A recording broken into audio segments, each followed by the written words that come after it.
divided by 100,000 is 10 years.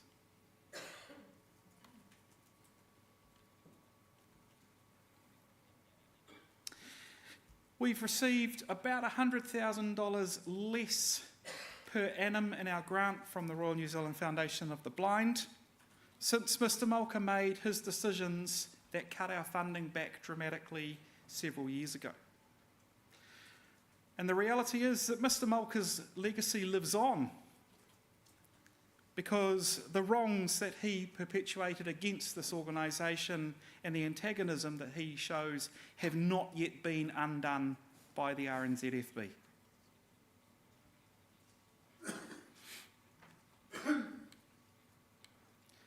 But I also have to say to the Government of New Zealand that they aren't getting the best out of us either.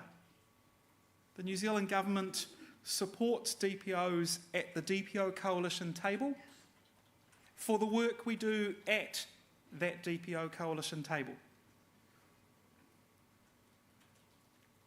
We don't get any money from government to actually do things that have to happen to make the work at the DPO Coalition table sensible, well-informed, thorough, and I would argue that means that they are not getting the best value from DPOs that is possible.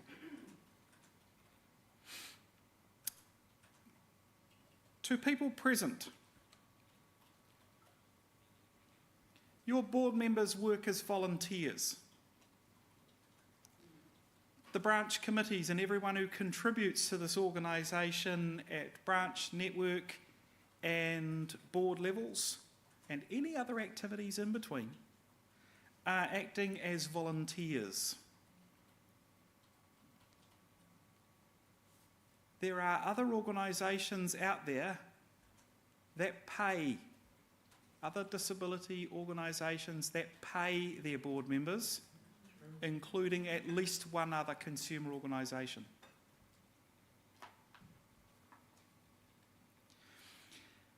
I really hope that each and every one of us has taken the time to say thank you to someone else in this organisation for something that they did that benefited your life.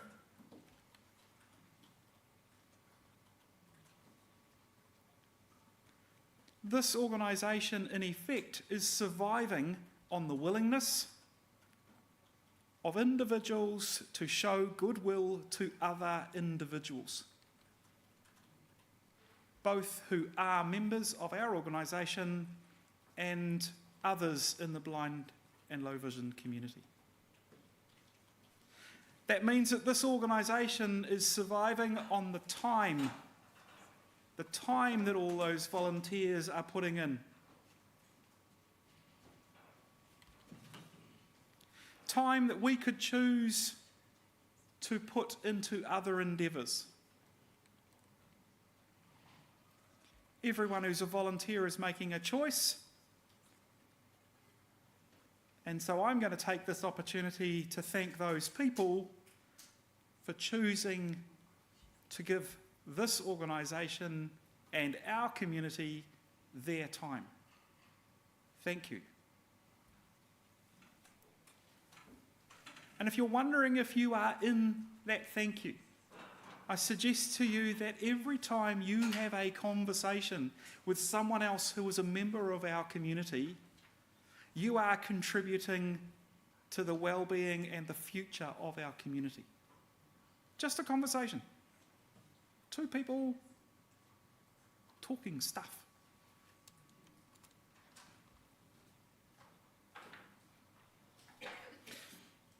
About 5 months ago, I was having a chat with a person who knows this organisation quite well. This person is not a member. But this person has been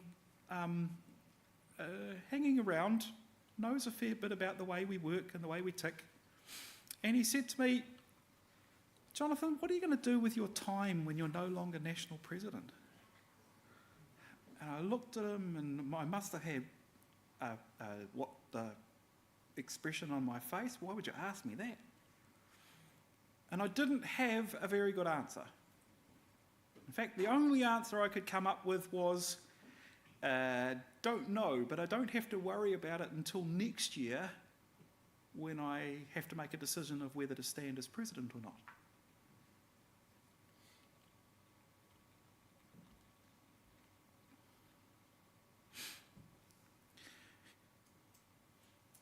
I've got a few quotes that possibly sum up some of the things that we have around us.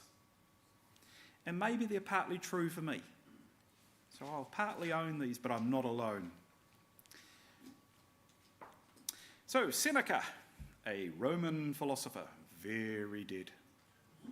A Stoic philosopher, if it helps, for anyone who had a classics education. He discussed in amongst his essays, he discusses how the mind tends to dwell on troubles, even inventing them when life is easy. Well, you can bury him. He was 2,000 years ago. Let's come a little bit further forwards. Blaise Pascal, French, don't hold it against him. A philosopher, mathematician, you can hold that against him.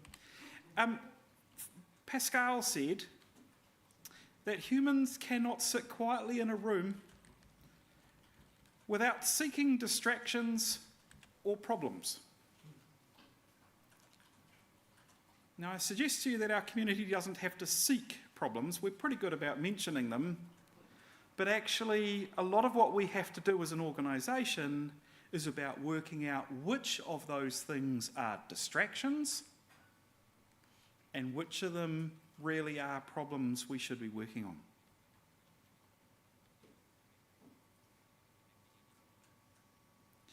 And on reflecting on the question back in May as I was going home that afternoon on the bus,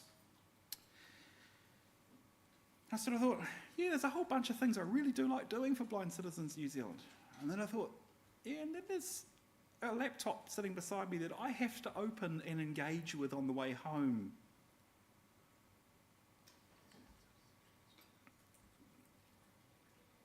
And I'm going to freely admit, I do not like reading minutes. Sorry to anyone who takes minutes, Trudy, Mary before you, and all the other people who take minutes. I don't like reading minutes. They are the past.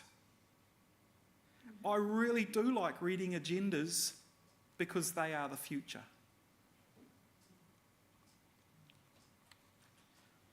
I really don't like it that we have to set so many important advocacy agenda topics to the side in favour of others because we just do not have the resources to do everything everyone expects of us. I don't like having only 24 hours in my day.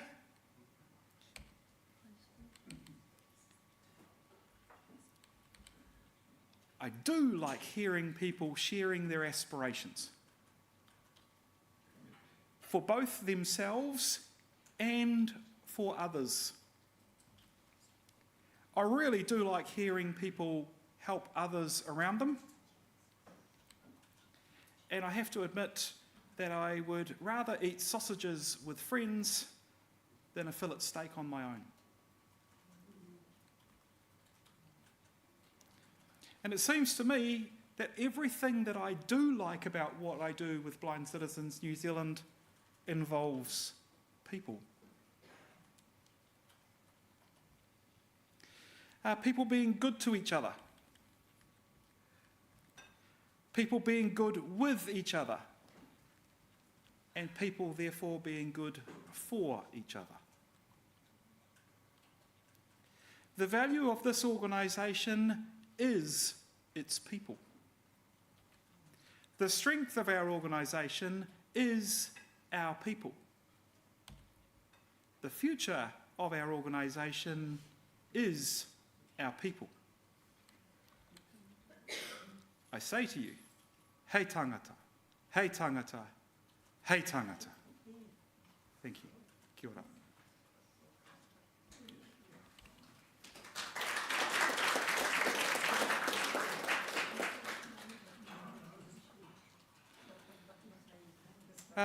We do have some time if people want to ask questions or make comments.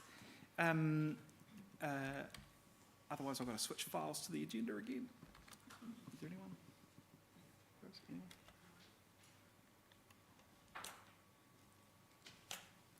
We will be coming back to some of the points that I raised as we work through the annual report.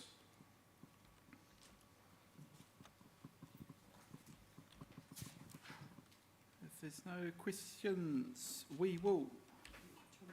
Actually, Jonathan, there's a Wait for a microphone. I'm waiting for the microphone. Good lad. And Thomas has got his hand up just before you.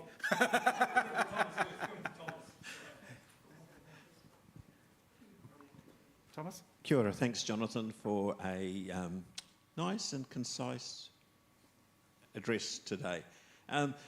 Just interested and curious more than anything else. So you mentioned a number of advocacy areas are not being picked up on because of time constraints, resource issues, etc. Maybe you could tell us some of those areas, A, that are being picked up on, and B, those that aren't, and what we might be able to do to assist in some of those areas where they're not being picked up on in any way.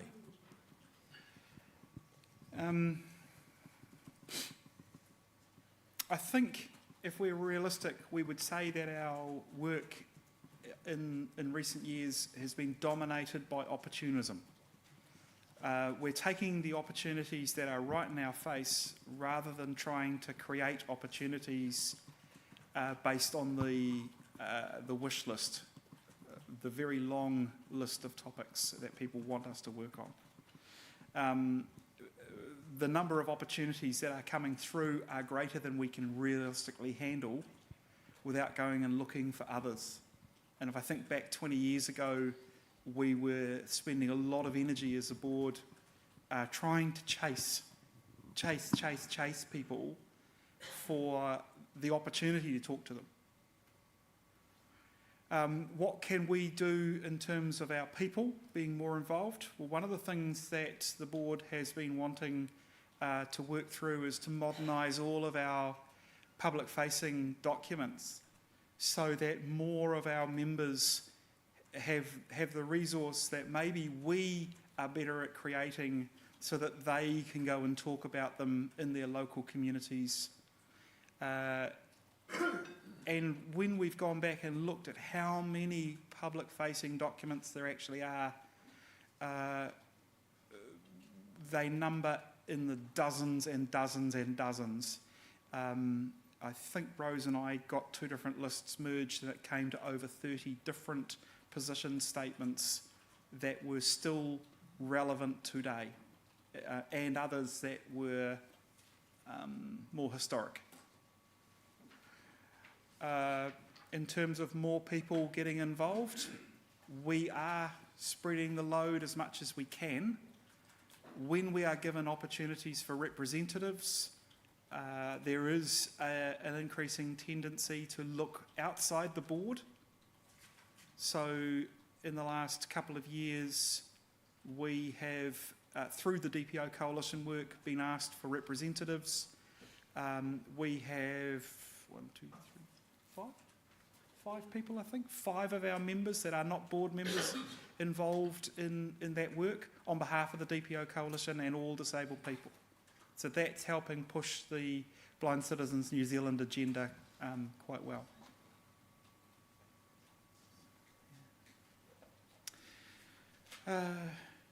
Peter, your turn. Got that mic? Make a comment then, please speak before me, because I was just going to close this section off with a waiata. So if there are any other hands, please raise them now and make your comments.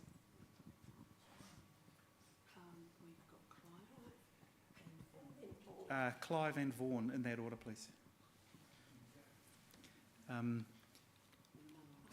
Just looking at my timepiece, Vaughan, you might have to hold your comment till after lunch, and if it ties in with the annual report at all, please. So, Mr. Chairman, just a quick question. I wondered when would be an appropriate time to discuss funding from Blind Low Vision New Zealand. Do you want to do that with the annual statements, the National Office accounts? I'm happy to do it whenever it's appropriate. You know, when we're doing the accounts, that would be fine. If the two of us remember to come back to that point. Sure, just in case Vaughan's is current now. Vaughan? Yes, it is. Thank you. Thank you. That was a good guess. I just want to acknowledge, Mr. President, that one of the reasons why I give of my time on behalf of this organisation is a sense that I own it. It is mine. And excuse me, acknowledging the contributions of people who have come before me puts a stake in the ground which says I should do my little bit for the people who come after me. I have spent a lot of time within Whaikaha explaining why of is really important. The of says the organisation comprises us. And unlike a significant service provider that seems to have in recent years diminished the notion of, I think we're strengthening that. These events, while a significant demand on resources, are hugely important, and I think they reaffirm our collective pride in what the organisation is, who we are, and why we do what we do. And I think your point about the choices that we can make is important, and for me it is pride in owning a little bit of the destiny for the others that come after me. Thank you, Vaughan. Pete. Kia ora tātou, awesome. I just wanted to close this part off with a waiata, because that's typical for what we do in Māori. When our leader speaks, we support them with a waiata. And there's a wonderful waiata that we from Ngāti Kahungunu, hey, no competition here, Ngāti Porou, Te Arawa, If others want to come up with a waiata, ka pai tēnā. But so from Ngāti Kahungunu, one of our old people, Wī Huata, who was a fine man, and he was a minister for 28 Māori Battalion in the Second World War. And he came up with this waiata, and the waiata speaks of standing as one people. It talks about seeking understanding with love, and then working together as a people. And I thought it was truly appropriate with some of the mahi and some of the kōrero that you spoke to this morning, Jonathan, especially after what Vaughan was saying too, leading the way and walking on the shoulders of giants and then leaving footprints for others to follow in. And so please sing along with me, and if you don't, you want to listen, that's ka pai too. No worries. Tu tira mai ngā iwi, tātou tātou e tōna ti taha, tu tira mai ngā iwi au e, tātou tātou e, whai a te maramatanga, me te aroha e ngā iwi, ki a tapatahi, kia kotahi rā, tātou tātou e. Tātou, tātou, puratia ki amau, hi aua hi. Now, just a little add-on there. The Huata family, who are from Uncle Wee, they said that there's a right that needs to be, there's a wrong that needs to be righted, and that is way back in the day when that song was first publicised. There's a line in there that's wrong, and the wrong line is kia ko tapatahi. There is no core in that line. So when it's sung, it used to be sung like kia ko tapatahi, kia ko tahi rā. Kao. That's wrong. That's wrong. So the way to sing it is kia tapatahi, kia ko tahi rā. So just a reminder and something for us to practice. But ko tēnei te mihi ki mō tō kōrero I tēnei rā, I te rangatira. Tēnā koe, tēnā koutou, kia ora no koutou katoa. Kia ora, Peter. Thank you for that. I'm going to invite our next guest speaker, Maria. That's good. It's always reassuring that I know that they're in the room. Maria of the Williams kind. I think the last time you and I bumped into each other was outside a select committee room. Is that right? We bumped into each other outside the select committee room when piles and piles of disabled people said no, not enough to the legislation that was being put on the table. There's a lectern here, and if I move away from it, you will then be audible to everyone. You right there? What do you need? Got everything? Right, so that's the lectern. Thank you. And it's not a big wide thing. That's and all you, right. you don't have to lean to the mic, you just have to talk. Cool. Quite sensitive. Nerves. So, welcome. Thank you. The floor is yours.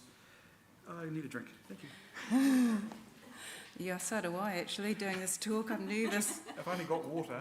Oh, damn. I was wanting a G&T, mate. Just kidding. Kia ora koutou katoa, ko Maria Williams toku ingoa no Ōtautahi Ahau. I'm Maria and I'm originally from Christchurch, but at the moment I'm living in Te Whanganui Atara, Wellington, which is my home. And my theme today is be bold and step into the unknown. You're not made of sugar. And that's why I'll get into where I got the you're not made of sugar from. But thank you for having me here. And also I'm so glad that I got to hear Jonathan's talk because I didn't realise about the 3 layers of he tangata, he tangata, he tangata. And I can see that now and what I'm going to share my experiences and my, also I was wondering about the role of individual advocacy. I don't think that's the right term for it, but I know like BCNZ's quite strategic and works at the higher levels of like with the government and agencies.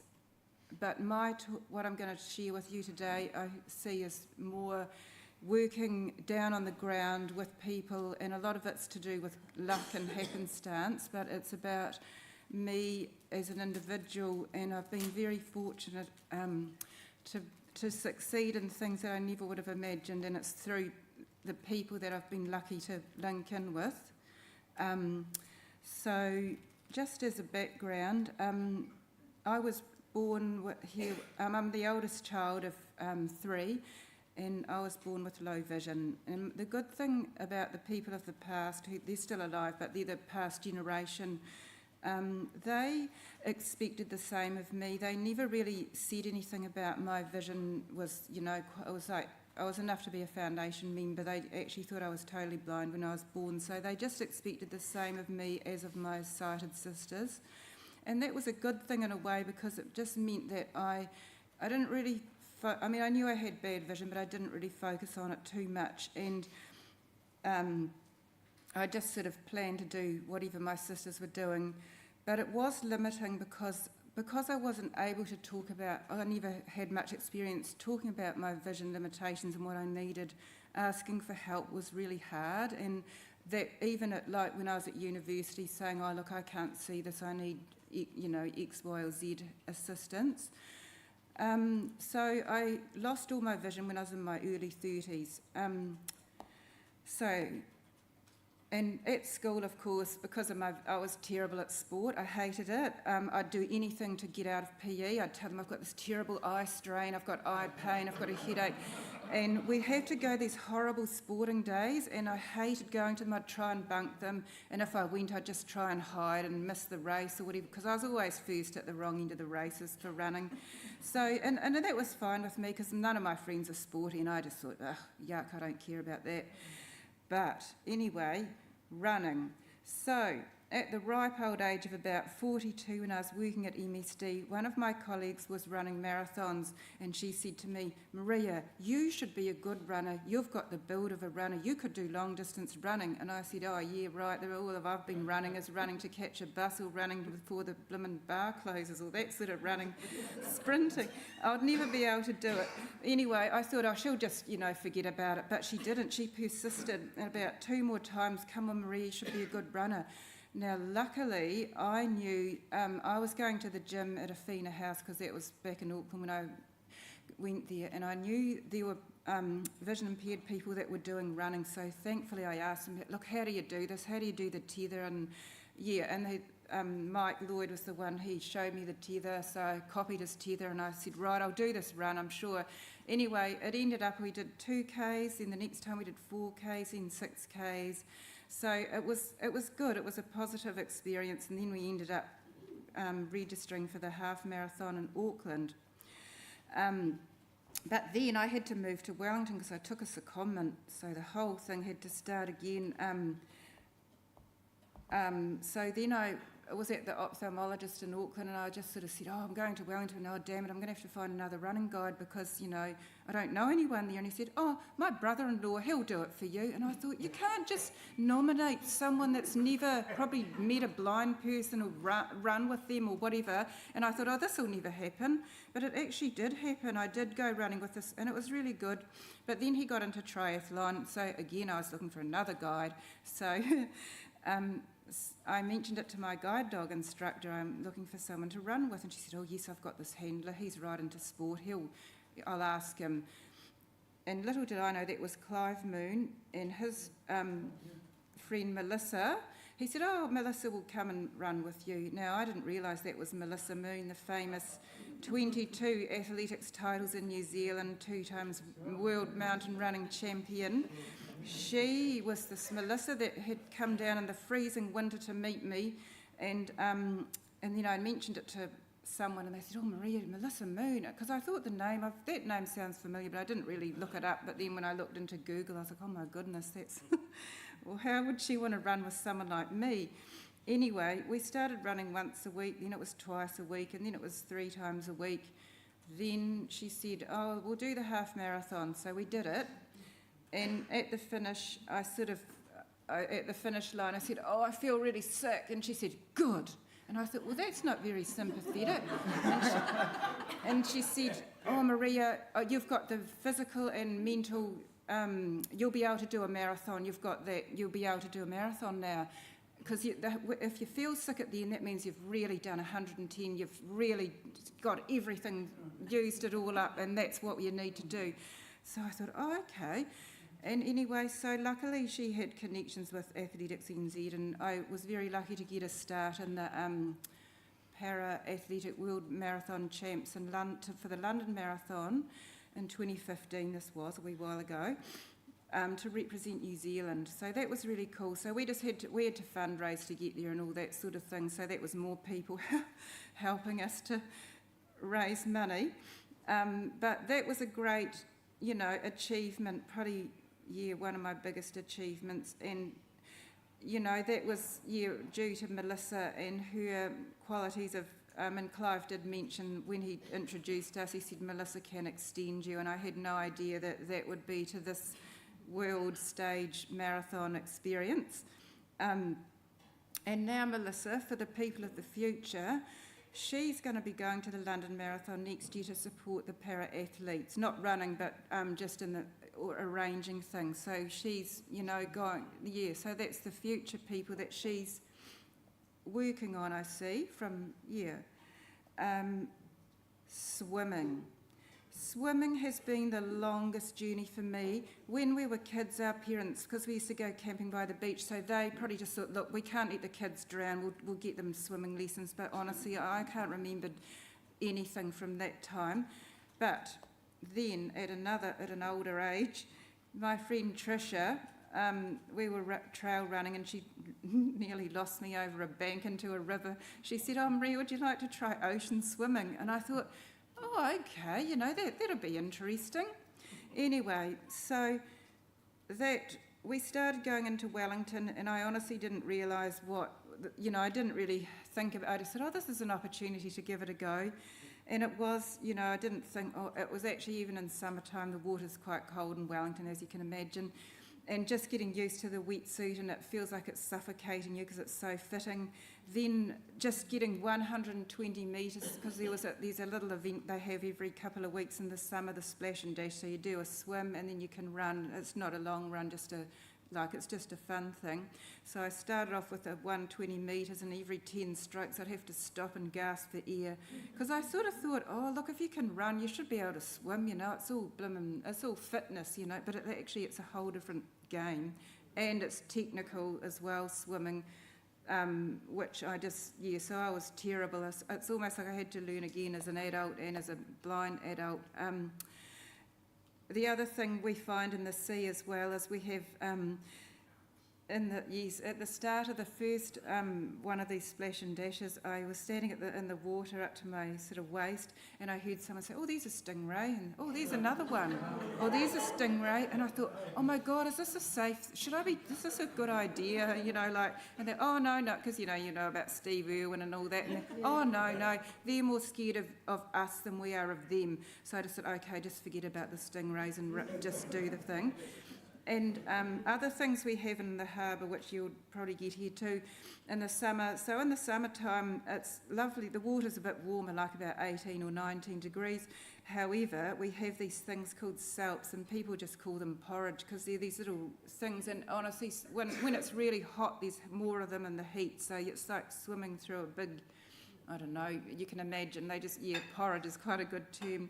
We also have these jellyfish. They're round and they're just like blobs. They don't sting you. They're just creepy because one time me and Melissa went swimming because we had to, for training, and I go, oh yeah, we'll just go in now. And that was a bad time because there was 10 minutes of these horrible jellyfish swimming. We were screaming into the sea because they just feel so horrible and they're jumping all over you, and you just need to keep going because you want to get past them. But at least they don't sting, so it's just dealing with that type of vibe, feeling them. Then the other ones we have is lion's manes, and they do sting, and I don't even think the sighted people can see them very well, and they just got big tentacles, and I have had a few little scratches.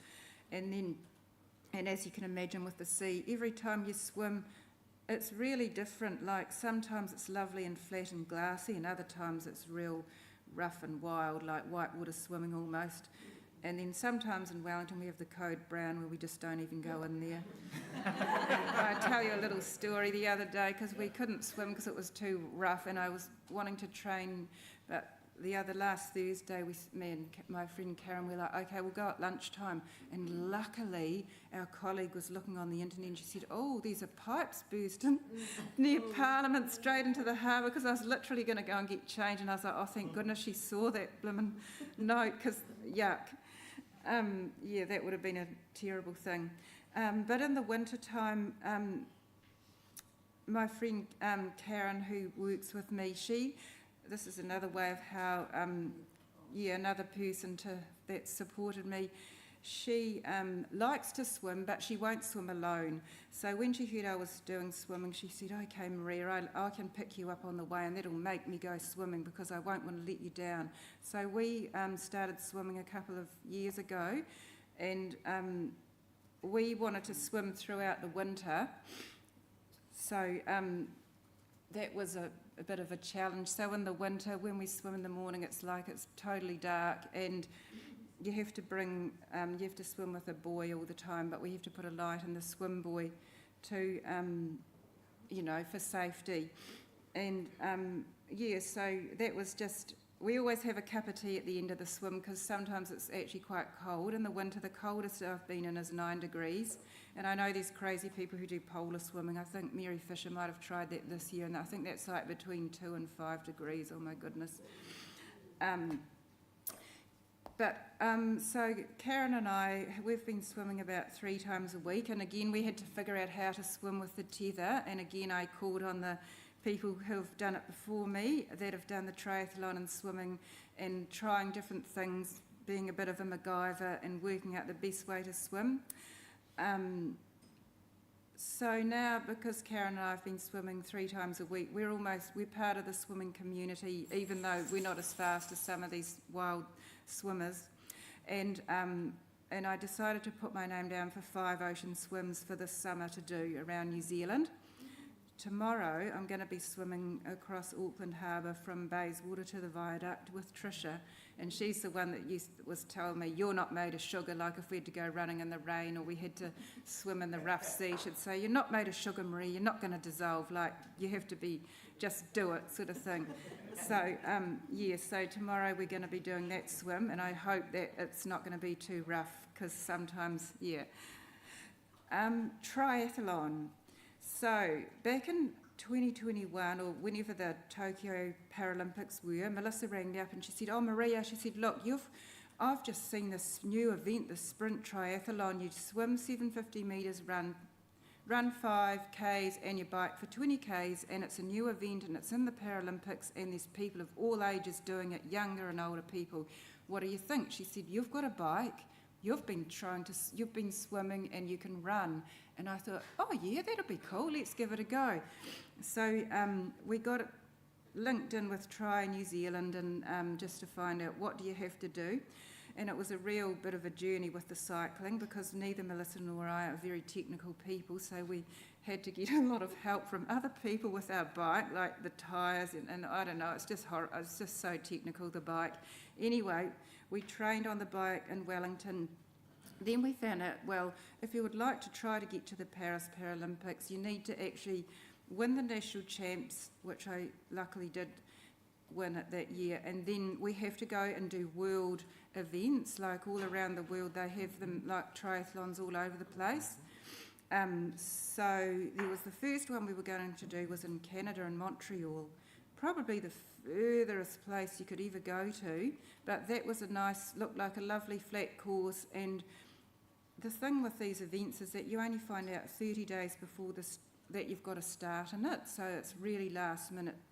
And I'd only just started this new job, and I found out I got a start in this one in Montreal, and the people at work were so good. They did a bake sale and they raised like $1,500, so that was amazing support.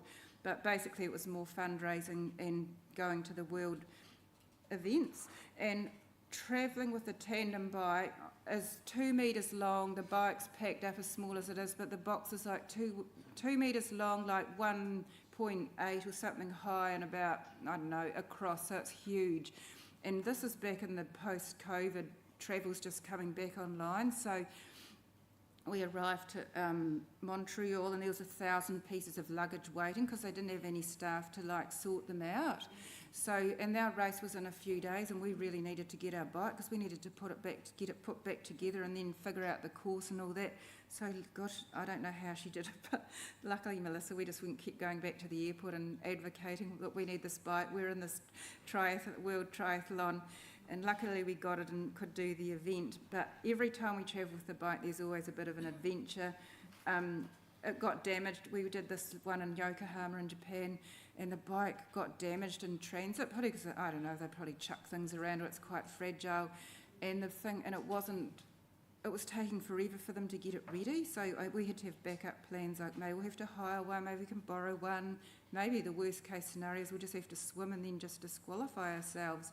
But luckily the bike got finished in the nick of time. We didn't get to test out the course, so that's about you just have to go, okay, just do it anyway.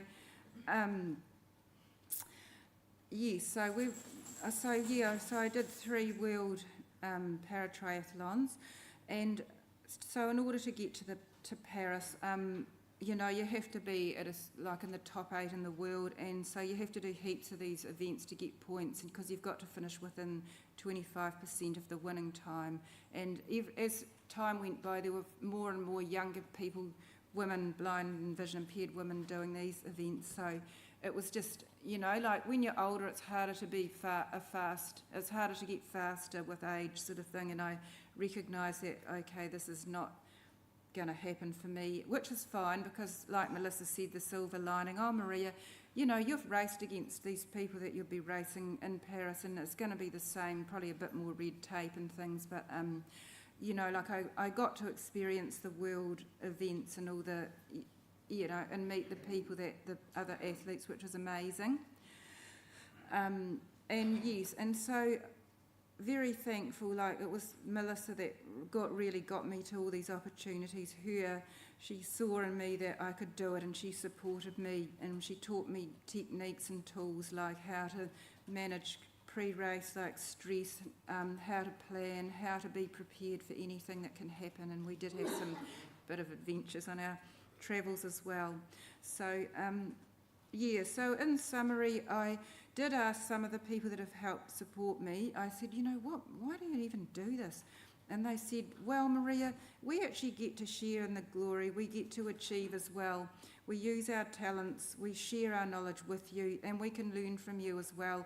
Because often, like, I'll be out swimming or running and I hear things or smell things that, you know, like, oh, is this a such and such tree, or what, you know, different things that we notice that they wouldn't see, because, you know, vision's quite imagined to be more powerful than the other senses. And yeah, so they got to learn stuff from me, and also to learn that sometimes you just have to do, even though we can't see or we're vision impaired, we have to do things in a different way, but you still end up getting there. Sometimes it might take a bit longer, but actually you can do it. And also motivate other people, like some people who have nothing, you know, they just might think, oh, I'd like to run, but I just can't be bothered, or, you know, like to motivate other people to realise actually it is possible if you want to do it. And it is, yes, some of it is mutualistic, not to, like, disability is, yes, often people have a challenge. It may not be a disability, there's other things that challenge. People have something to challenge and they need to overcome in life, so this is just the same. I'm very lucky that I've been able to also utilise the knowledge of the people that are part of the blind and vision impaired community. Like, they're the people who have done it before, that I could ask, how do I do this, how do I do that, or, you know, they've been so willing to share their knowledge that I can then transfer it into other, like into the running club or into triathlon or other communities. And yeah, also just being creative, thinking, and these things I actually transfer to other things like work. Like, sometimes I just think, okay, what's the worst thing that can happen? Like, when I decided to do the secondment from Auckland to Wellington, I thought, oh no, you know, can I do it? And I just thought, now what's the worst thing that could happen? I thought, oh, the worst thing is I can't do the job and I have to come back to Auckland to my old job. But it was okay. And so I do that. I just think, what's the worst thing? And then I plan backwards from there. And it's most of the time it's a good experience. Sometimes you have to find the silver lining when things don't go well. I did try to get to the Rio Paralympics for the marathon, but I got stress fractures and, you know, I couldn't, that was that, you know, so, but I just thought, well, I've done a marathon and that's cool, you know, it was a great experience. And hopefully other younger or older people just go, oh, that's cool, Maria's done it, well, I can do it too. And that's, yeah.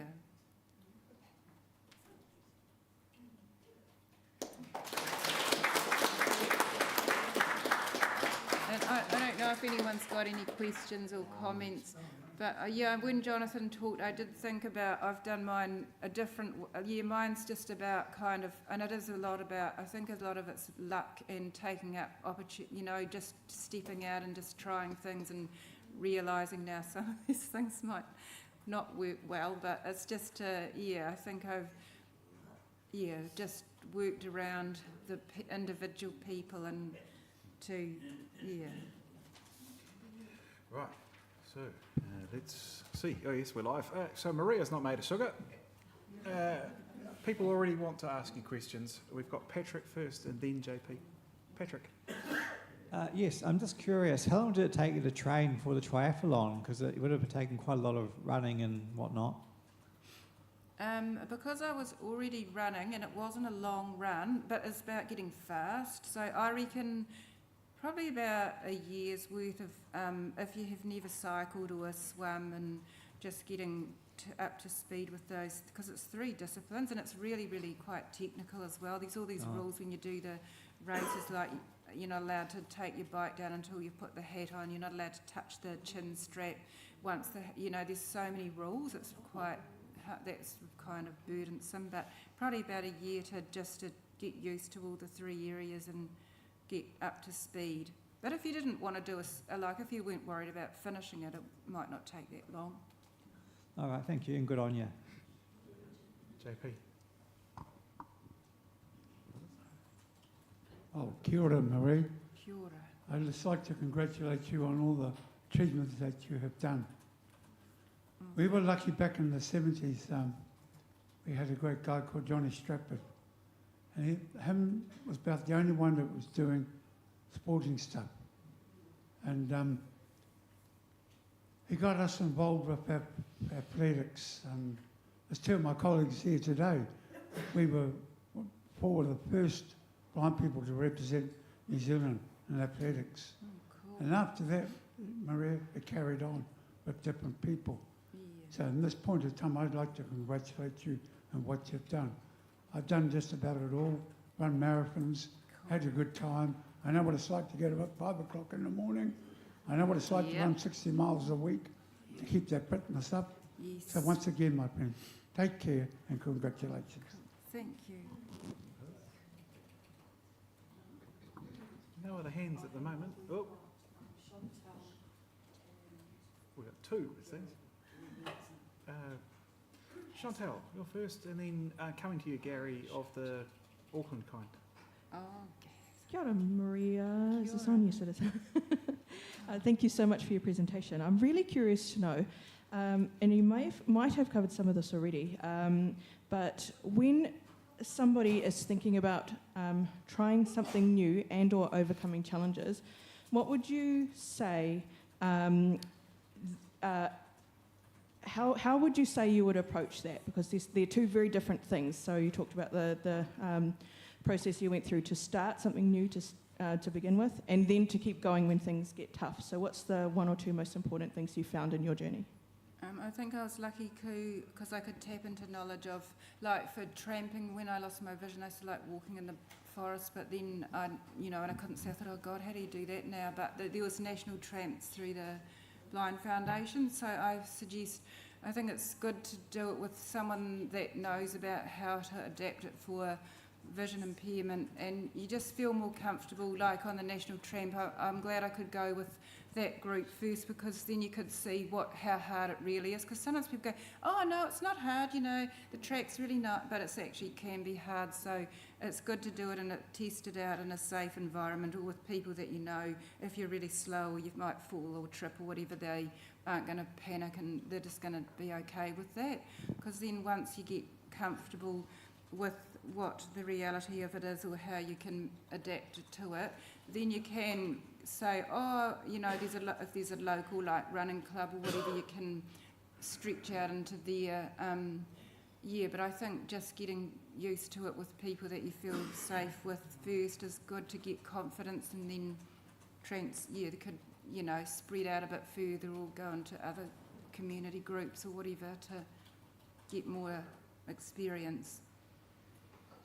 And I guess it's not always easy. Like, it is hard because you are physically challenging yourself and mentally. Like, the physical it's actually the mind, the mental approach that's more important than how fit you are as well. It's just how you manage. Like, if, for example, if you trip or fall, is it, you just have to think, like, obviously if you haven't done a major injury or whatever, but it's about just sometimes these pitfalls, and you just have to take them in your stride, or think, oh, well, I better use a different type of tether.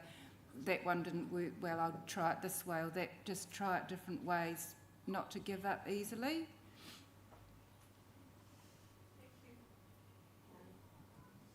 Hi Marie, thank you for the talk. Yes, I remember those tramps too. As we age gracefully, Maria. Yes, you do. Yes. Which of the three disciplines are you enjoying the most now? I'm doing swimming and running, because biking, look, the roads are crappy, the cars don't care, they try and kill you sometimes. We'd go really early, this is in Wellington, we'd go so early in the morning around Oriental Bay, because that's really the only place that's got a bike lane. So, and I'm also, anyway, near to where we live, so we just went there. And but it's just horrible. Like, we'd go out really, really early on a Sunday, or like when we thought it would be, and some of them try to almost run you over. But yeah, and also because in one of my jobs I used to read about head injury reports, and I knew what can happen if you fall off the bike. So yeah, so I like the swimming and the running's there's good, and swimming's actually really good because it's not weight bearing, so you get tired, but not the same as like running when you run a long way. Carolyn. Hi, Maria. Just for others in the room, and that if you are interested in getting involved, Achilles New Zealand is a very good organisation to help you get involved. It's pan disability, and they are very well organised. Also, in the past, both my brother and I, we actually belonged to a Harrier and athletic running club, and they contacted Blind Low Vision NZ in those days and got advice and assistance on how to help us. And it was absolutely awesome to be part of a mainstream club and get that support within the club as well. Yeah, that's true. That's cool. Good. Thank you for mentioning them, because yeah, they're very good, very approachable. Bev McCulloch, we don't know if you had your hand up or not, whether you're just sort of wafting at flies, but we do have Hannah. Oh, hi Maria, and congratulations on cool. everything you've done over You there. helped me out too about how to get the wetsuit quickly for the race. The swimming. The mind is boggling, ladies. Yeah, well, swimming is my least favourite of all the disciplines. And I was cracking up when you were saying you got sick at the end of your race, because in racing, it's the only time you'd ever be congratulated for being sick. But my question for you is, what distance are you swimming tomorrow, and what is the longest you've ever done in water, and what do you exactly like about the swimming and the communication in the water? Yeah. Tomorrow it's 3.2 k's, and I have done we did swim the Lighthouse in Wellington last summer for one of these ocean swims, and it's meant to be 3.2 k's, but oh dear, it's a northerly, really hard course, so I think we ended up swimming like over 4 k's because it was so rough. And we got stuck to the lighthouse because I wanted to touch it, because I'd never got to the lighthouse, and I was like, I want to touch it to know I'm really there. And then we got stuck to it. But that's the longest probably I've been swimming. And what was the reason? It was about 4 questions. Sorry, Maria. It was, what do you like about the swimming aspect with the communication? Because it's not like you can have a conversation. No, you can't. I know, like, for example, tomorrow I'll just ask how many boys are there, and she can tap me at each one, because then you can count down the distance, because I don't have a watch or any of this gadgetry, and then I can count down to know there is a cut-off time of 1 hour 45, because I want the ferries back on the sea, so I have to be quiet, because I'm not a very particularly fast swimmer, so I have to kind of be steady and keep moving. But with these turns and things, if that's a course that's got turns, I just feel the tether, because I think you put yours below your knee and I put mine above my knee, because I just thought if it slips down I'll never reach it if it's too far down my leg, because that's happened before. Yeah, and that's how the communication. And if I say, look, if you have to stop for some reason, just not bang me on the head, then I'll actually stop and put my head up. Otherwise, just keep going. And the water, I like the water. The water's different every day. There's all different. We've even invented a hierarchy of waves sort of thing, because sometimes it's flat, sometimes there's ripples, sometimes it's rollicking, and then it gets into the chop, and then there's the white caps and the white water swimming. So there's sort of like a hierarchy of how rough it can get, and the wind's different, like it's just always different. And sometimes we get whales. Once we had a sea leopard in Wellington last winter for 3 days on the beach, and you do wonder, oh my goodness, if we go in, is he going to chase us in? And but yeah, it's just every day is different, I suppose. Right. Judy and maybe Paula, if we have time. Judy. Judy, pop your hand up, please. Thanks, Maria. I just wondered how much you've talked about the actual racing and the doing of the running and the cycling and the swimming, but how much time goes into the preparation beforehand and making sure that you're super fit and the body can cope with it? I presume there's quite a lot around diet and also is there much around gym and fitness as well? Yeah, I do. Because I work full time, that was another little challenge with trying to be like super fit for those world events. So it is important to manage, and also you have to be really organised because you have to put training and you've got to do so many runs or swims a week, and supposed to do like weight. I do have, because I hate gyms pretty much. You know, I like the foundation gym, but I don't really like going to the gym, so I just do my own exercises, but I'm not very disciplined with those. And I'm vegetarian, so food, I have to, you know, manage all that side of it, and calcium and iron, and yeah, you do. Especially if you're doing longer distances I think, longer distances probably needs more of the, if you're just doing shorter ones, but then I guess it's, if you're a bit older and you can have fragile bones, and, you know, for running, I have to be careful of that. Getting all the iron and calcium and all the rest of it. So yes, it is good to think about those holistic, Paula. It's Paula speaking.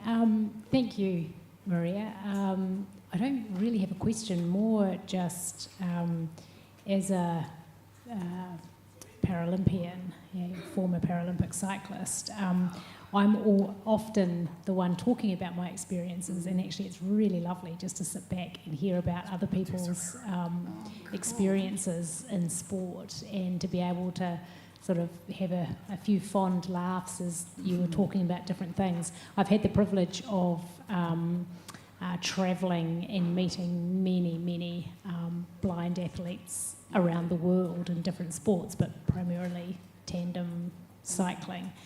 And I can absolutely share your perspective on the roads in Wellington, and cycling around them is a bit hairy.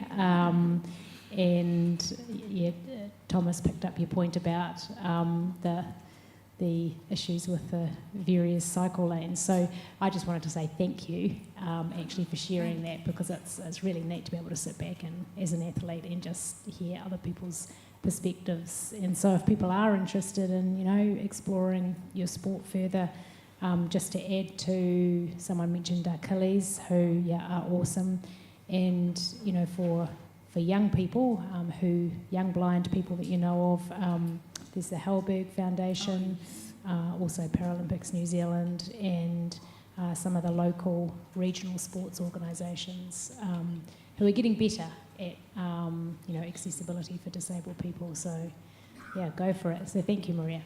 Thank you. Cool. Go. Te Wai is, very good. Te Wai is right beside you, Maria. She's done a bit of sport too, apparently. Kia ora, Maria, and thank you very much for. I just wanted to pick up on Paula as being a former Paralympian. She's talked about, and so picking up on thanking you so much for sharing your experience. It was really great to hear, and it has given us all some humour, and I can feel the energy and the vibe in the room from listening to your experiences. I particularly relate to the comment you made about hating PE and doing everything to get out of it when I was at school. But then somehow later on, and through encouragement of really good people and a coach and so on, who said, no, you should try athletics. And so I did some sprint and track, sprint and field events, and I got a bronze in the discus at the 1980 Paralympics. And my husband Lars also in the audience. He participated too so there's a number of Paralympians in this room, as well as other international sports people and so on. And it's also interesting too. You mentioned the importance of the gym facility that was at Awhina House. La and myself and John Puhara too, who's here. He was we were part of setting that up, because we saw the benefit of sports and what it can do in a person's life and so on, and that was picked up luckily by other people who were part of the foundation, Ross Brereton and others, and John mentioned Stratford.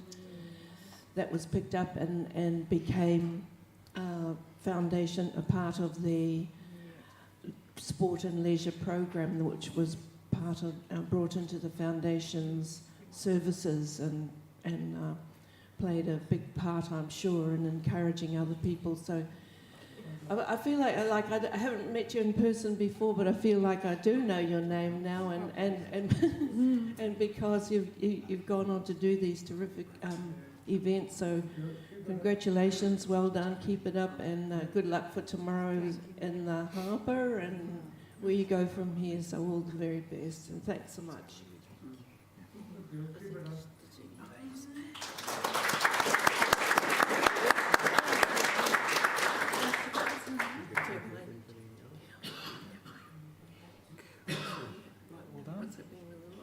Thank you. Righty. Good-o. Right.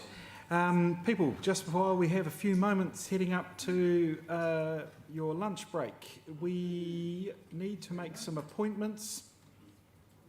The Revolutions Committee may wish to have a meet and greet over their lunch. It is proposed that the Resolutions Committee be led by Vice President Chrissy Fern, that she be joined by Gary Williamson, Pauline Mellom, Bev Duncan, and Hannah, you used Pasco this morning, but I've got Crawford. Greedy. Right. Okay, well, as long as the only confusion is about what name you want in the minutes, it's fine. Right, so I need someone to move that those 5 people comprise the Resolutions Committee for this weekend, please. I need a name for a mover. Te Wai, and a seconder. Paul Brown. Paul, you're the only Paul. Okay. That's right. Yeah, Paul then, good on you. Moved Te Wai, seconded Paul. All those in favour, please say aye. Aye. Lovely. Chrissy, do you want to meet them all for lunch? No, not separately. Just you can. If you guys can try and meet to get to know each other a bit better, if that's helpful, that would be good.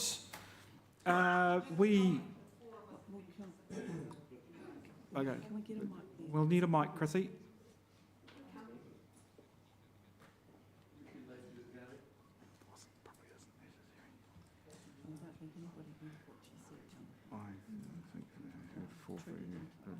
Just to comment, the four of the Resolutions Committee have managed to sit together at conference anyway, and we were within yelling distance of Gary, but yes, we Yeah, I think Gary's used to being yelled at.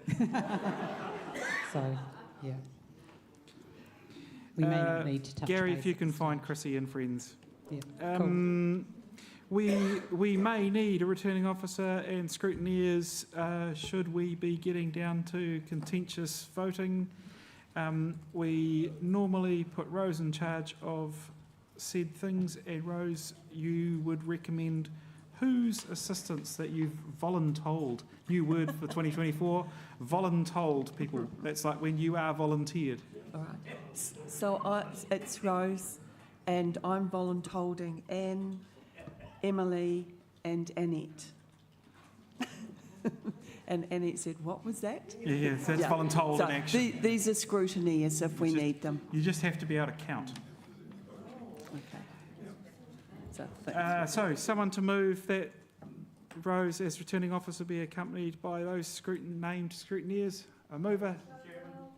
We need one. I need a name. Bev. There's two of you, Bev, of McCulloch. Duncan kind. There you go. See, that's why I need to know. And a seconder. Thank you. There's only one, Pauline. But someone else near you did want to make comment. Is it pertinent? No, then I'll take it as background noise. All those in favour, please say aye.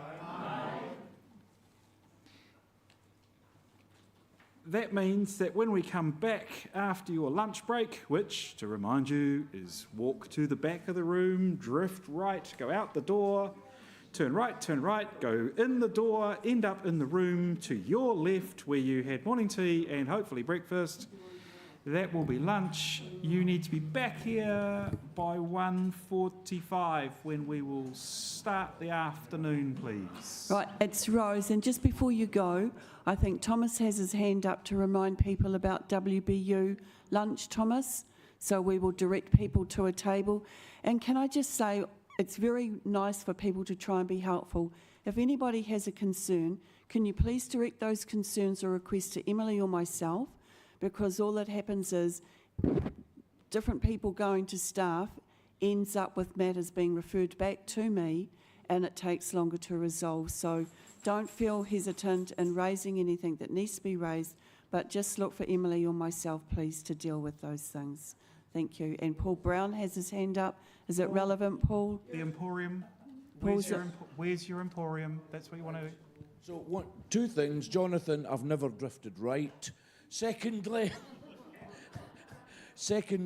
Paul's Emporium will be open after lunch. There is a table on the wall to the right as you go in the door where we go for lunch, and the Emporium is kind of set up there. Is there any other questions or comments that need to be done while we have a microphone? There being none, we will resolve anything else 1-to-1. It's lunch, people, 12:32. Back at 1:45. Thank you.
Bushina GD. Hello, hey, little bit Bushina GD.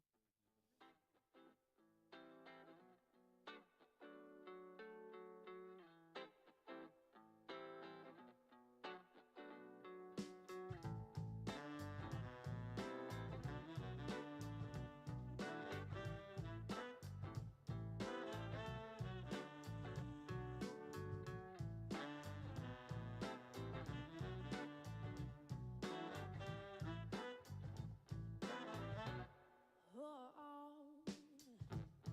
sometimes it feels the whole world's against you, and it seems everyone's looking at you.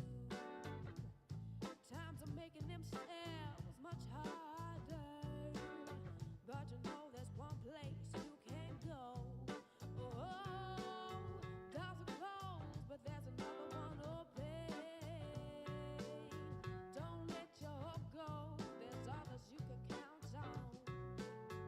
So get yourself on up and dust yourself off. I say, remember it's easy to come home. Oh, oh, oh, oh, oh. I said it's easy to come home.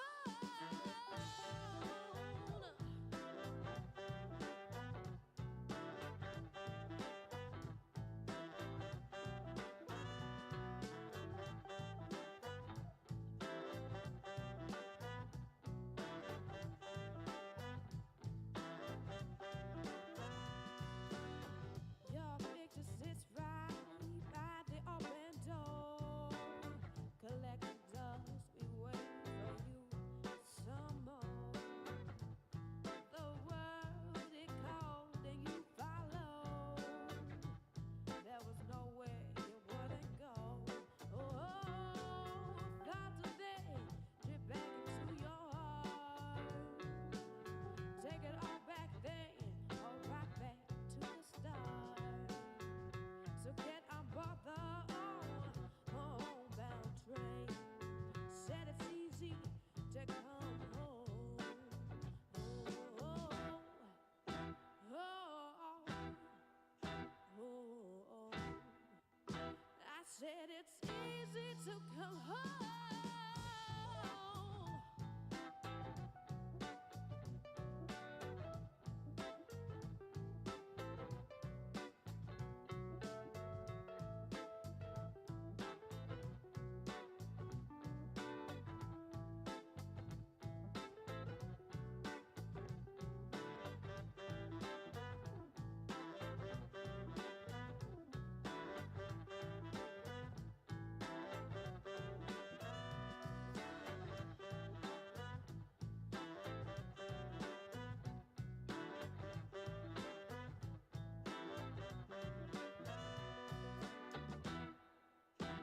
Oh, oh, oh. I said it's easy to come home.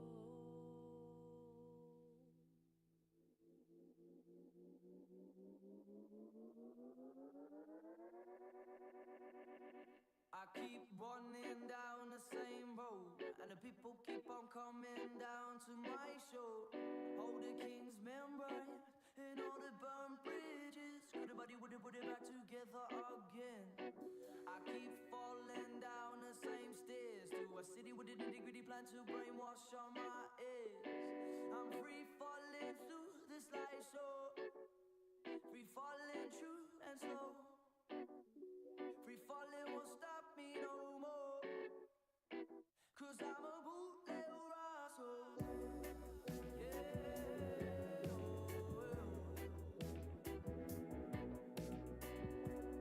running around a bed. They keep coming straight and narrow, and I know that she would love it to watch me explode. I'm not clinically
keep my choices, these paranoises. I face these voices, these paranoises. I face these voices. I keep my choices, these paranoises. I face these voices. I keep my choices. 'Cause I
good work is never done.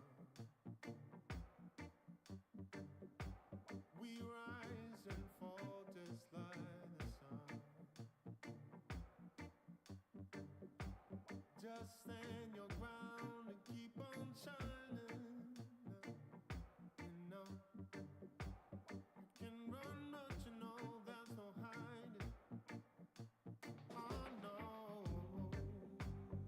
for all those who ever died. Push up your line or go without. And what you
my people right there. We come a long way, down from the first day. The taste was bittersweet, and I like it. Black on the bottom, and I don't know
wanted to play. You don't like the rules, no, it isn't your way. And you know this. You could cry for the days that are falling away. You know it doesn't have to be this way. And you know this, so if you keep moving, find your way. If you keep moving, find your way. If you keep moving on, find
tells the story of a hurricane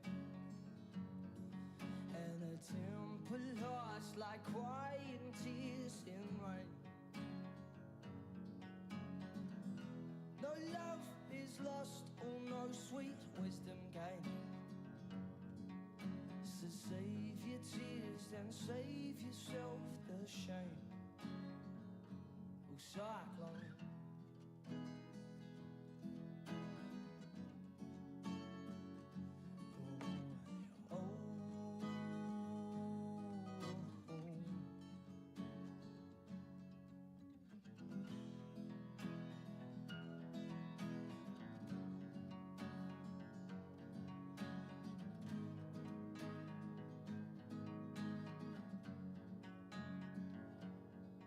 As we left the house and took a step outside, I could taste in the air a familiar sense of pride. And the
oh, I can feel her attitude.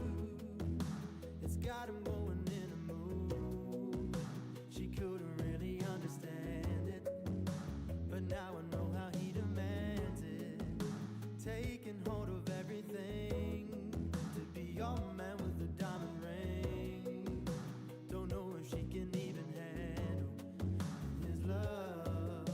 Bear in mind the things that he gave her. Caught inside a jail with the curfew, and I know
1, 2, 3, 4. 1, 2. Yeah?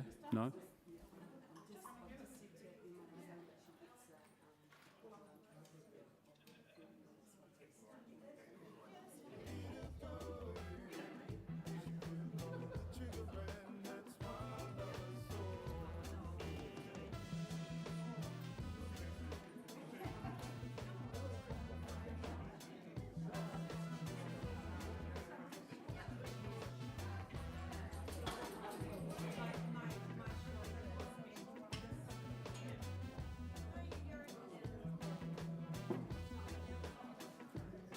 Hey.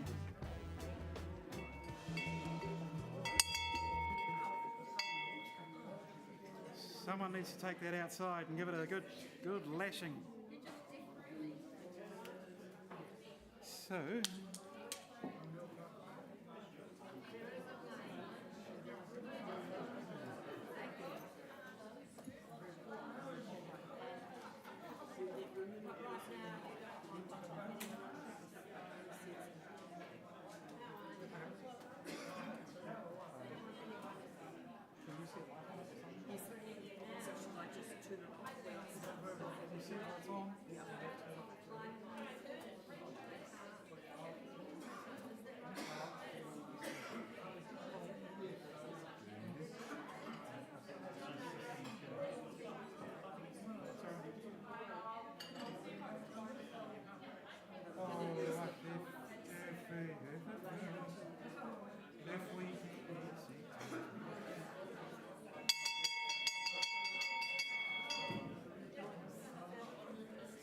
So, while we were next door, there's a fair few people who want to play with my ding-a-ling, apparently.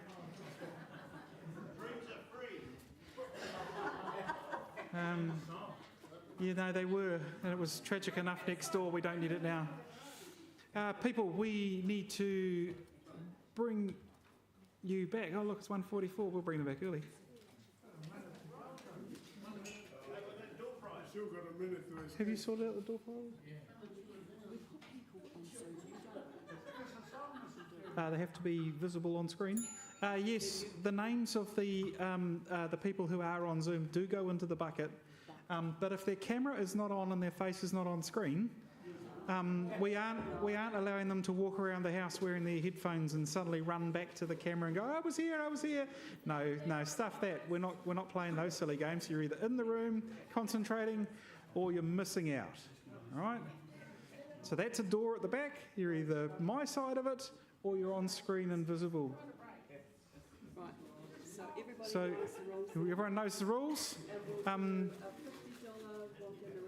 $50 voucher from Whanganui branch, and that from farmers. Farmers voucher. And We're very rural. Ah, Jacqueline Lowry. yeah, you can't have that. That's a Jacqueline Lowry from Whanganui. Oh, that doesn't matter. Put it back. No, it's not for me because it's other dogs. It's for out of the room. It's not a job that Rose gave her. It's well, her husband can tell her all about what she missed out on later. Bev Duncan. Bev Duncan. Are you in the room, Bev? Right, people, we are looking at the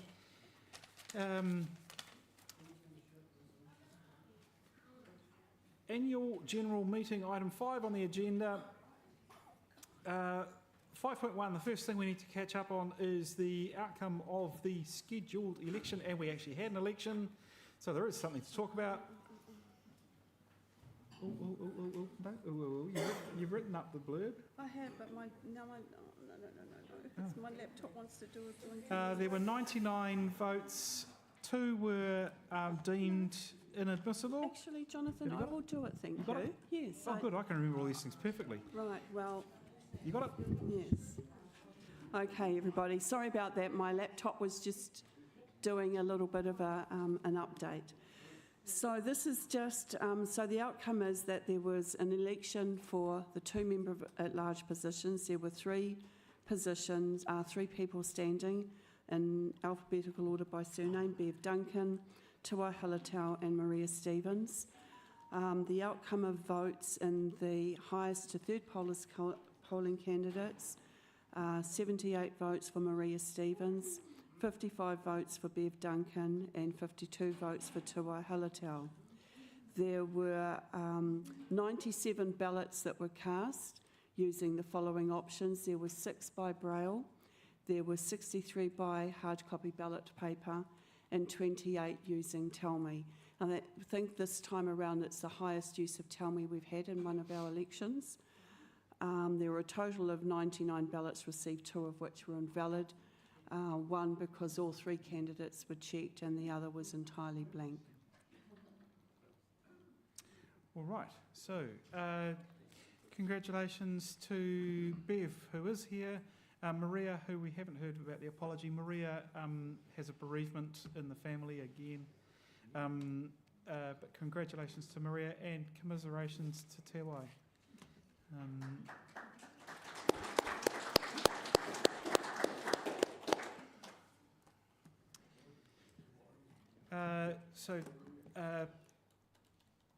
The Te Wai's term ends tomorrow afternoon. Maria and Bev starts at about the same time.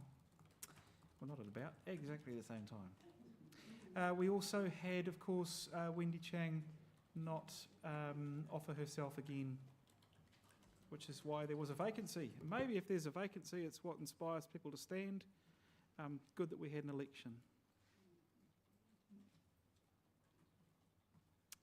5.2 is the confirmation of the minutes from last year's AGM and conference. They were circulated with the agenda. Would someone like to move? We have received things of the minor typo, spelling error, words that the spell check will never get right because it was still a word, it just wasn't the right word. We've got those sorts of things to fix. They are all considered minor and obvious rather than substance. But is there anything of substance that people need noted with the minutes?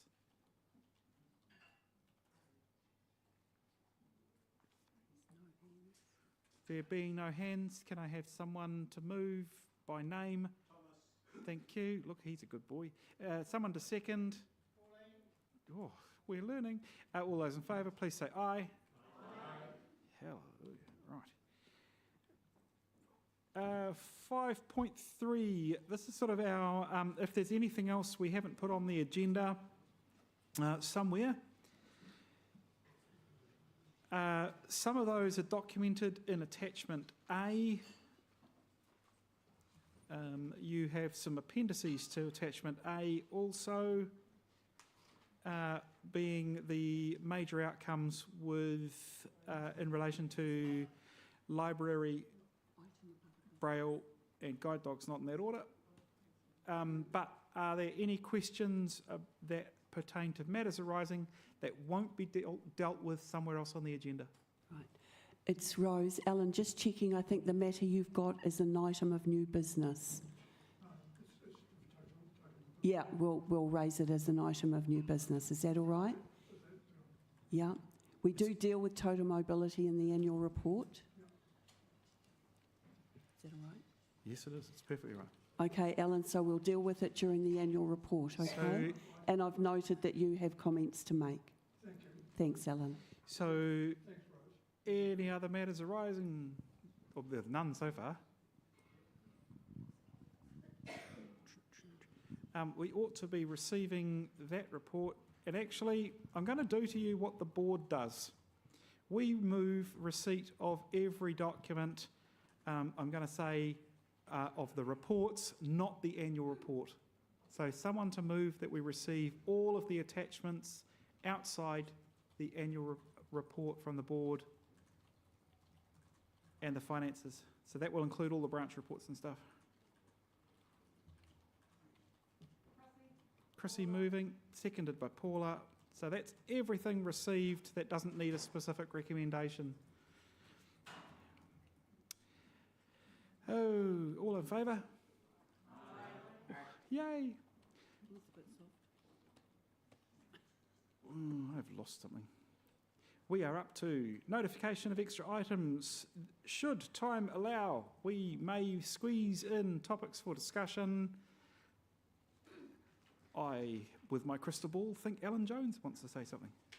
No, we're going to deal with it under our the report. Are we? Total mobility. Annual report? Yeah. It's not a new, okay, it's not new, it's under the annual report. Is there anything else that anyone else wants us, should time allow?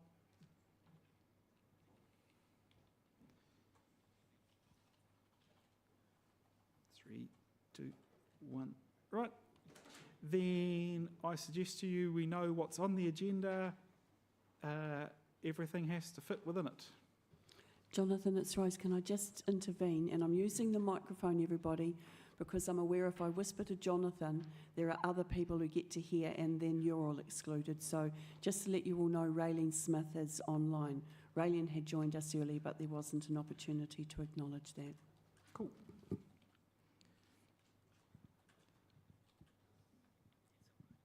So there's no other new business? Then we are up to item 5.5, which is the annual report, attachment B for Bravo. There's first bullet point under there, and we will take items sort of one by one so that we structure our discussion. The first is the summary that I'm sure the order of the titles is around the wrong way. It says National President and Chief Executive. I have to say this year the weight of workload done was not by me. Anyone want to ask any questions courtesy of comments made in that summary of activities? It's Rose. This is where Alan gets to talk about total mobility. Hey, Alan. Yeah. Thank you, Mr. Chairman. We've had a few issues in Wellington with total mobility, especially when I go to select a particular driver. I've got 3 drivers who I can ring directly on their cell phones. Now, the company that I use is the main company in Wellington, Wellington Combined Taxis, and they've never said anything to me about it.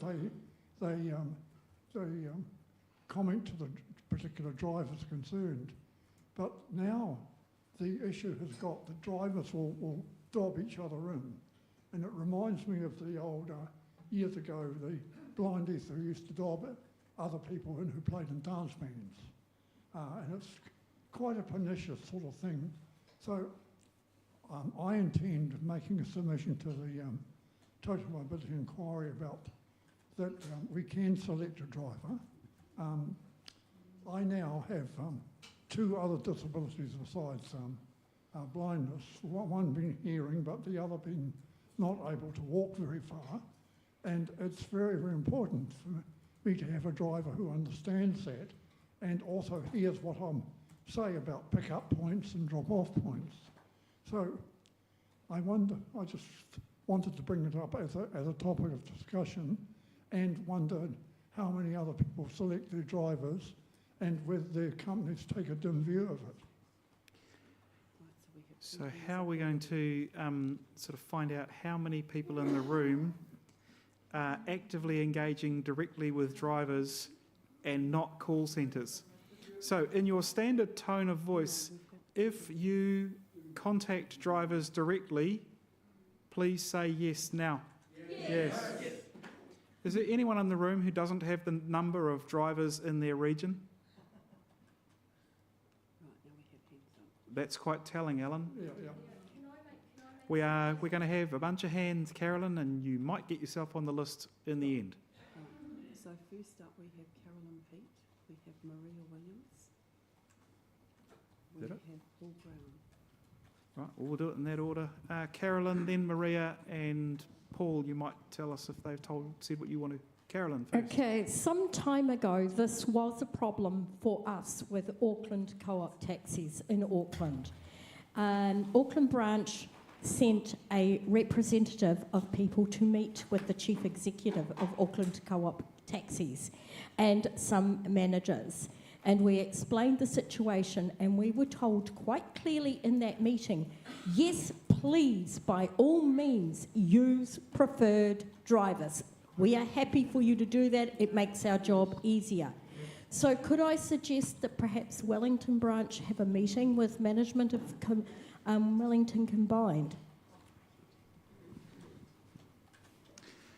Maria, you're up. My understanding is that it's in the rules of the Wellington Te Hunga Whaikaha Total Mobility, it says that private driver arrangements have to be agreed to by Meetlink. So, because it sounds like you have to get that, to go directly to the driver, approved by, in our case in Wellington, it's Meetlink.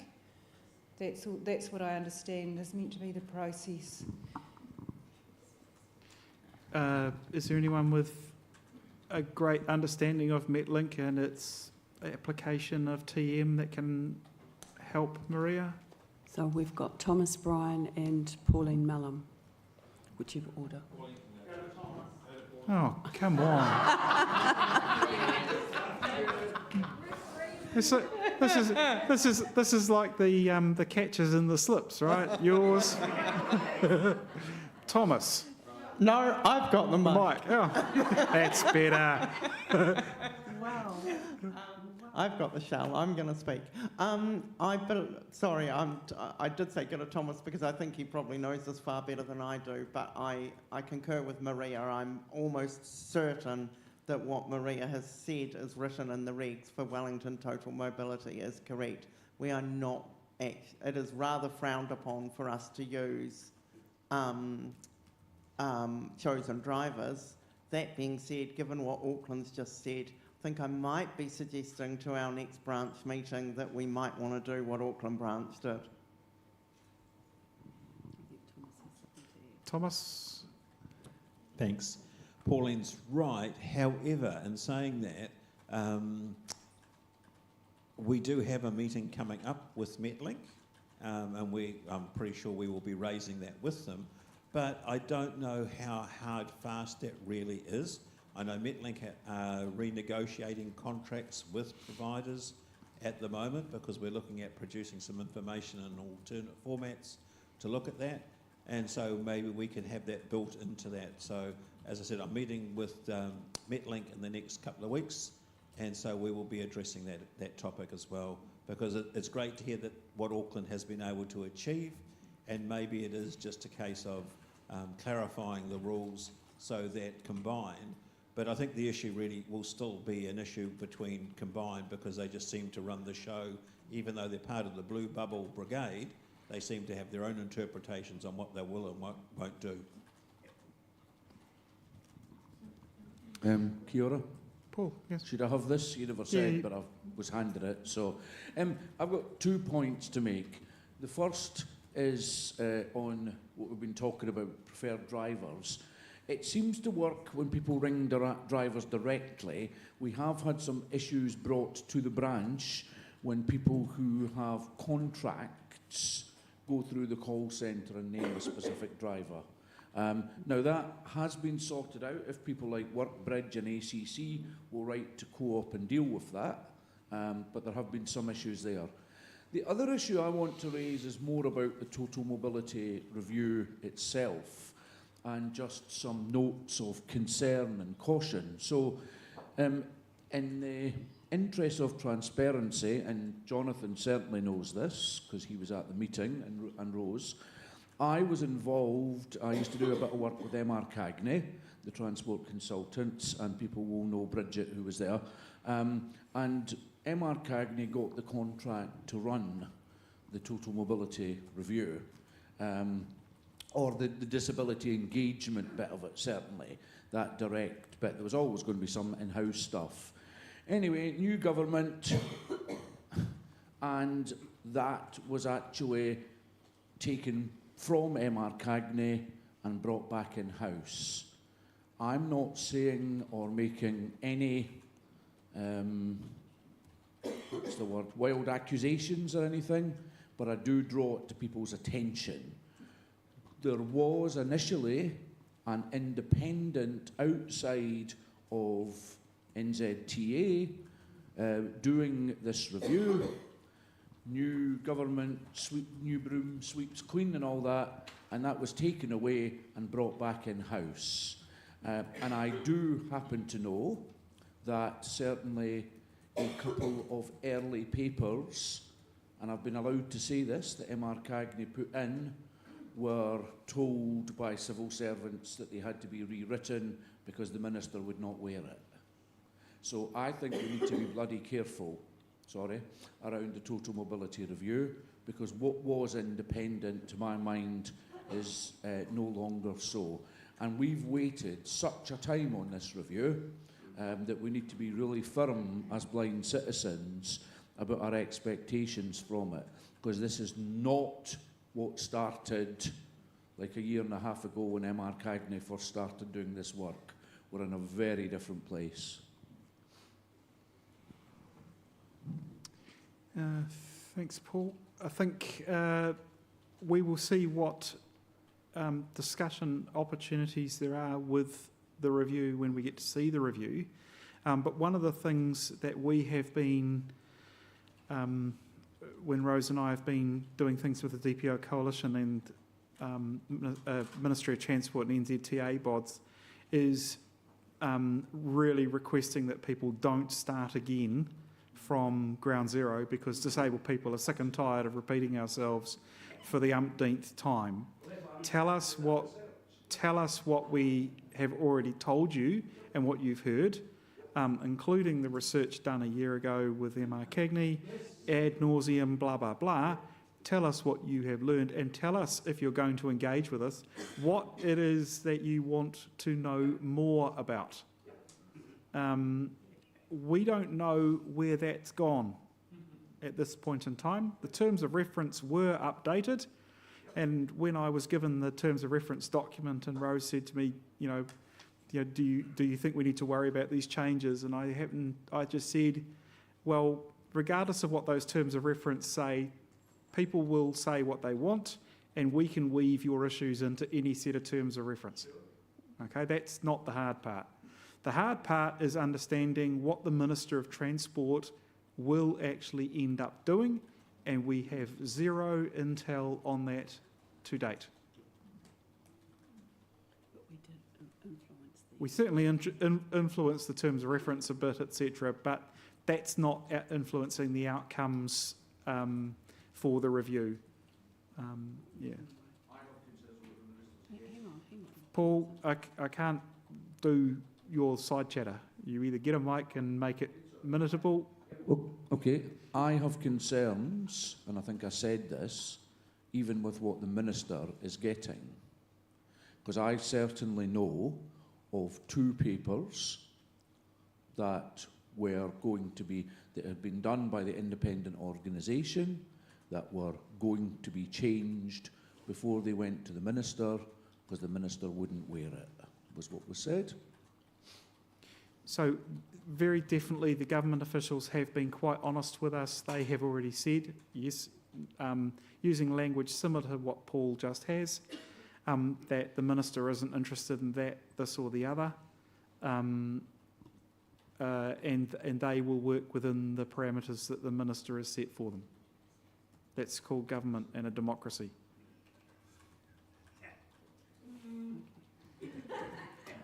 You've had your go, Mr. Brown. I might share your cynicism, but you work with the people that are in power. So, any other comments on that stuff? We aren't done with this business. Clearly, there will be further engagement.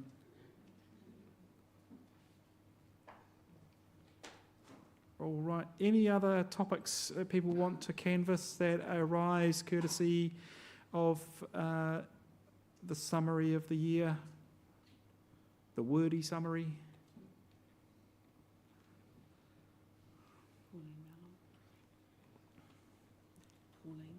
Pauline, different topic? Have you got a mic? She's getting one. All good. Coming.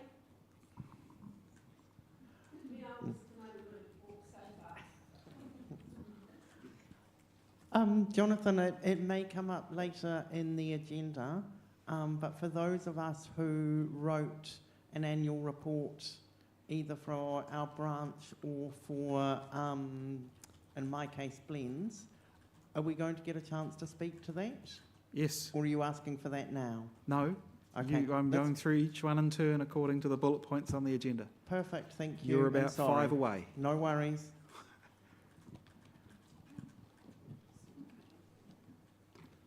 Anyone else for anything inspired by the wordy summary?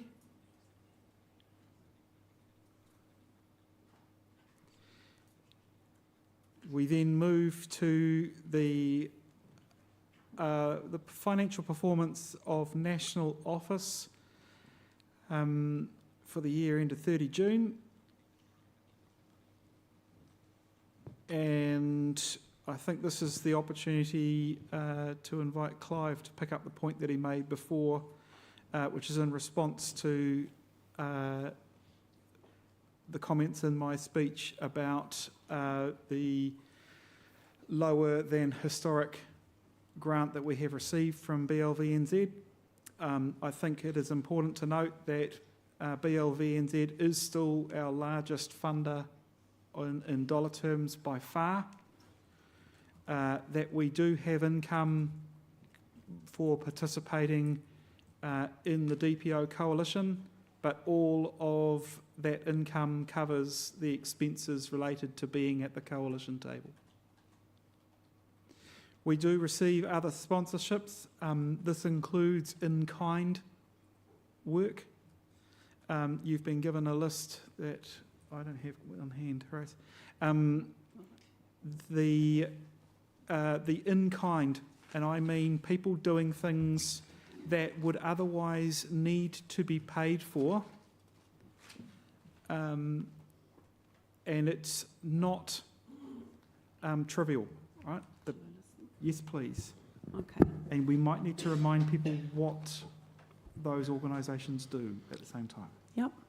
So I'll start from the top, and I might add a little bit more information in because Jonathan doesn't always, he's got a job to do, and it is a little bit under the radar.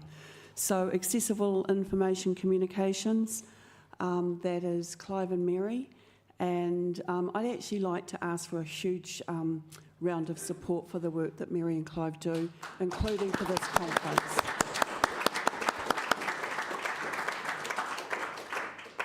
Because they always prioritise our work, and we've had a bit of a busy time the last month. That meant not all our timeframes internally were kept, and so thank you, Clive and Mary.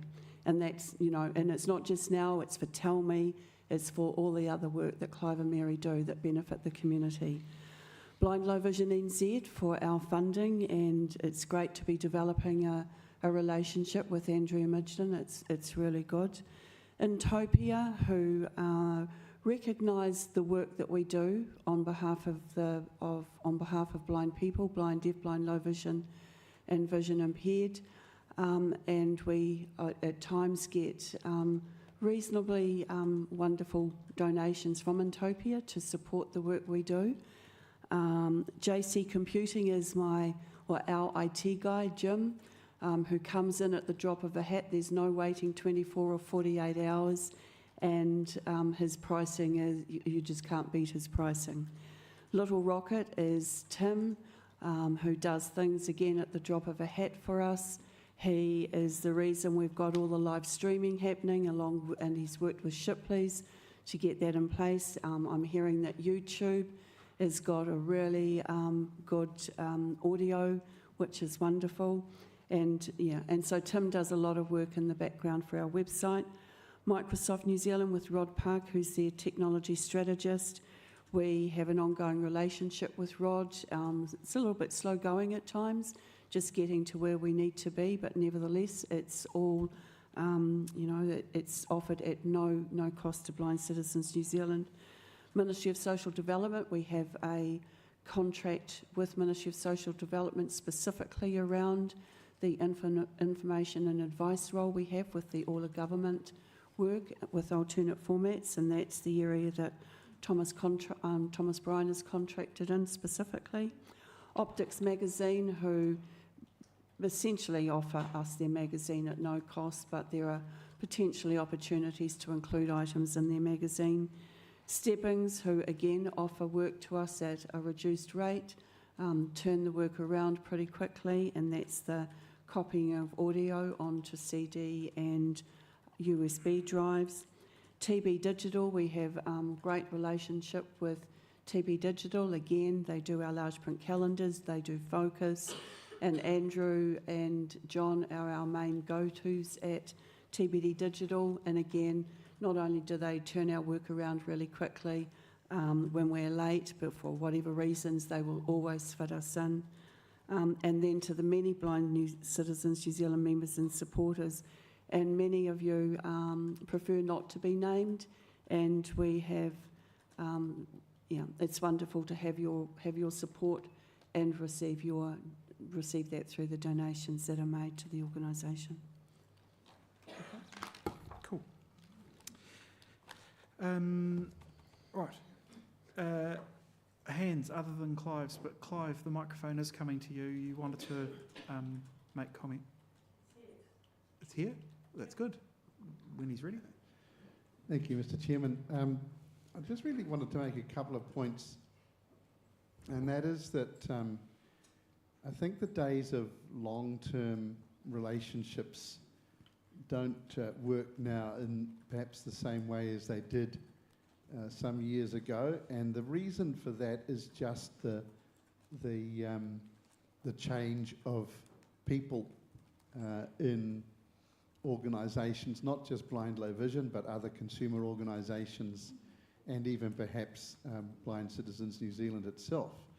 And so it occurs to me, so there's no doubt that the stunt pulled by the previous chief executive back in, I think it was 2021, was it?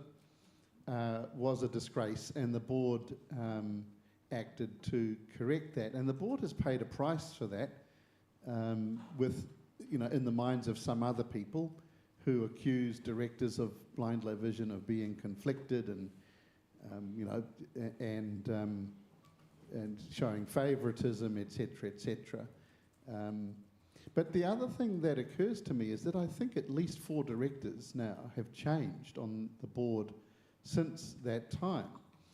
And so although the board has been working to kind of try to streamline and perhaps make more effective the whole system of funding consumer organisations in general, and I think we've made significant progress in that area.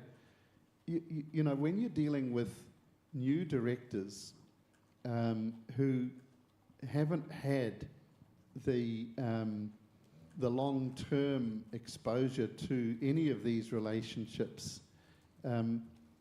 what you find is that the whole chemistry changes when this issue is discussed.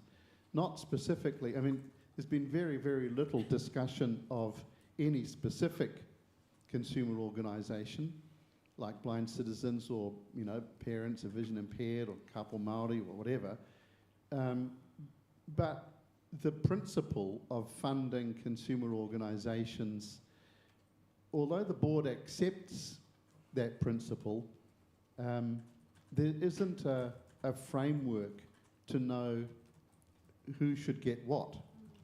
And so now you've got a situation where you've got a new chief executive, new directors or several new directors involved, an interest in trying to delegate the detail away from the board. You've got 11 or 12 consumer organisations, including 1 or 2 new ones, and they're all fighting for the money. So Blind Citizens New Zealand in earlier days perhaps had that patch pretty much to itself. That began to change in the 1980s, but prior to that, I think Blind Citizens New Zealand was pretty much the only show in town. Now, as I said, you've got as many as 12. There are issues around what even defines a consumer organisation. The board has tried to clarify that definition, knowing that some of the organisations that are currently funded don't actually meet that definition. But the reality is that there is still some interest in providing funding. There isn't even agreement around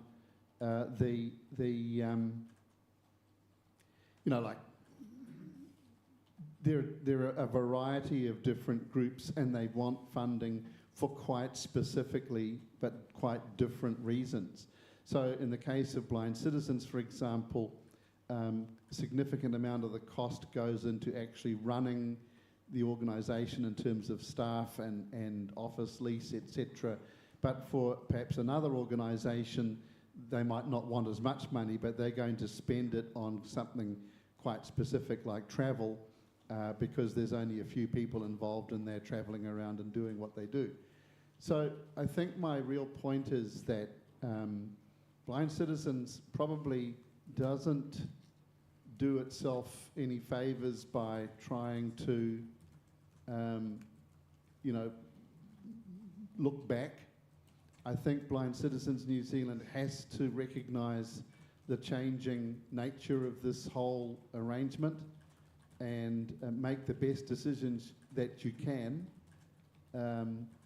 as a board, and realising that over time the people on the Blind Low Vision board are going to keep changing, and it isn't impossible that in future years there might be no funding at all for consumer organisations, right? Because you only need a small group of directors to start questioning, why do we spend this money at all, and what do we get for it? The we being Blind Low Vision, and you're just relying on the knowledge, the institutional knowledge of other directors to help that process, but that may not always remain. So I just want that to be understood. Right now, I think the board of Blind Low Vision New Zealand really values the relationship it has with Blind Citizens. Blind Citizens is the only organisation really representing the interests of blind people generally, as opposed to the very specific focus of some of the other consumer organisations that do come to the board.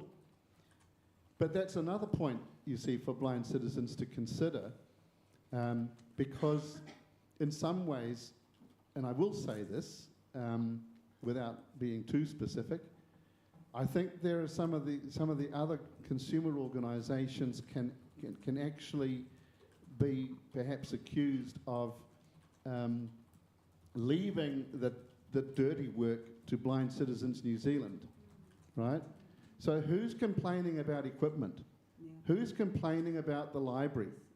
Who's complaining about guide dogs or Braille? Well, it's only Blind Citizens.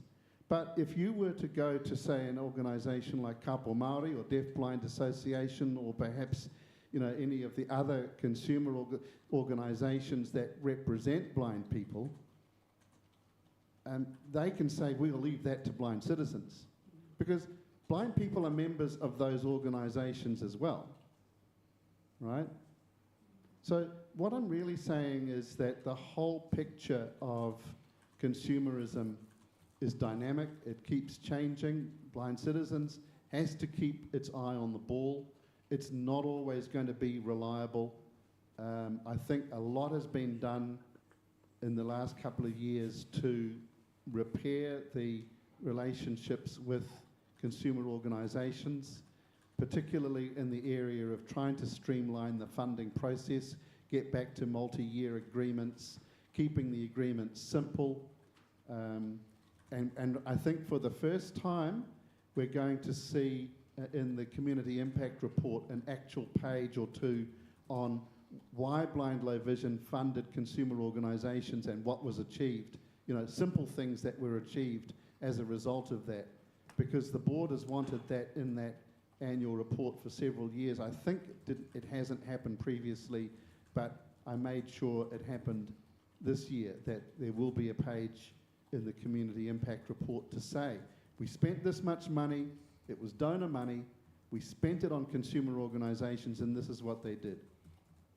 So, you know, sorry to ramble on, but it is quite important. It isn't now as definite as it used to be, and Blind Citizens, I think, needs to understand that, work with that as best you can, keep doing the job you do, and keep being prepared to persuade Blind Low Vision that it is worth funding Blind Citizens, but remember there's plenty of other groups doing the same thing.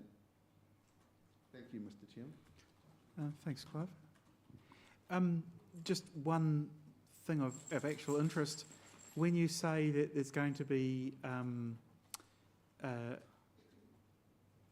a statement about the impact of spending on consumer organisations, are we actually going to be recognised as Blind Citizens, or are we going to end up being in the milieu?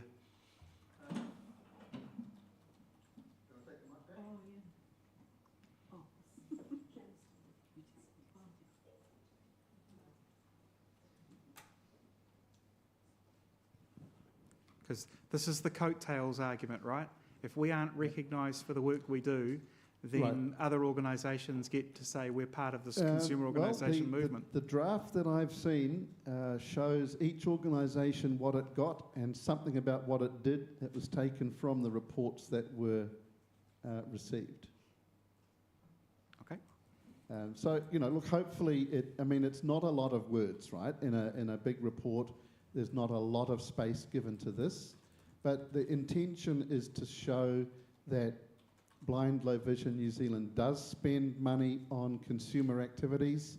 There's a general paragraph as to why we do it, and then there's a specific set of figures as to what each group got, and to some extent that puts those organisations on notice, right? That people will know that so-and-so got this much and that one got that much, because their members can hold them to account too.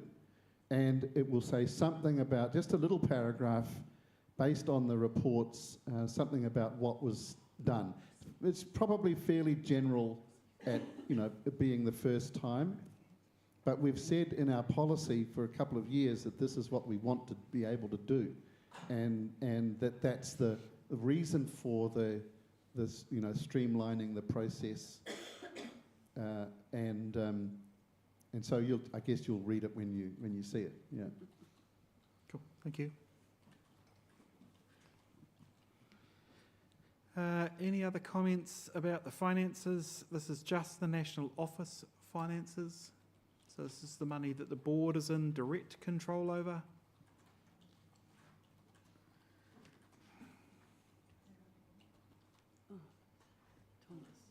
Thomas.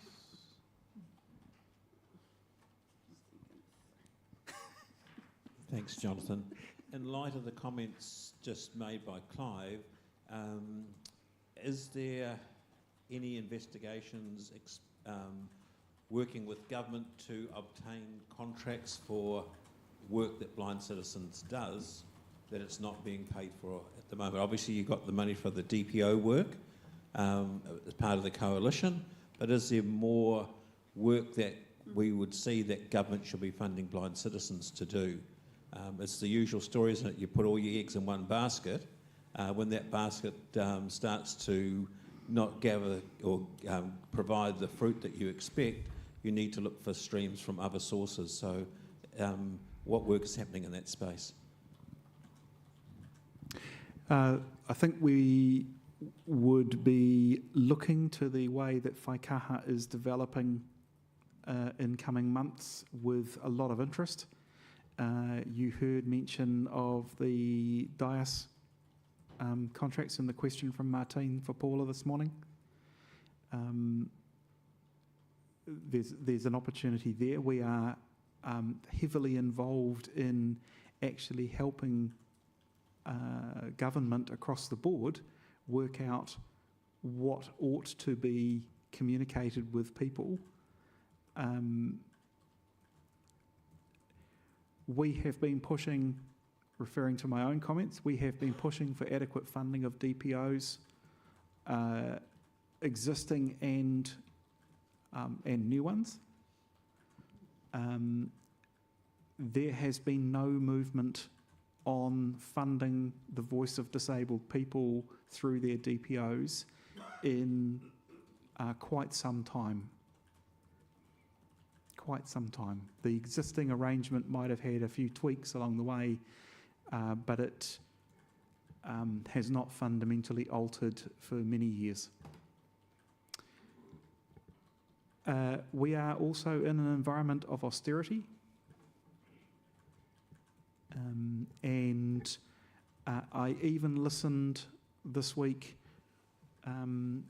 when someone quite glibly said, and DPOs can pass on this information to their members. And I do wonder if the individual was conscious actually that without someone paying us to do so, government was then shirking its responsibilities. So the opportunities, Thomas, to be recognised by government for the work that we do in a tangible financial manner are quite limited in the current environment. I'm pretty confident, and I'm aware that the Minister is now online. I'm pretty confident that every Minister for Disability Issues has been aware of Blind Citizens New Zealand and the work we do. I'm not sure what else we can do to make things different. We might pause that discussion because the Minister, as I said, is online. Minister Upson, we need a sound check from you, Minister, is MP for Taupo. You've got quite a few portfolios, Minister. I actually don't know which way I'm supposed to look to sort of roughly even keep looking straight ahead. That works. Minister Upson is Minister for Disability Issues, but also is Minister for Social Development. Those are the two portfolios she holds that I think are of the greatest importance to us now. And Minister, you are going to talk about the current challenges. So we are in your hands. Well, good afternoon, and fantastic to be able to join you this afternoon. Sorry, just had a few technical challenges there, so I have switched my screen, so hopefully that is working for you all right. So fantastic to join you, and apologies I couldn't be there in person. For those of you I haven't met, it's a fantastic opportunity to do so. I'm a Pākehā woman in my early 50s. My hair is dark blonde, shoulder length. Today I'm wearing a blue dress and a black cardigan, and I have a pink ribbon on in recognition of Breast Cancer Awareness Month. And I really appreciate the opportunity to join Blind Citizens New Zealand as part of your conference. I know you've heard from Paula Tesoriero, our fantastic Whaikaha Chief Executive, this morning, and I know she is physically with you and happy to answer any further questions that we don't manage to get to in this session with you. I know bringing together a conference of this size is a significant challenge, and doing it in a hybrid manner like this must bring some extra logistical challenges, so well done. So Jonathan, can I acknowledge you and your board members, to your Chief Executive Rose, to the Royal New Zealand Foundation of the Blind Board Director Judy Small, the Blind Low Vision New Zealand Chief Executive Andrea, who I have known in a previous capacity, Te Huia Bill Hamilton, your Te Tiriti or Waitangi advisor, and everyone who was there today and over many years. Can I thank you as very, very strong advocates for blind and low vision New Zealanders and the contributions that you've made over many, many years. My first interaction with your organisation was back in the early 90s as I was part of the organising team for the Disabled Persons Assembly, which was the World Rehabilitation Congress was the event that I was involved in organising in Auckland. So for those of you who have been around a while, that was a massive achievement for New Zealand to host it. My responsibilities as the Minister of Disability Issues is obviously understanding the wide range of disability issues and advocating on your behalf in government, as well as Jonathan has highlighted my other responsibilities, the Minister for Social Development and Employment, Child Poverty Reduction and Community and Voluntary Sector. Fantastic theme for your conference, he tangata, he tangata, he tangata. Of course, it is about people, it is people, it is people. And that is at the heart of, the reason I do this job. I've been fortunate to be a Member of Parliament now. This is my 16th year. So while I might be new-ish to the role of Minister for Disability Issues, my work as a local MP over many years has brought me in contact with so many parts and challenges that disabled people more broadly face and their families and carers. And really, at the end of the day, it's the important work that Blind Citizens New Zealand does for blind people, with blind people, on behalf of blind people, and that advocacy has been strong in over many years. And actually, as I understand it, and I hope my research is right, one of the oldest or longest serving advocacy groups in the disability community. I also know the important role that you play in the Disabled People's Organisation Coalition in progressing disability rights. And of course, I've had the opportunity to meet with the Disabled People's Organisation Coalition now on multiple occasions. If we think about the current New Zealand disability strategy, the vision, of course, is for a non-disabling society. So thank you for your work in helping us step closer to that vision, and in particular one where blind people can lead rich, full and independent lives with confidence and dignity. And your work has continued to have a significant role in strengthening our work, including strengthening the work of the ministry. And so I look forward to working with you all as we make further progress in making New Zealand a non-disabling country and community. So, of course, what I wanted to do is talk about some of the challenges that we face currently. And you'll be well aware when I came into this role, one of the first things that I did was call for an independent review into the disability support system. That review was completed in August. And during the time of that review, I worked incredibly hard to make sure that I was meeting with as many disabled people, families, carers, providers, and disability organisations to make sure that I was listening and hearing the challenges and some of the solutions that disabled people and representatives thought were necessary in terms of us ensuring that we had a much fairer system, a more sustainable system, and one that wasn't really a bit of a postcode lottery where, depending where you are in the country, you were receiving quite a different level of service. So that independent review made it really clear that urgent action was needed. And that's what exactly we have got to work on. So as a result of that review, Cabinet made the decision to transfer disability support services to MSD.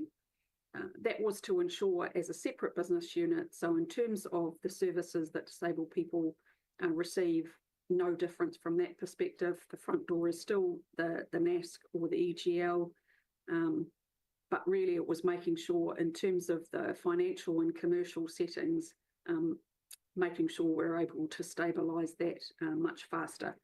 And it meant that in terms of managing a very large sum of money, that we could ensure that as much of that was reaching disabled people as possible. And that's particularly with the increase of funding, the $1.1 billion of extra funding that's gone into disability support services from Budget 24. So that transfer's happened, and as I said, disabled people will continue to access the Needs Assessment Service Coordination and EGL sites as they have done previously.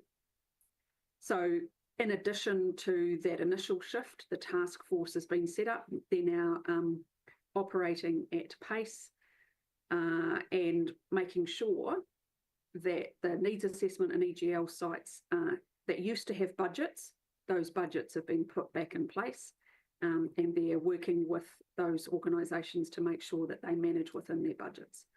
So really, when I understood that the budgets had been removed, still not sure why, that was one of the, the key reasons that the situation that we got into at the end of last year where Whaikaha was going to go outside its appropriation. So having a budget, knowing what it is, taking steps to stay within it is a significant part of what is very normal financial management that was returned. The second stage of the work will establish the criteria for access to flexible funding and update the flexible funding guidelines. It's been very clear to me in the discussions that I've had how much disabled people value flexibility and choice. So really important that we maintain that. But also I want to make sure that there's greater understanding, greater transparency about what that can be used for, and then make sure it's consistently applied. And so much of that work, the task force will be consulting with the disability community. And one of the important things to understand is the primary means for them communicating will be through the formal channels, like the DPO Coalition, like disability organisations, like Blind Vision New Zealand.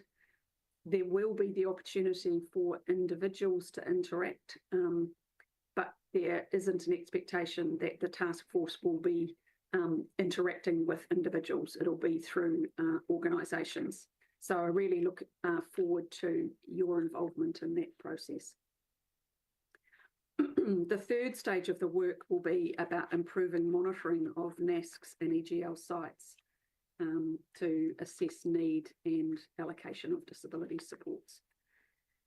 So at the end of the day, what is this all about? We want to make sure that there is a fair, sustainable and high quality disability support service that delivers better outcomes for disabled New Zealanders. And while I appreciate a period of change creates uncertainty, we will be absolutely trying to minimise that as much as possible. And I'm really confident that we will get into a much better and more fairer and consistent state with disability support services. The second part of that is the Ministry of Disabled People Whaikaha will be upgraded to a standalone government department. So at the moment, you may realise that it's a unit within the Ministry of Social Development. I wanted to make sure it really was independent. And so that change will take place in December and will be responsible for system leadership and facilitating that much needed societal change across New Zealand and system level monitoring.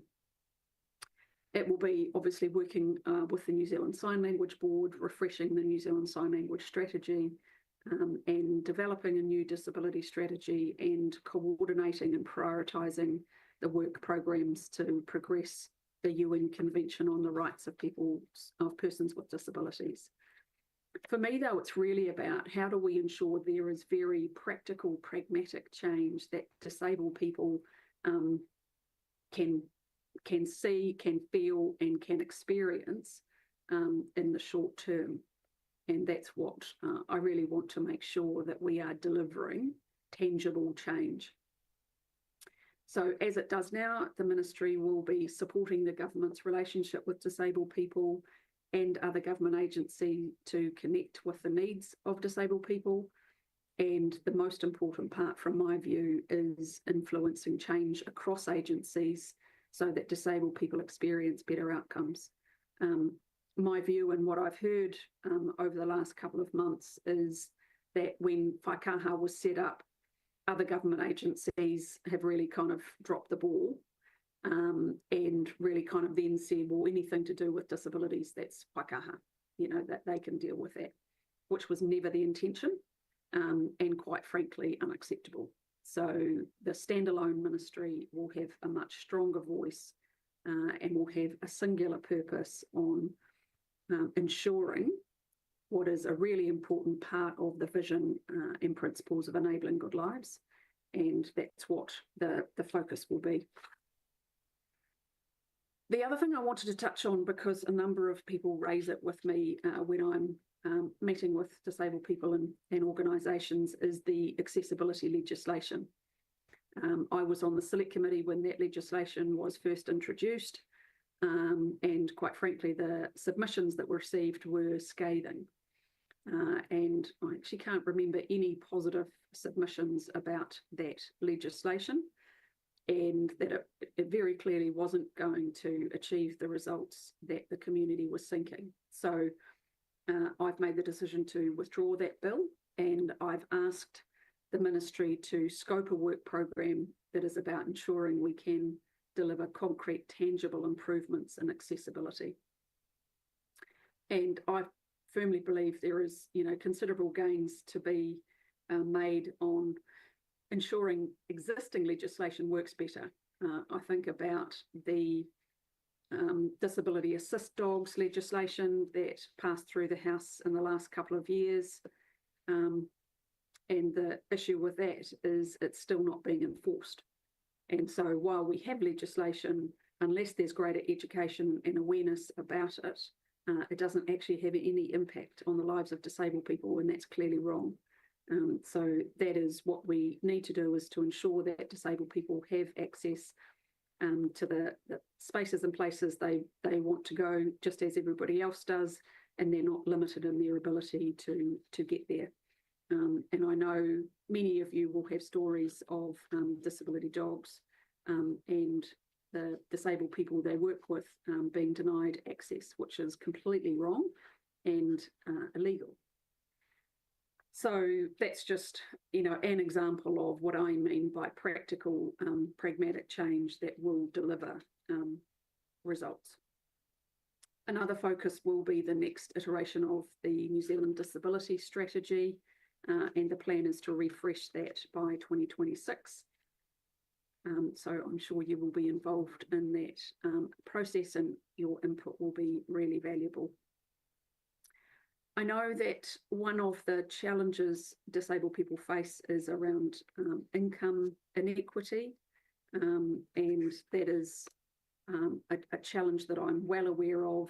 The data shows that obviously progress needs to be made in this area. As Minister for Social Development and Employment, I'm really keen to see more disabled people in work and to shift the focus on what people can do rather than what they can't, and to be very practical about dealing with the barriers that disabled people face in employment. So I'd be really keen to hear from Blind Citizens New Zealand what your experience is and what those areas are that we should focus on first. Obviously, Whaikaha's been doing great work with the Public Services Commission, looking at pathways in the public service.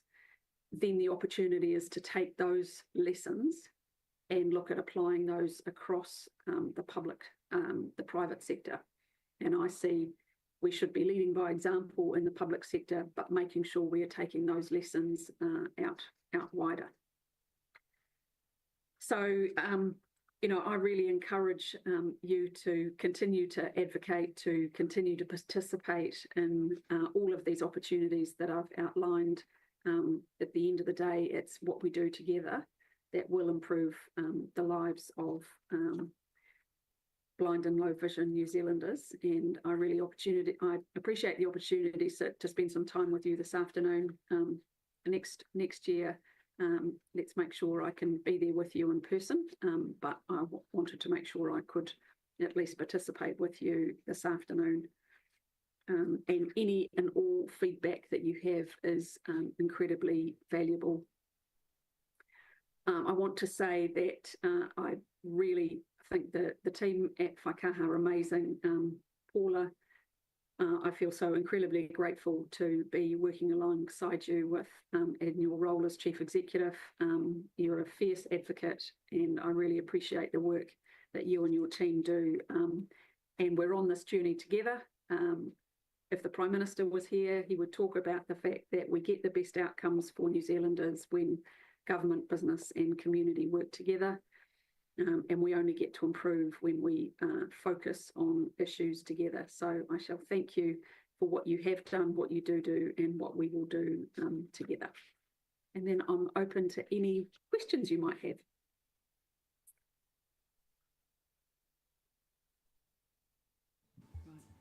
So we will we'll manage the hands for you, Minister, if that's all right.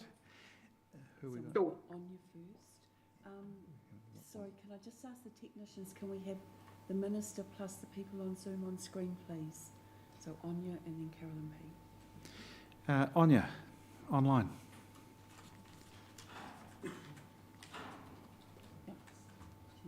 Kia ora. Thank you for the remarks, Minister Upson.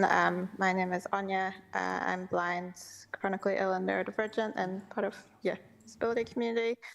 Wanted to make a few points and maybe just respond to what you feel like you have time. I just wanted to bring up the traffic light system and the introduction of that and the impact on of the disabled community. I know the intention is to make what the obligations are clearer, but what the obligations are in the first place has been unworkable for a lot of people because there are a lot of people who should be really on supported living and not have those obligations, but managing to get the medical paperwork and to actually get through the quite bureaucratic process to get supported living in the first place is really, really challenging. And also, it's not just about people being able to find any job, but jobs that are really flexible enough to work for them. So in practice, it's just so important to take approaches that really support around people and to really focus there. Second thing, I wanted to respond to your question about employment. So one thing is making sure that the processes throughout, like all of the recruitment, is actually accessible. So one example for blind and low vision that I've encountered, probably others as well, is like psychometric testing online, all of the like online platforms that we need to interact with in the processes of recruitment. Also things on the other end, like the tax forms from IRG. The last time I had to use one of those, they're still not accessible. And also thinking about the software that organizations use at like the procurement stages for those software, regardless of whether you have a disabled person working in that role at the moment or not, because that will be done, you know, once every so many years, setting up which software the organization is using. And if it's not screen reader friendly, there's only usually quite a limited amount that can be done about that by the organizations or agencies' internal IT people vis-a-vis who holds the software. And final point is just around, I know you would like support to be based on need, and there is a massive amount of unmet need out there, particularly from people who, under the quite sort of medical-based, diagnostic-based eligibility criteria, which don't align with, you know, social and human rights models of disability, who can't access support at all at the moment. So I think it's hugely important to commit to not narrowing eligibility and in fact to reviewing how eligibility is done to be able to meet that need. Kia ora, thank you. Thank you. I've made a note, so hopefully I don't miss anything. So firstly, with the traffic light system, it is very much about making sure people understand what their obligations are and where they are, whether they're complying or not. So the sanction regime is unchanged. So it is the same regime that's been in place for many years. And what I've often heard from people is they don't understand what their obligations are, and therefore it's more challenging for them to be able to comply. And one of the things that's important, so whether it's someone who's on the job seeker work ready, or who have temporary conditions that are on health condition and disability, for example, is that more regular contact with MSD means that more assistance is available. And too often I'm hearing examples of those who are supported by whichever type of benefit, who are wanting to be in work and aren't aware of what support's available to them. And that's where, one of the obligations is to, talk to a case manager if you've got a case manager, be in contact with MSD, so that they can better connect people to the support and services they need. And I don't want to get to the end of the financial year and find that MSD have got budget available for support that we should have got out the door to people who want it and need it to access work. I recognise that we've got massive gains to make in terms of more workplaces being open and more friendly and accessible. So one of the things that I see my role is over the coming months is to work with more employers to break down some of those barriers. So that's what I mean in terms of what is it that's working in the public service that we can take over into the private sector. And then the point you well raise about government forms not being accessible, the inland revenue forms, for example, when we talk about Whakaha's role being around system leadership and accessibility across government, that's a great example. So it would be really good to understand from Blind Citizens New Zealand, what are those priority areas in government departments that need to be improved, that will create better access to the areas you want, such as employment. And, I accept that's probably a long list. We won't be able to do all of it, but what I do want to be very clear with you about is what we do commit to, I will ensure we deliver.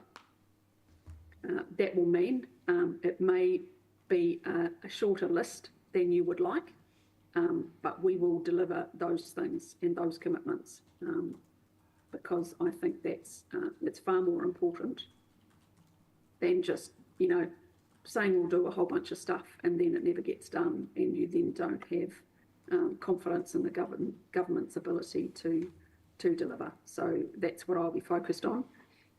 More than happy to have, separate feedback from you as an organisation around those barriers to employment and suggestions you've got for how MSD could better support you, whether it's the types of employment or the barriers in transitioning into employment. So very keen to hear further about that. Right, so Minister, it's Jonathan. I've got a question. Do you really want to hear things like the job support application forms that support employed disabled people, that those forms are not available in an accessible format? Do you really want your office having to deal with that sort of what I would call low-level issue that just should never need a minister to know about? Well, I accept that's absolutely the case, but the reality is, unless there is a ministry who is aware of what those barriers are, nothing will change. So yes, I'd like to sit here and say government agencies do a great job. We all know they don't. Right. So it's not all going to change at the magic waving of a wand. So let's make a list, prioritise it, and at least get on with some of it.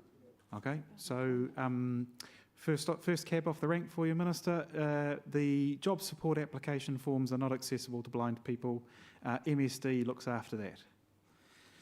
Right. Okay. the bigger one that I want to tackle, and this is one I think a minister should be clarifying, both for disabled people and for the systems that support them, meaning the officials. When we listen to you and others say that people in work are better off than people living on a benefit, what is your response to the comments that then come back from, and I have to say, other advocates for disabled people that I keep hearing, which is that far too often disabled people are worse off if they gain employment? That the financial incentive to work does not exist. What's the high-level principle that guides your work in this space? Great, thanks for your question, because it's not just disabled people that find being in work as opposed to being on a benefit has a differential. So one of the pieces of work on my work program as the Minister for Social Development and Employment is looking at what I'm calling making work pay. You know, what are the barriers? What are the points that it becomes a disincentive or not enough of a gap to be in work, and what are the real costs of that? And so obviously the benefits of being in work aren't just income related, but you'll be well aware of that. But where you are talking about the difference between a benefit and work, that's on my work program to look at, because I do think there should be a greater gap between being in work and being not, and then looking at how do we solve that or make progress towards reducing that gap for particular groups in our population. So with respect to the particular groups in our population, does that mean you have a specific work strand in that program for disabled people? I don't at this stage. There's, as I said, a priority more generally as in the Minister for Disability Issues is to support more disabled people to be in work where they want to be in work and they're facing barriers to be in work. And then on my Minister for Social Development and Employment, looking at the settings in the welfare system to make sure that we get the settings right to make it so that work does pay. Cool, thank you. Carolyn, you've got the next opportunity. I wanted to expand on what Jonathan said about some areas of MSD that are not accessible, and I have one other issue as well. Apart from the support funds application form, I know of 2 people, one blind and one with a physical disability, who gained work with MSD but had to leave those jobs because adaptations or inaccessibility of databases in one of our largest government departments in the country. I also have to, each year, fill out a renewal for the accommodation supplement. I have to pay someone, get a support person, to assist me to fill out that form because it's not available in an accessible format. And I'm sorry, but I find it completely unacceptable that one of the largest government departments in the country that serves a whole cross-section of our community is not making its information, its systems and its documents fully 100% accessible. How can we expect the private sector to do the same if government won't? My second issue is to do with the fact that if you are employed or if you are in tertiary education, you can get funding for essential equipment for independence to help you. But if you're not employed, or you are in a job that's less than 20 hours a week and you're not in tertiary education, you cannot get any funding support whatsoever from government. You have to go to organisations like lotteries to get that support. Why is that? It is not fair. Great, thank you. And that's exactly one of the barriers that I was referring to. So in terms of being able to be aware of these issues and then getting a prioritisation from you, we can start to tackle some of them. I'm not going to commit to tackling all of them because that would be unrealistic in the short term. So can I just clarify in terms of your question about, I wasn't clear if you had got a role in MSD or got a role via MSD. Minister, I think Carolyn's talking about other people's experiences, not her own. Oh, I see.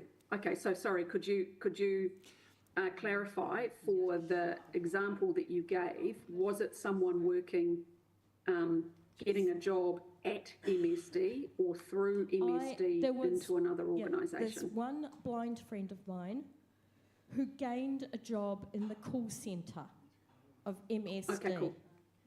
He had to deal... Understood. He uses a screen reader. He had to deal with 5 to 6 different databases to enable himself to do that job. More than half of those databases would not work with JAWS. So he had to, in the end, resign and try and get a job elsewhere. I'm not 100% sure of the circumstances of the lady with the physical disability, but when I was communicating with her, she said, sorry, I'm not going to be in this job much longer because they cannot meet my needs as far as my disability goes. And I find that really sad.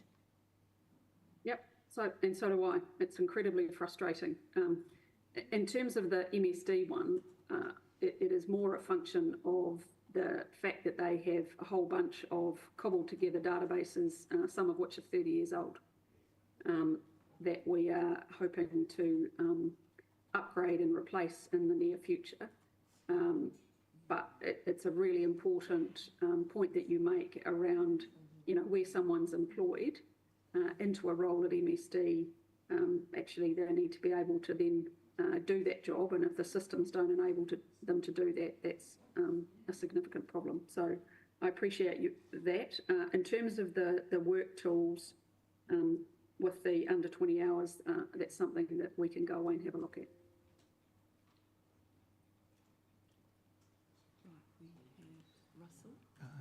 Did the Minister want to do the second question? Looking for more speakers. We do have Russell. We've got Russell. So we're going to you, Russell. Next up, you might get a chance, La. It's a might. Russell. Good afternoon, Minister.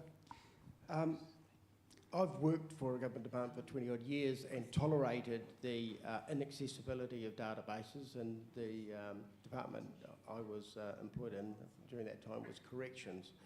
I tolerated that because I'm very much client-centred, and the work I was doing was greater than the impediment I was experiencing, so I stuck with it. Ignorance, and I don't mean this disrespectfully, but ignorance around disability can be a barrier in itself. And what I'm wondering, I'm quite solution-focused, is if the work brokers can specialise in disability application. I'm aware that a few years back that some of the case managers within Work and Income New Zealand were tasked with dealing with complex offender populations. So they specialised in that. And I think some of the outcomes have been very, very useful and productive. What about specialising some of the work brokers and Work and Income New Zealand case managers in the area of disability, so as consumers we're not continually educating and trying to break down the barriers? Yeah, I think that's a great suggestion. When I was Minister of Corrections, they were, in corrections, the team were called, they called ORCs, Offender Recruitment Consultants. I hated the acronym. This is terrible. The initials. Lord of the Rings. Lord of the Rings, orcs. Yeah, maybe it's a good thing or a bad thing.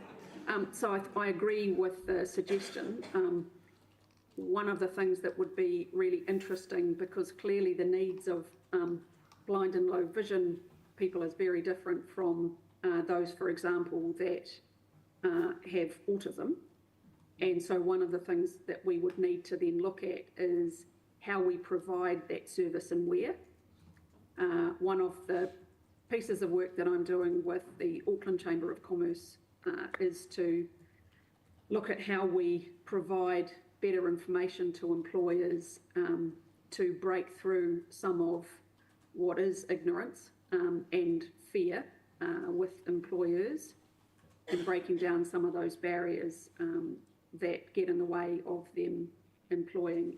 And when I was Minister of Corrections, it was very clear about the decisions that employers made not to employ someone who had a prison record, for example.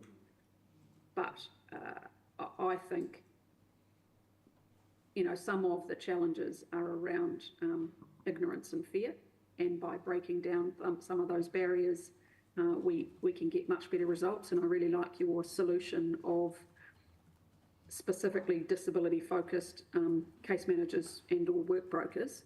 And so what I would want to look at is whether we then do disability-specific rather than disability in general staff. Rightio, La, you've got a quick shot. Kia ora, whakalofa, Minister. La toa halatau. I have a particular interest, and so do blind citizens in previous conferences, on enabling good lives principles.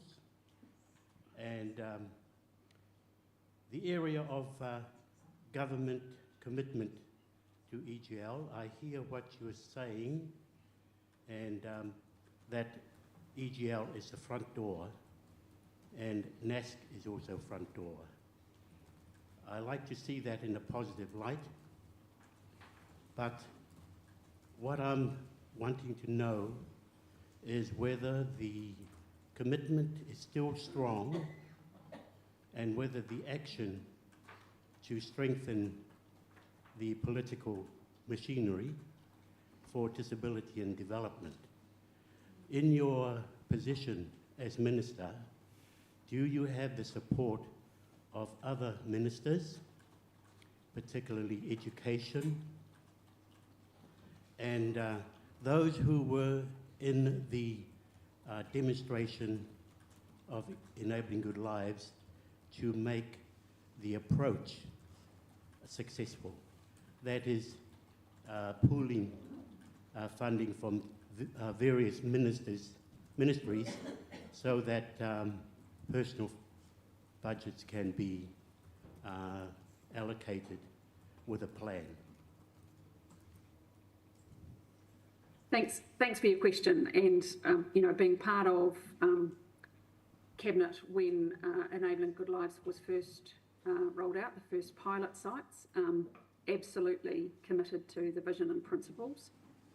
I guess one of the frustrations I've seen is, you know, with the 3 pilot sites, the evaluations to date have been really limited, and there's been nothing around financial evaluation, nothing around, so I've gone back and read through all of the Cabinet papers that relate to Enabling Good Lives, the pilot sites, what was intended, and you know, one of those was around to enable earlier investment that would lead to less support over time.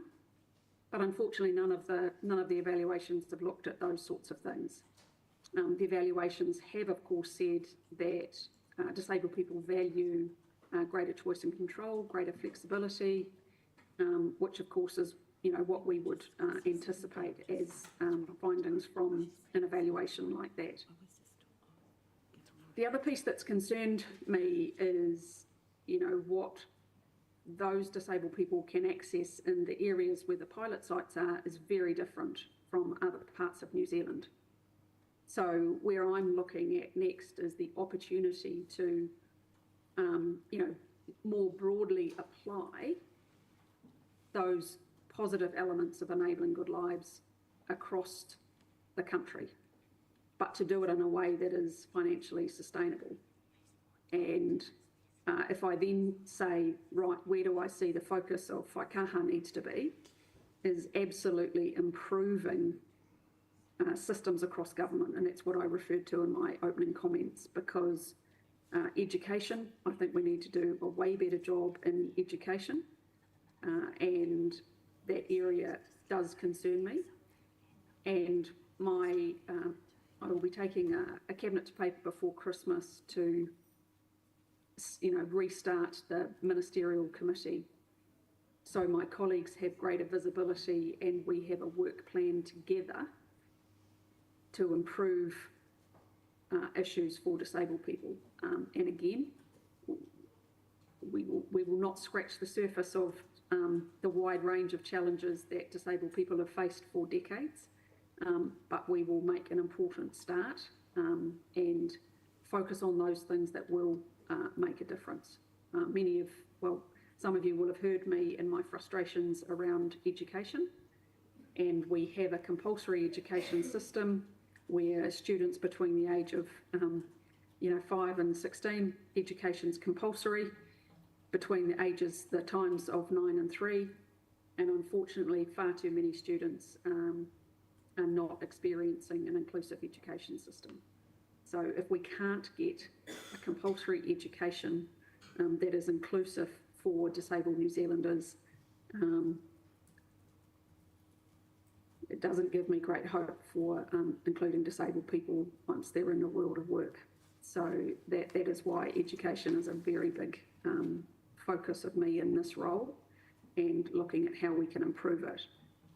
I think the school attendance target that is one of the 9 government targets really enables us to look across government and say, right, well, why do we have low school attendance? And for individuals who are chronically truant, what are the issues? And disability will be a component for some, either as a student or as a family member. So that's where we can, really drill into those details and come up with some concrete plans to address it. But enabling good lives, we are committed to the vision and principles across the government. And as I said, I was in the government when we first introduced them, but we have to do a better job than just having it in 3 pilot sites. I guess I would say, just as addition to that, because I've had a number of people raise it with me, with the Disability Support Service, we have to stabilise it before we can improve it.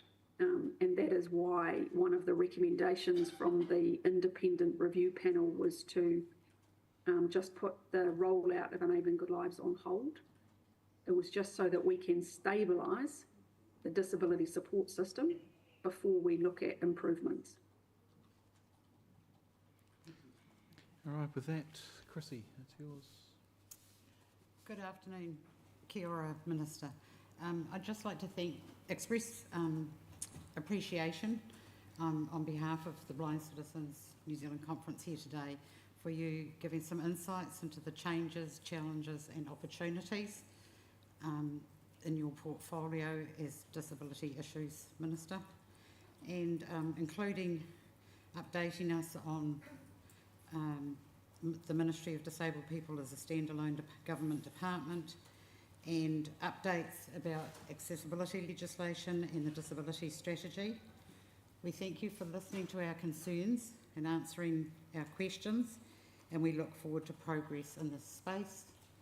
So thank you once again, and I'm not sure if the camera is focused on this, but we have a gift here for you that our Chief Executive Rose will arrange to get to you in appreciation. Thank you.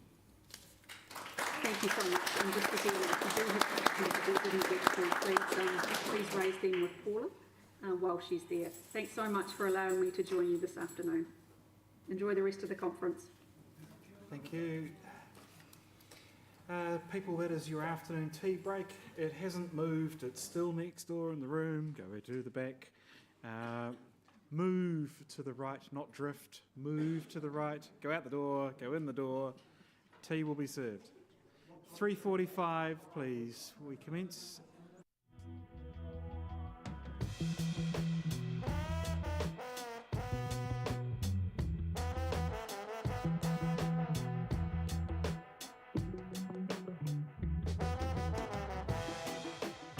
There's a war in you. There's a war in me. Healing us in the air. Till it gets too hard to breathe. Yeah. Oh, my baby's crying. Always mother too. I don't wanna hurt no one, no. What else am I supposed to do? One in the chamber, too ready to go. She quick on the trigger and that's why I love her so. One in the chamber. Too ready to go. She quick on the trigger and that's why I love her so.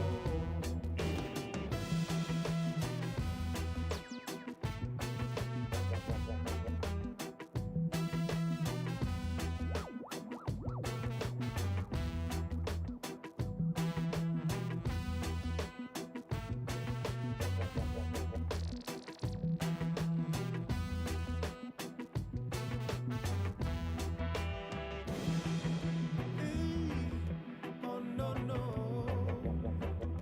no. That's why I love her so. Oh no, oh no.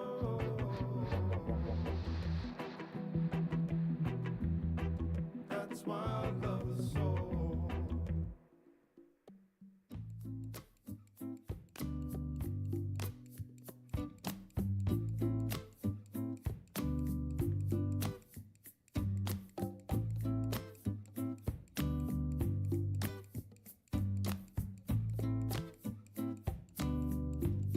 Is this the state we've been searching for? On this day, it's time to reassure. 'Cause you seem to be feeling beat, no attention on the seat, always gearing up for more. Got to love, complimentary rides, the elation you can't hide. What will you bring out that door? It's time, yeah. You know you feel so right. No need to change the vibe. Oh, sweet honey, it feels right. Oh, friend, I want you to agree. Yeah, we can't spend this time so wastefully. So many reasons to feel down, not so eager to speak out. Why do these feelings fill your days? Don't you think it's time to get up? Show me the way you strut your stuff. Let's start moving at the same pace. Yeah, it's time. Yeah, you know you feel so right. No need to change the vibe. Oh, sweet honey, it feels right.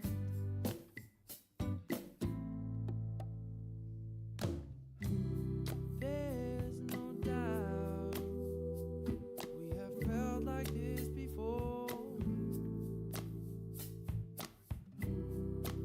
keep spinning out. Not something that I can't ignore. Yeah, it's time. Oh, you know you feel so right. Yeah, it's time. Oh, yeah. It's time. You know you feel so right. No need to change the vibe. Oh, sweet honey, it feels right. It's time, yeah. You know you feel so right. No need to change the vibe. Oh, sweet honey, it feels right.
takes a beating up animal to pull them all away. Rushing me around and it's sending me astray. Don't you lie to me as we finally got a handle on the doors that we open and shut. Packing on my suitcase cause I'm going far away. I'm going to a place where the credit cards don't decline on me as we finally got a handle on the doors that we open and shut.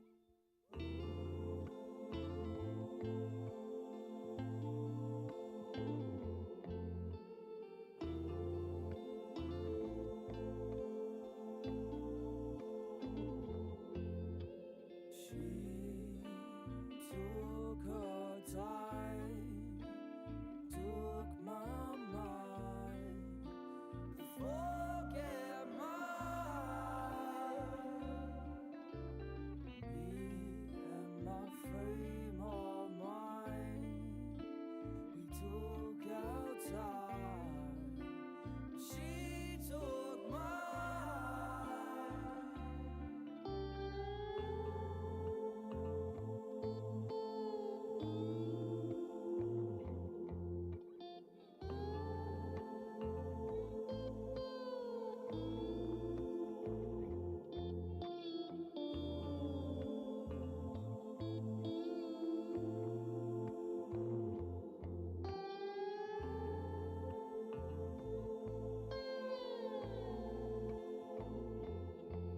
We're remotely secluded in this faraway place, heading to a land where everything is okay. Don't think suddenly that you and me got a handle on the doors that we open and close.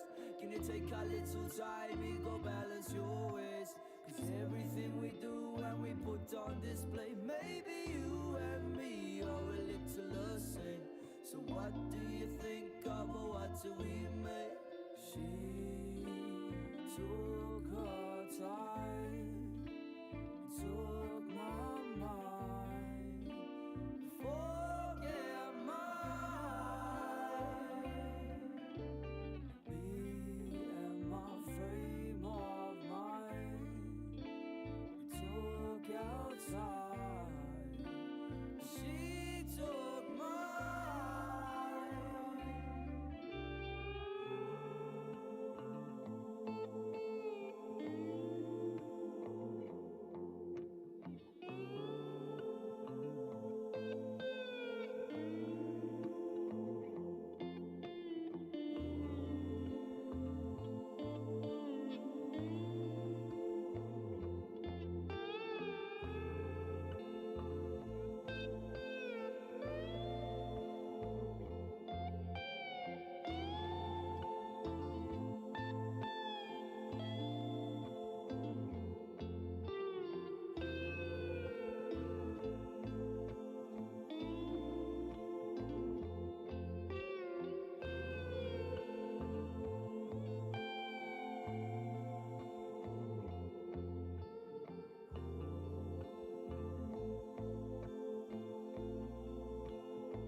Breezes will sit in the front row.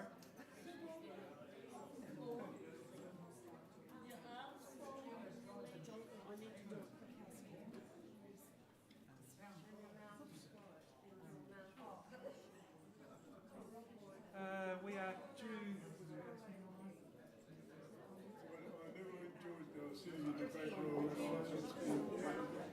People, we have our guests online.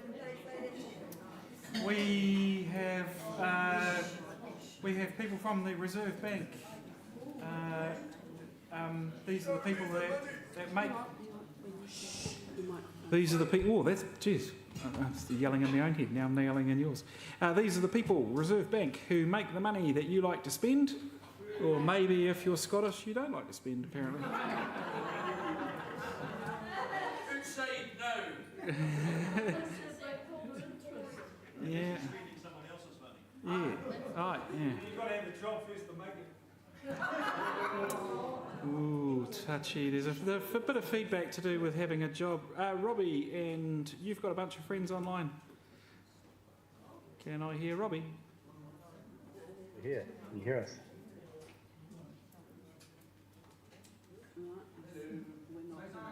Say something, Robbie. Can you hear me?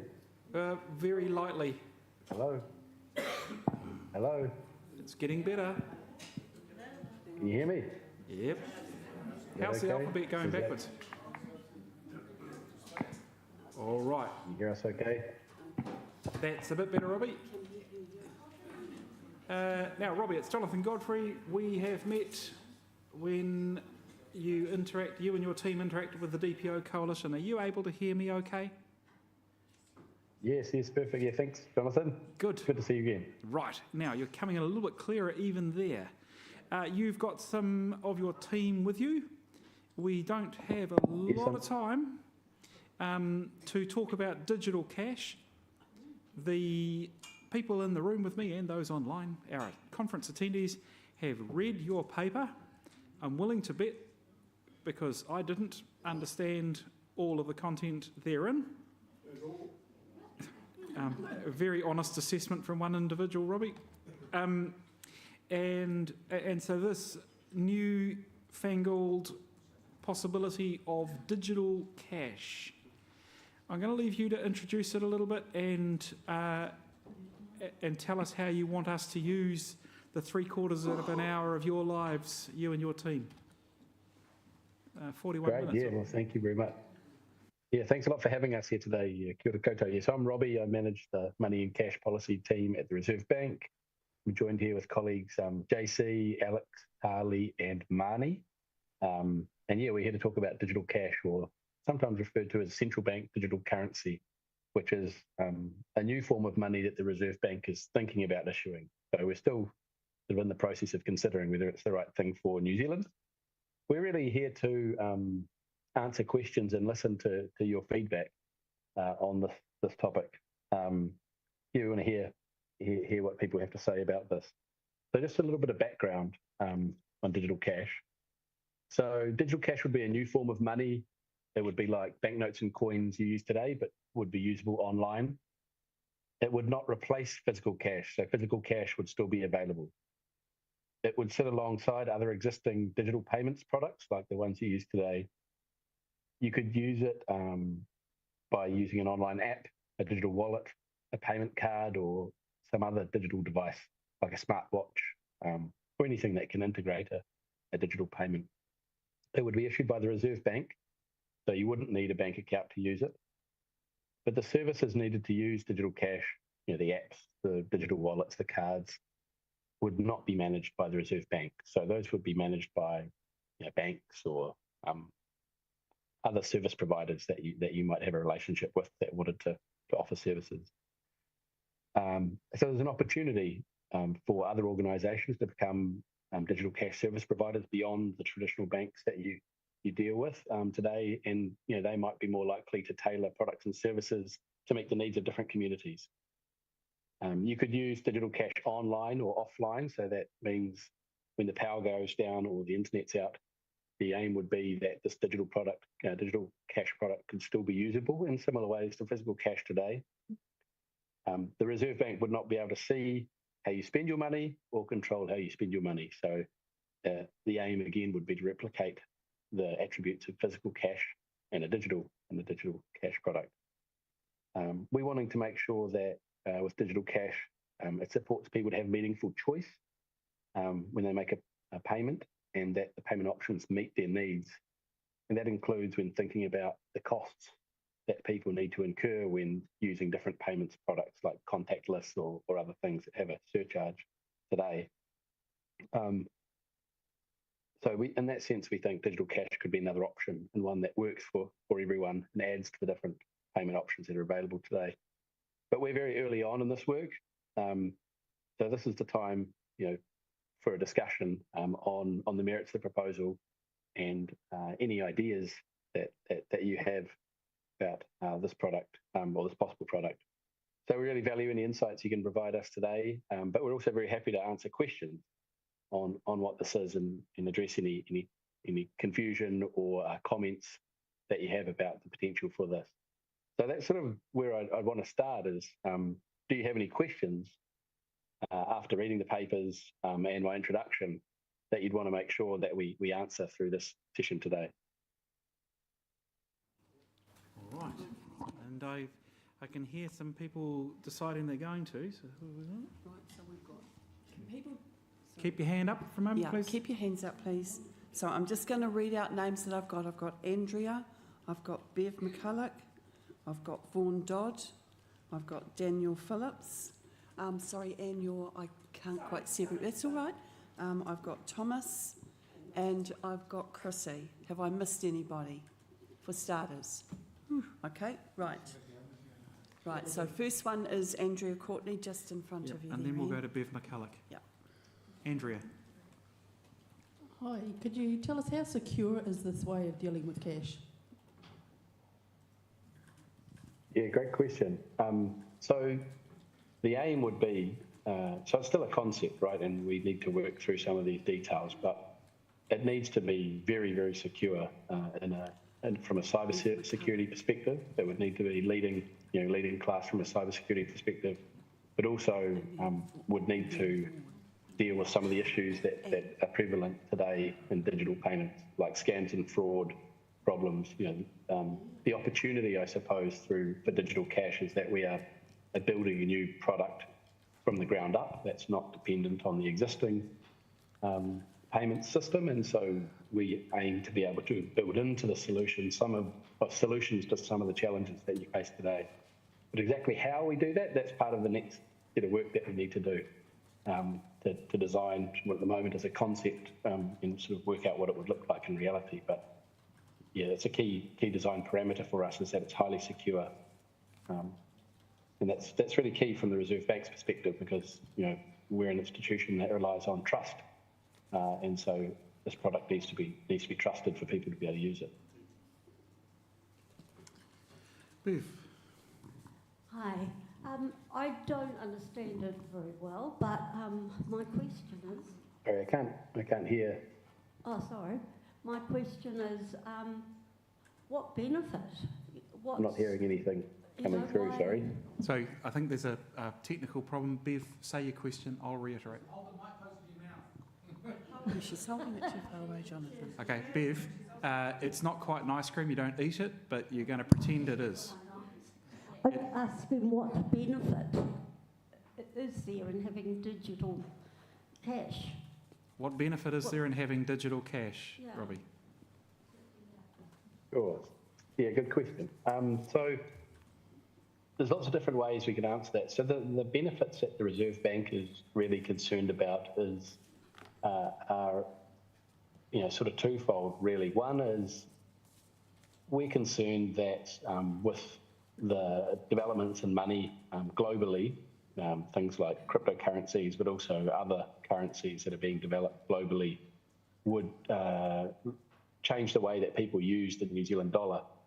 And that, particularly with the decline in availability of cash and the use of cash, that some of the sort of core roles that the New Zealand dollar performs, what we call monetary sovereignty, but basically that we have our own currency and it's effective, that will be eroded over time if our money doesn't innovate and evolve to meet people's needs. So that's one big sort of concern, meta concern that we're trying to respond to with this.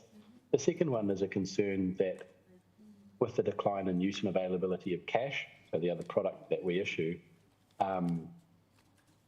people's needs, not everyone's needs are being met by the products that are being offered in the market. And so there's an opportunity with the new technology, but also with the Reserve Bank, given our sort of system-wide role, to ensure that the money products that we issue meet the needs of everybody. And that includes making sure they're accessible, but also available offline, when the power goes out, and are at low cost compared to the commercially provided options. We're also, I suppose, concerned that in New Zealand, we used to be a real innovator when it came to money and payments. EFTPOS, when it came out, was a world-leading system, but that system hasn't really been invested in over time.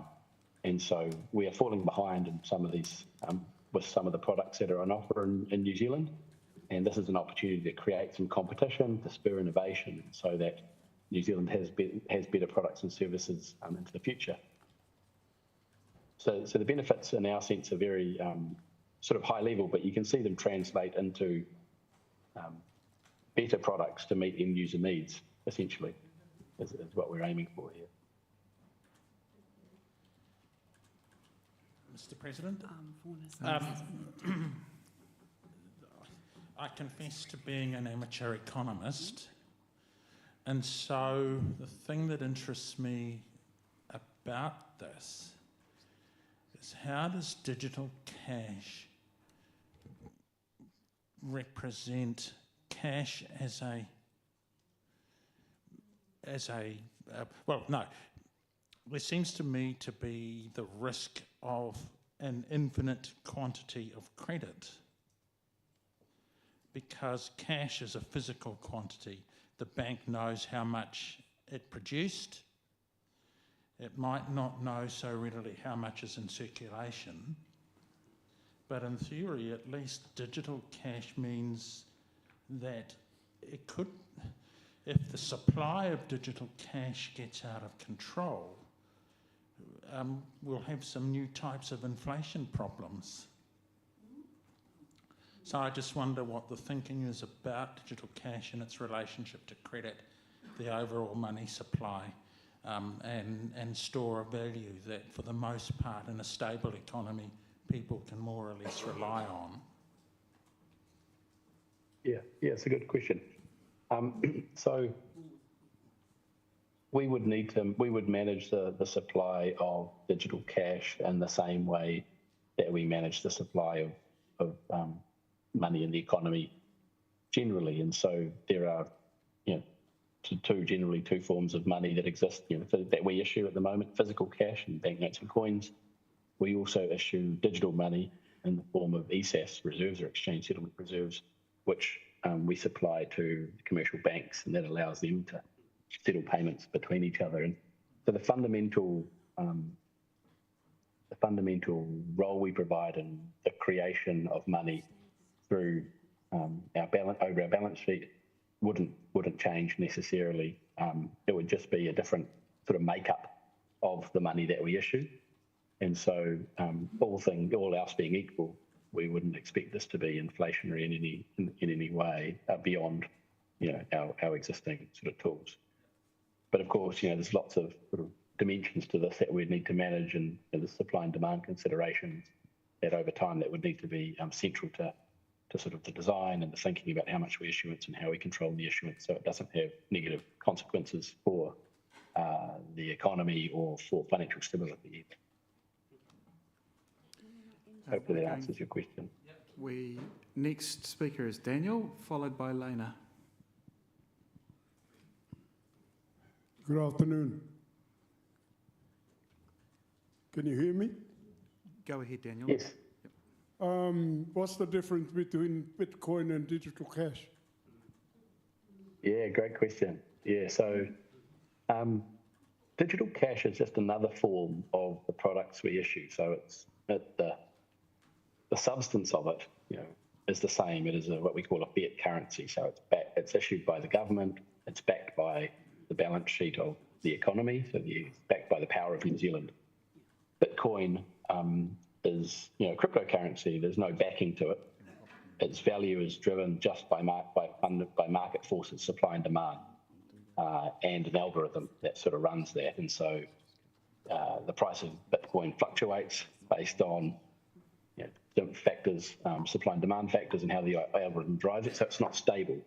You know what I mean? It sort of moves around in terms of its value. Where digital cash would be a stable currency, it would maintain.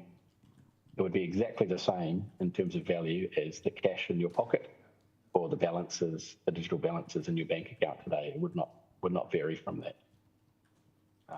So I suppose to summarise, Bitcoin is, we'd call like a sort of speculative investment asset. It's not really money. As people use it to try and make money and find yield, where digital currency or a central bank digital currency, digital cash would just be another form of the money you use today. Thank you. Lena, you're next, followed by Thomas. When you're ready, Lena. Thank you. My question is this CBDC used at the moment anywhere else in the world? And if so, are there any lessons or things that we could learn from other countries using it or the way they're using it? Thank you. Yes, really great question. So CBDCs have only been issued in sort of a live deployment in, I think, 3 small economies, the Bahamas, Jamaica, and the third one, which escapes my mind right now. There are a number, 92% or 93% of central banks are exploring CBDCs through a variety of research, sort of pilots, prototypes, in a similar way to us. There are some big pilots underway. For example, in China, they've got 250 million users or something in their pilot. So they've done a lot of research, and in other economies, they've done a lot of sort of research on the technology and trialing too. So we are certainly trying to stay connected with that work globally, trying to make sure we're learning the lessons from other countries as they invest in this work. And our aim with this is not to be at the bleeding edge. We want to be a fast follower. So we want to be in a position so that if the decision is made that digital cash is a good thing, ultimately for New Zealand, then we can implement it quickly. But we don't want to be the economy that tests it and makes all the mistakes. We want to learn from other people's mistakes before this becomes a real thing. So that's how we're trying to position ourselves with respect to the work. Coming to Thomas and then Chrissy. Thomas? Thanks, kia ora. I have a couple of questions and they're sort of linked. So the first one is, if my understanding is correctly, that the Reserve Bank will produce the digital cash like it does, for example, with paper cash, but it'll be up to other providers to be the gateway for you to be able to use or store that digital cash. So what, if anything, is the Reserve Bank looking at to ensure that those second parties will make their products to be fully accessible? And the second part is, all of us have experienced great times when we had COVID, we had PayWave and it was free. Now we see that PayWave as being hugely, some organisations that charge huge amounts to access PayWave.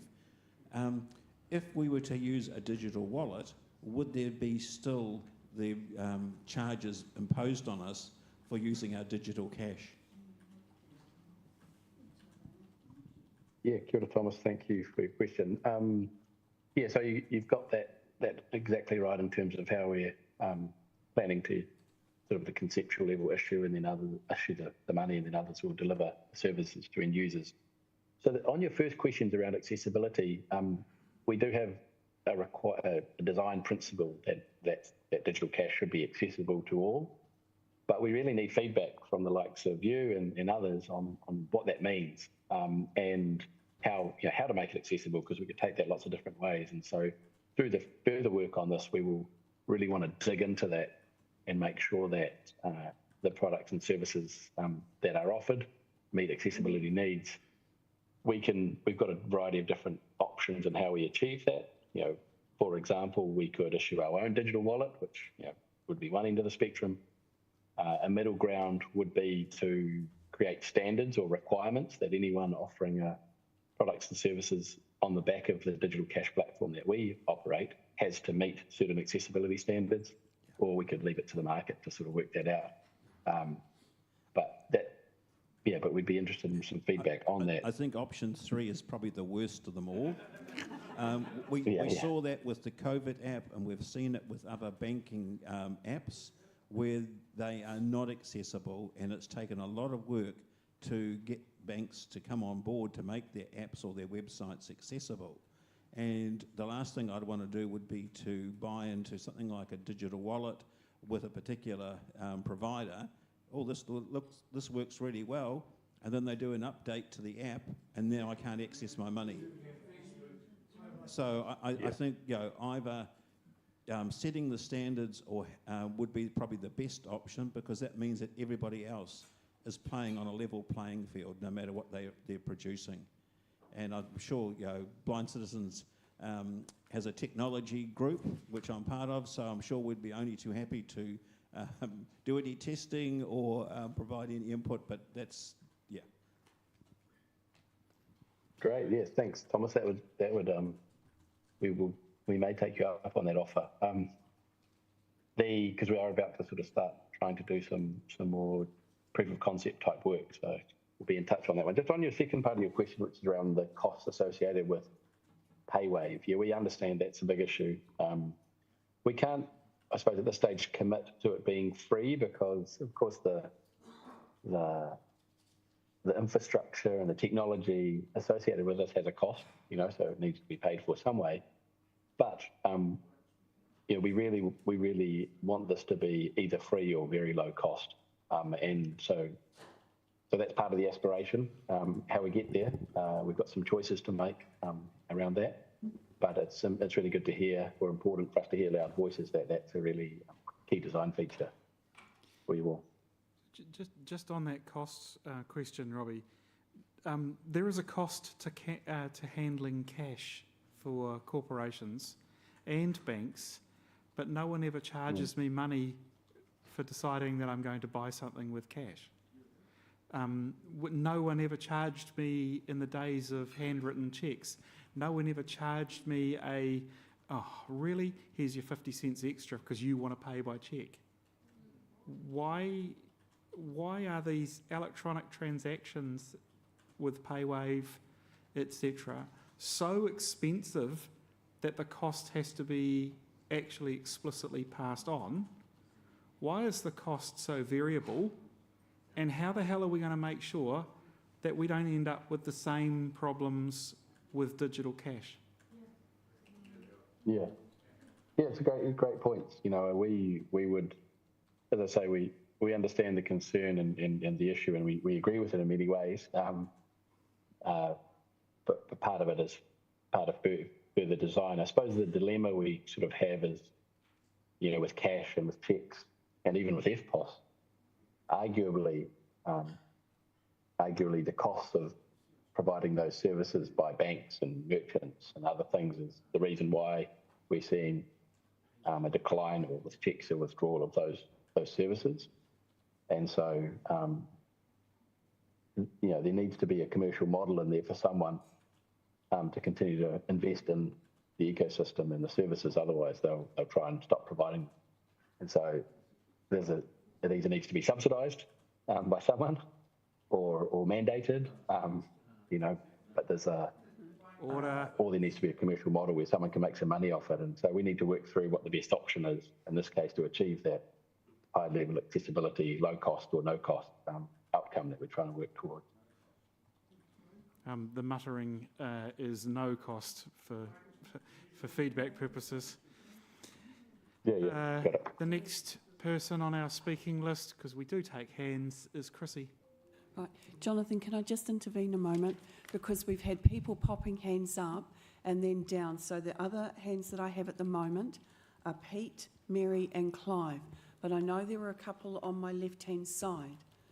So if I've missed anybody, pop your hand up now, please, and I can make sure to get it. But those are the names that we've got after Chrissy. You can cancel mine, thank you, Rose. Questions been asked and answered. Oh, okay. Thanks, Pete. So much for the $10. Was it digital or real? That's a joke. That's a joke. Right, and we've got Paul Brown. Chrissy, when you're ready, please. Yes, thank you. Robbie, my question, well, I've got a comment first. One of my greatest concerns is for those people who are disabled and or senior members of New Zealand and who may be on the negative side of the digital divide and are already getting well left behind by what's happening in the world around them. Some of them have zero ability to use, accessibility to, and education about,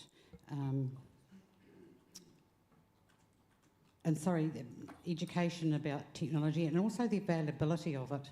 For example, I live in a rural area where your online experience might be minimal or nil. And I'm really concerned that this could leave them even further behind, particularly as we have a greater number of aged New Zealanders. Is there any data available on how many New Zealanders could be affected in this way, or is there plans to collect data on that section of society? Yeah, thank you. Really good point and questions. So it's definitely something that we're conscious of in this work and in the wider work of the Reserve Bank. I think it's really critical from our perspective that people have options and meaningful options. So part of the issue that we're grappling with at the moment is as the cash system or cash becomes harder to access and use, people are forced into digital bank accounts, and those digital bank accounts don't always meet people's needs. And so part of our work on physical cash is really trying to make sure that physical cash remains a meaningful choice to people, for people to use, so that merchants accept it, it's available to be withdrawn, merchants can make change, and that those that prefer to use physical money or simply cannot use the digital version have that option into the future. And so that's a base case scenario for us that we're really working hard. And another part of the Reserve Bank's work program is to make sure physical cash remains. There are some statistics around the digital divide. I don't have the numbers on the top of my head, but there's been quite a lot of work to sort of contemplate or to quantify the number of people that either don't have access to devices, have low numbers of devices in their household, so effectively don't have access to devices, don't have internet, or don't have meaningful access to internet. This was a big focus during COVID of the government when everything sort of went digital very, very quickly. The numbers in my head at that point are something in the mid 20% of people were 25 to 29% of the number I have, but don't quote me on that, around people that were sort of effectively digitally excluded. So it's a big issue for New Zealand, generally, and something that, to the extent we can, through this work, we'd aim to address, or at the very least we wouldn't want to make worse. There are some things we could do through the design of this, of our product, so thinking about the types of devices that digital cash would be available on, making sure that it's accessible on simple devices. You don't need to have a very expensive smartphone, for example, to use it. There's some things like that we could do. And there's probably some other sort of system-wide things we could do, working with other parts of government to ensure that, to promote availability of internet and training around digital devices and other things. But for us, there needs to be a package of solutions. It can't just be digital cash, it can't just be bank accounts, it can't just be physical cash. It needs to be a combination of different interventions that allow people to use money on their terms and the way that meets their needs. Coming across to Mary. Oh, I got Mary. Mary's first. I'm in charge. Okay. Thank you very much for your talk. This is really interesting. I am old enough to know about cheques and the way the banking system sorted them in the 1960s, long before they were developed all around the world. And when EFTPOS came in the mid-80s, that was a huge development. I think trust in the system, for me personally, has been trashed by the recent introduction of touchscreen EFTPOS machines. Please, Reserve Bank, please look after what you are doing and continue to honour your good work. When you have been replacing your cash, New Zealand, in my opinion, and I've been able to travel to 28 different countries, in my opinion, New Zealand has the best cash in the world from an accessibility point of view. And in New Zealand, the Reserve Bank in 2005, when you last changed the coins and you continue to pay serious attention to your notes, you get that right. But now we've had these touchscreen EFTPOS machines dumped upon us without consultation. And yes, if we're lucky, the staff member on the other side of the counter will push the right buttons. If we practice, we can use them. Why? So you need to make sure that your digital cash option is going to work as you describe when the power goes off and this goes bung. We've had recent lessons with hurricanes, etc., with power being off for absolutely ages, and people desperately needing physical cash. So my plea for you is not a question, but please honour your history and make sure that whatever you bring is as trustworthy and as good as your history, please. Right. Thank you, Mary. Thank you very much for that. And we definitely aspire to that, and that's what we're working towards. And it's great to hear your comments on banknotes and coins. So I'll pass that on to my colleagues. I know that when the banknotes and coins were sort of last produced, there was a lot of work done with the blind community in New Zealand to make sure that those banknotes were fit for purpose. So, yeah, thank you for your comment. It's Clive speaking. Now, we're in an age now when we can make, if you've got a device, you can make, payments quite simply. But the problem I'm wrestling with is that whatever digital cash we go for, you're going to have a device of some sort, right? It doesn't exist otherwise. It has to be, there has to be some kind of electronic device that holds the cash. So I'm not really sure what we gain. Wouldn't it be better just to simplify the process of transferring money between people with what we've already got?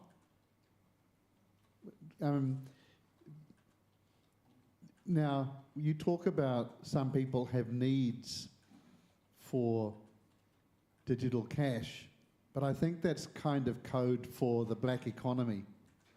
It's like the gardener that only wants to be paid in cash. And I get that, but if that is what it is, why can't we just be upfront about that? Because, we're having a discussion here in a conference of blind people about making sure that whatever cash system we adopt is going to be usable and accessible.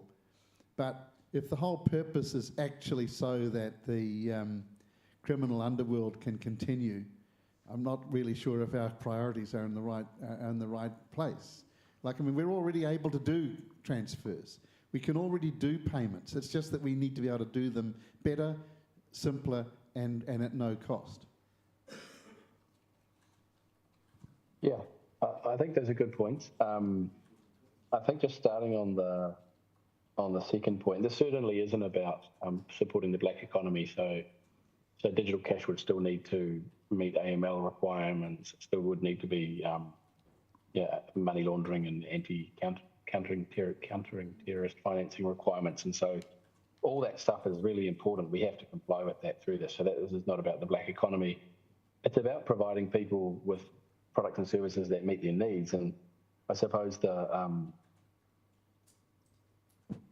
prior we have based on experience to date is some of the products and services that are out there meet a lot of the products and services out there meet lots of people's needs. They're happy with them, but there are people that don't have the products and services they need, and the private sector hasn't delivered those, even though you'd think the incentives are there for them to do so. And so this is about how do we create the right incentives so that the products and services that meet everybody's needs, and that's accessibility considerations, that's availability considerations, that's cost considerations, that's innovation considerations, so that the economy is benefiting from becoming more productive over time. How do we create the right incentives so that the private sector actually invests in those things? And so digital cash is a way of creating those right incentives through competition and through the central bank, and taking a sort of taking a position there that spurs innovation from others. So the need here is about trying to think what's going to drive better products and services that meet people's needs into the future, whatever those needs may be. So, Robbie, it's Jonathan. To help people, what are these needs that are not being met by either the ability to use online banking, online payments with credit cards, bank accounts, etc., and old-fashioned physical cash? What are these? What are the examples of a genuine need that someone has today that they actually can't do with physical cash or the existing methods of electronic transfer? Yeah, so those are the things, some of the things we're interested in feedback on, but the sort of things that come through our discussions with others include the ability to make payments instantaneously. So at the moment, it takes a lot of time to settle a payment in New Zealand. So if you do a TradeMe purchase, you need to. But isn't that an infrastructure problem, not a new system problem? If I pay on TradeMe and I use Ping, it happens pretty quickly, right? It's instant pay. That's how they market themselves. Yep. So we have people need something that they might want to do in future that they currently can't do. So what are those examples? If commercial enterprises don't like Ping, that doesn't mean that New Zealand needs digital cash. No, it certainly doesn't. We're wanting feedback on what the use cases is, and so these are the things that are coming up: real-time peer-to-peer payments, offline payments, concerns about the cost of payments. The innovative sector, the fintechs see opportunities to drive automation and efficiency in some of the way payments are made, so by automating processes via new technology. But part of the purpose of the consultation is to get feedback on those things. What do people actually see the potential benefits? And where are those benefits over time? It's not just about sort of solving the problems of today, it's thinking about what the digital economy might be in sort of 20, 30 years' time. This is digital infrastructure, ultimately, like you pointed out. And so things will be built on it over time. So we're trying to get a sense of, the problems people have today, but also the opportunities that it could drive into the future. And that'll all be part of the decision-making around whether this gets taken forward and whether it becomes a real thing. And then maybe to help people out, another question for you. If New Zealand decided to enter into a digital cash world, so we would have existing electronic transfers, existing physical cash, and this newfangled digital cash, how many years will it take from point of decision to actual digital cash being used in our economy? Yeah, good question, and that's something. So we said that's something we're still working out. We've said, and our thinking is that around 2030 it would take for us to be able to implement digital cash, but that's unlikely to be on an economy-wide basis. So that would be through sort of just the initial MVP rollout, and so it could be a long, long time before this is a real thing for people to use. Thank you. We've got hands from Hannah Well, and I've got a then mic Paul. here. Oh, Because my hand was up and I go ahead. brought it. Do you want me to? We're gonna have a chat about who gets handed a microphone at some point. Well, you've got it. Go ahead, please. Actually, it's Rose. I just need to be clear that once the names are given, people are there and the mics are handed over really quickly, Jonathan. Yeah.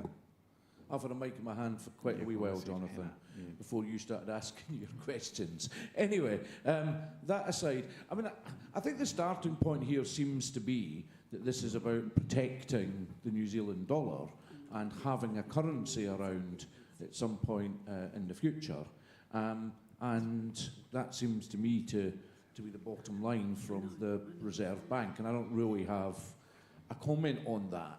But I mean, it's interesting you talk, Robbie, about services that don't meet need and about innovation and stuff, because to be honest, you're talking to the right audience. We know all about that.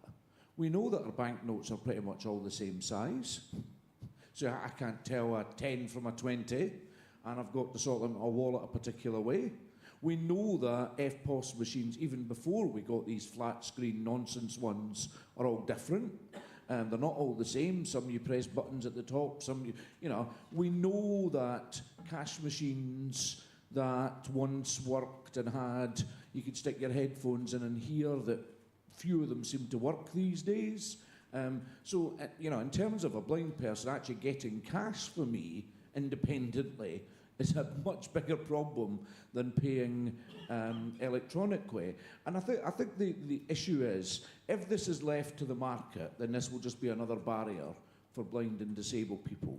We've got a banking system that has a long history, and so, never designed in 200-300 years ago that disabled people would have money, but actually you do have a chance, and I think a responsibility, to ensure that any new digital currency is as accessible as it can be and actually becomes something really useful to blind people, because I think many of us have been left quite far behind.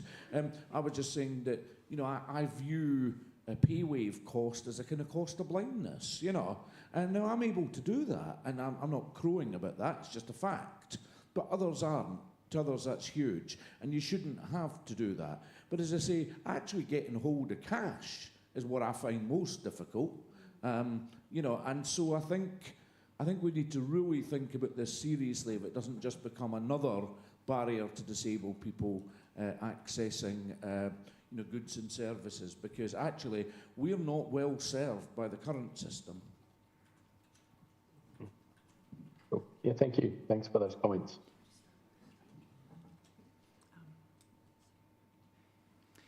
Hannah, I'm going to, we're going to come to you. You are the last, and we are on borrowed time for Robbie and his team.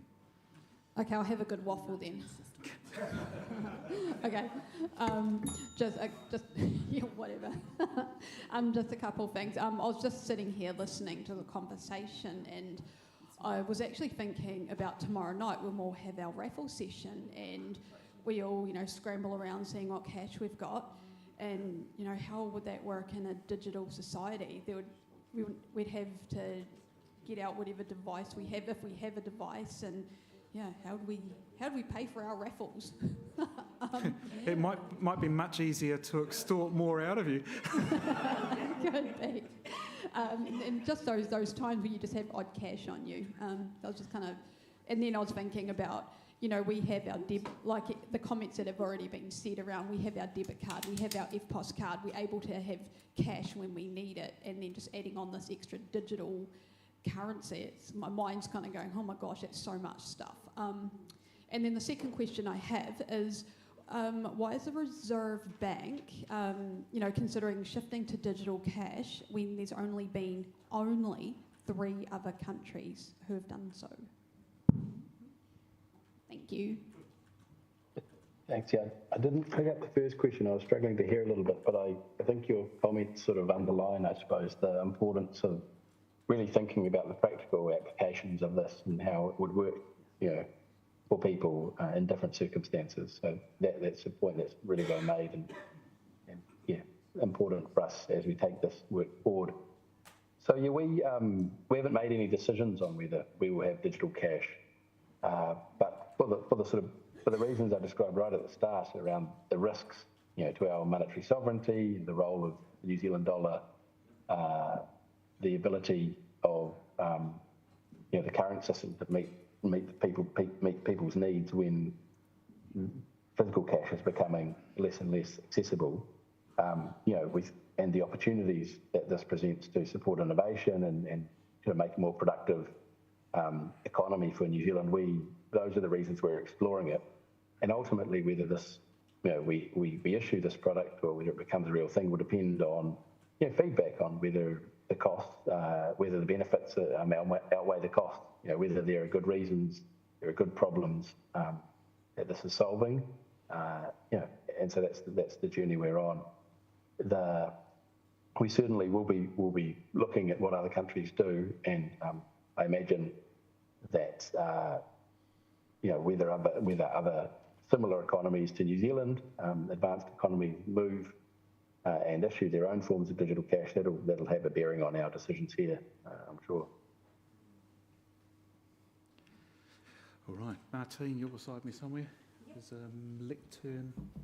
Oops. I'm just smacking Emily, or she's smacking me.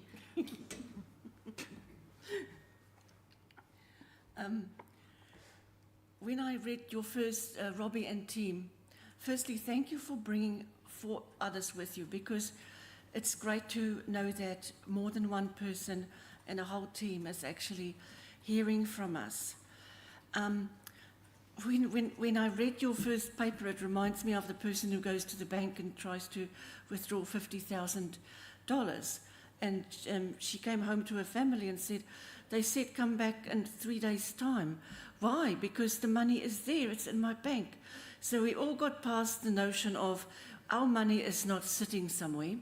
It's actually being spent, and it might not actually be existing in reality. So we got used to that idea. Then we had to get used to, my sister is an accountant, and I once said to her, why can a stock exchange crash? If I have $20 in my hand, then anywhere in New Zealand, I can get anything worth $20. And she said, that $20 note is a symbol that the government choose to honour at the moment. And it was quite realistic. So, and I think now we need to get used to that. The money it might not be real in a time that we hold things in our hand and we can exchange. So I want to say again, thank you. Sometimes people come and talk to us after the fact, when something's already said and done, and we seem to be like whingers and moaners. You guys come to us early on in the piece, and we want to really say thank you for raising with us a topic that many of us will need to get our head around. We got a little bit of something. Where is it? Sorry. It's real, it's not digital.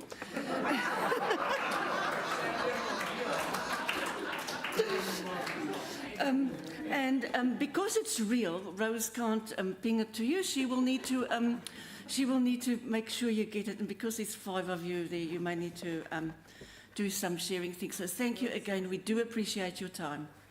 Thank you very much. Thank you for having us. Good luck to the conference. Thanks, Robbie. Thanks, team. Bye. Cheers. I love digital money. Thank you. It doesn't cost anything to use it. You just print it. So now we know that Clive's gardener is doing side jobs. What else do we know from today?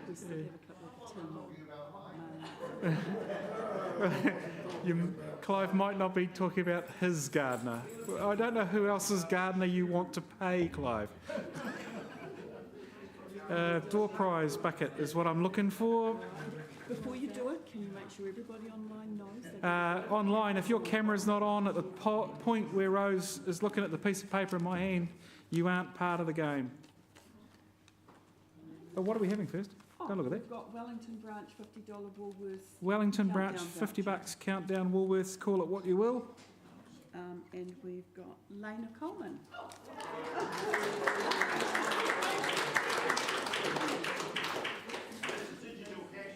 Yeah,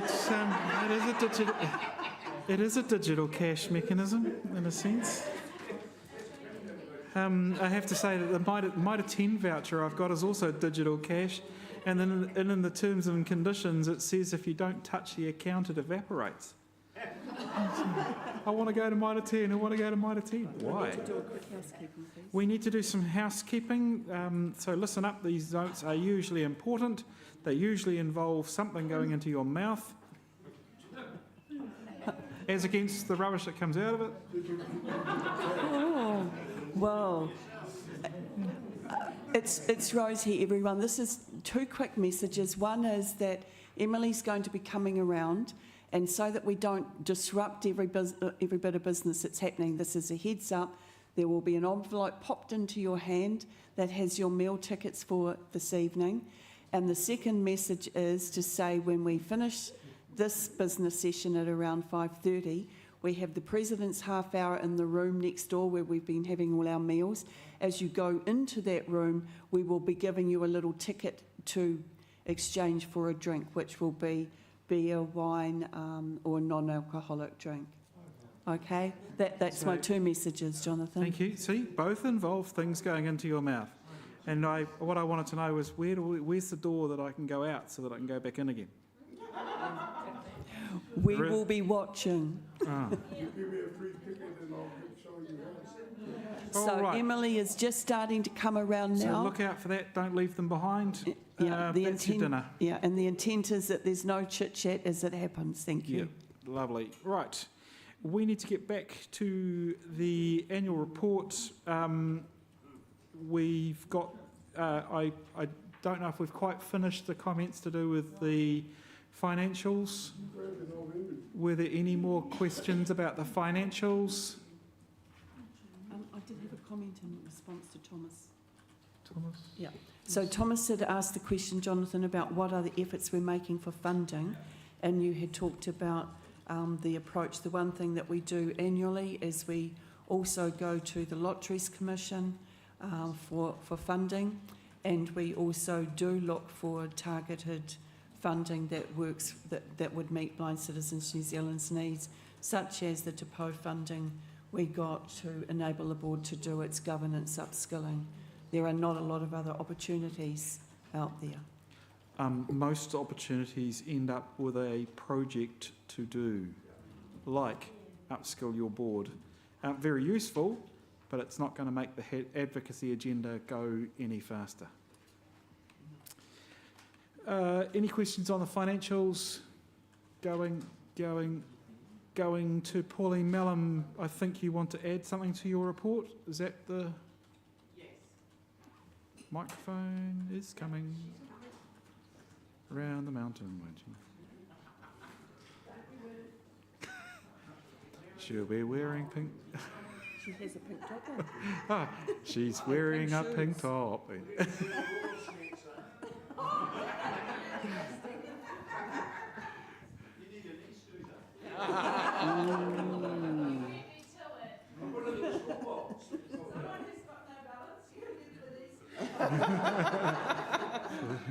All right, we'll get the microphone in your hand, Pauline. I have the microphone. Get a move on. There's far too much of that. Absolutely.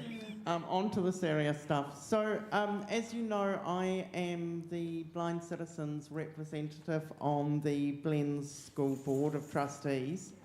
And you will have all read my report that is in your conference pack. But I just thought there was a couple of things that it is probably worth me drawing to your attention And also noting that Martine is on the board as the blind low vision rep, so there are two of us to talk to over this weekend if you wish to. But the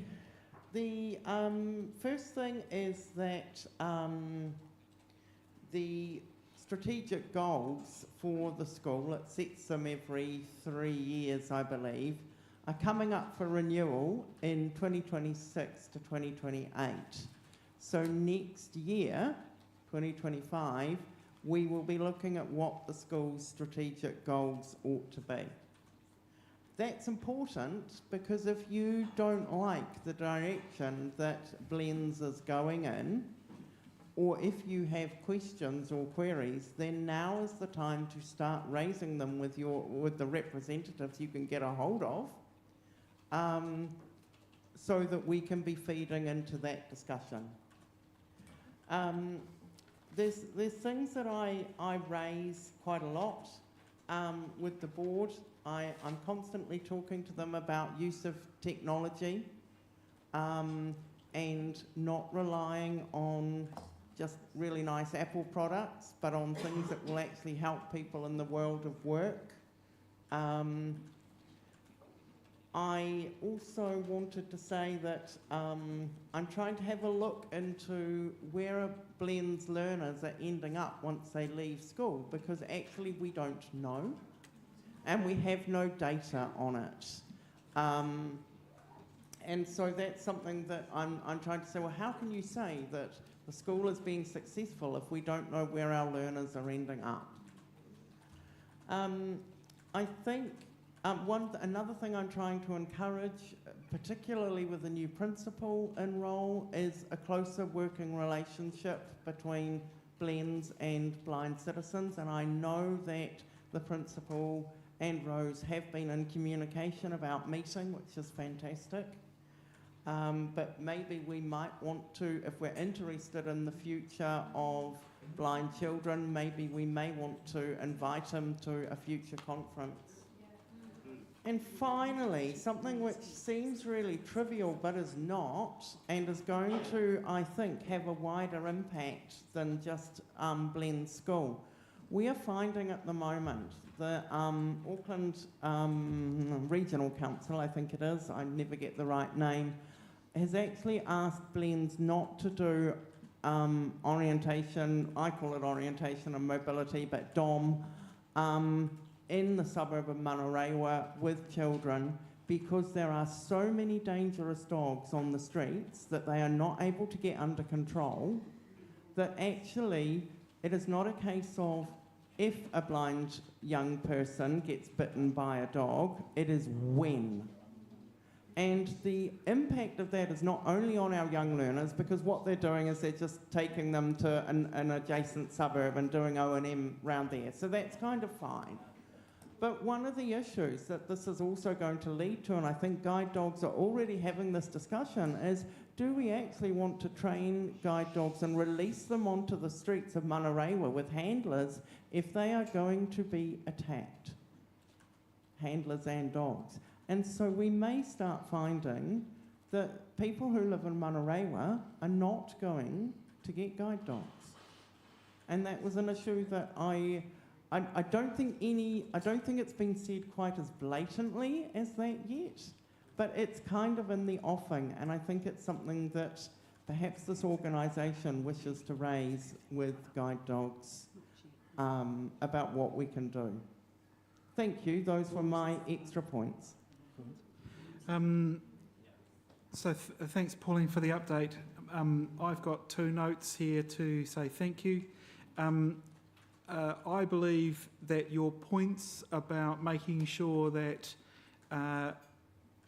the kids that finish high school have decent skills so that they are actually employable extends to are actually educatable at university. You cannot survive with a Chromebook at university, you cannot survive with an iPad. And if the education in the compulsory sector for our blind kids who need that tech because they can't rely on the infrastructure at the universities, polytechs, etc., if they don't have their own skills with their own equipment, they are going to fail. I also think there's a salutary reminder there, perhaps, for our adults, that your employability is going to be dependent on your skill levels. So we might just not make it everyone else's problem. And I'll own this one myself. If you ask me to edit a document, a Word document with track changes in it, which is a common thing to do, I will have to go and watch videos on YouTube or something to educate me on how to do that. You know, I am not equipped to work in many settings because I do not have the skills. And I think the standards that we expect of our young people and the education provider need to be expected of ourselves as well. Looking for hands, I've got 3. The second comment, Pauline, is I welcome the use of STEM in your report, not the bollocks that is STEAM. STEM, I don't believe that the itinerant teacher service RTVs as a collective in this country are actually ready to deal with more than a couple of blind teenagers who are talented and will go on into STEM. Our mathematically capable RTVs are ageing and retiring. Right, so the hands we have up, Vaughan's been waiting quite a while. We have Martine, we have Catherine Stevenson and Caroline Reid. Right, so we'll go Vaughan, Martine, Catherine is about what we might manage. A couple of comments, please. We'll Pauline, I'm curious as to, in the discussion about the curriculum, you note that in terms of modes, braille, print, etc., learning is the program for the individual child is based on a kind of sensory preference, which of course means the dominant sense. I just wonder how that is reliably determined, particularly for youngsters with partial vision, for whom the prognosis of deterioration could be quite strong. Is there a reluctance to promote Braille as an efficiency tool for literacy and learning, noting that historically here in New Zealand and elsewhere, even in this room, there were individuals who were not provided with the opportunity to learn Braille right from day one. You know, Lois Scott gave me my Perkins in about 5 minutes after I arrived at Homai, which was easy for a total. But I just wonder whether there is this child reads print, this child has to read Braille kind of thinking still alive in the sector. The second thing about lack of orientation and mobility, or the non-provision of orientation and mobility in Manarewa, Manarewa and Papakura both have dog control issues. It's obviously a health and safety issue, and Auckland Council is probably providing good advice. But what's lacking here is the sector advocacy from Blind Low Vision as the host of guide dog services, and Blends with its base campus, maybe with blind citizen support, but that's not for me to confirm, to say this is not good enough. Blind children have a right to be safe in their local communities. And what are you going to do about it, Auckland Council?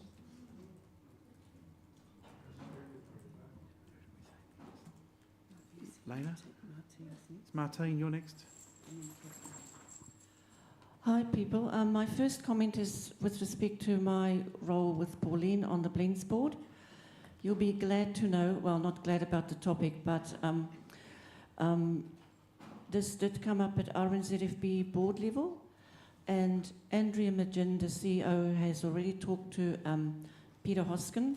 So at Blend's board level, I've asked the board and Sol Taylor that the two organisations together advocate to Auckland Council about the safety of people and what they're going to do about dogs, and that there could be media exposure, etc.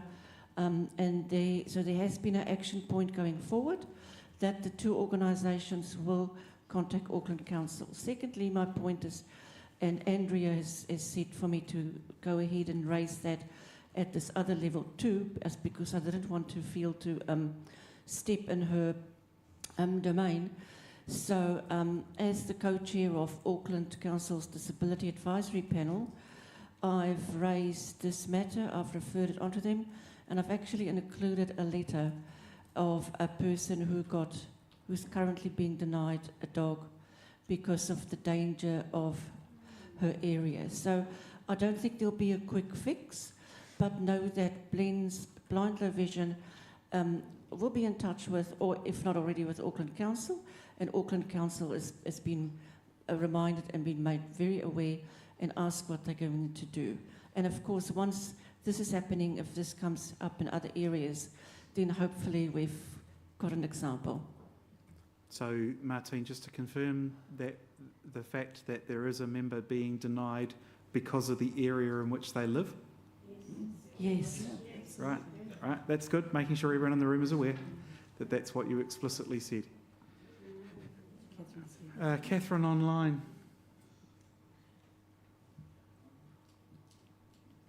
Thanks, Jonathan. Just a couple of comments from me. I wonder if it might be helpful or profitable for blind citizens to organise some kind of activity or something for school leavers, vision impaired school leavers, something along the lines of come and meet a group of people who are working on what they do and let them come and talk to us about, or maybe even before they leave school perhaps. This not only introduces them to blind citizens, but gives them an opportunity to meet people who are vision impaired and who are working, and open their eyes to say as to, oh gosh, I hadn't thought of that as a job that I could maybe do. They do already. And so I was going to add to that, forgotten what it was.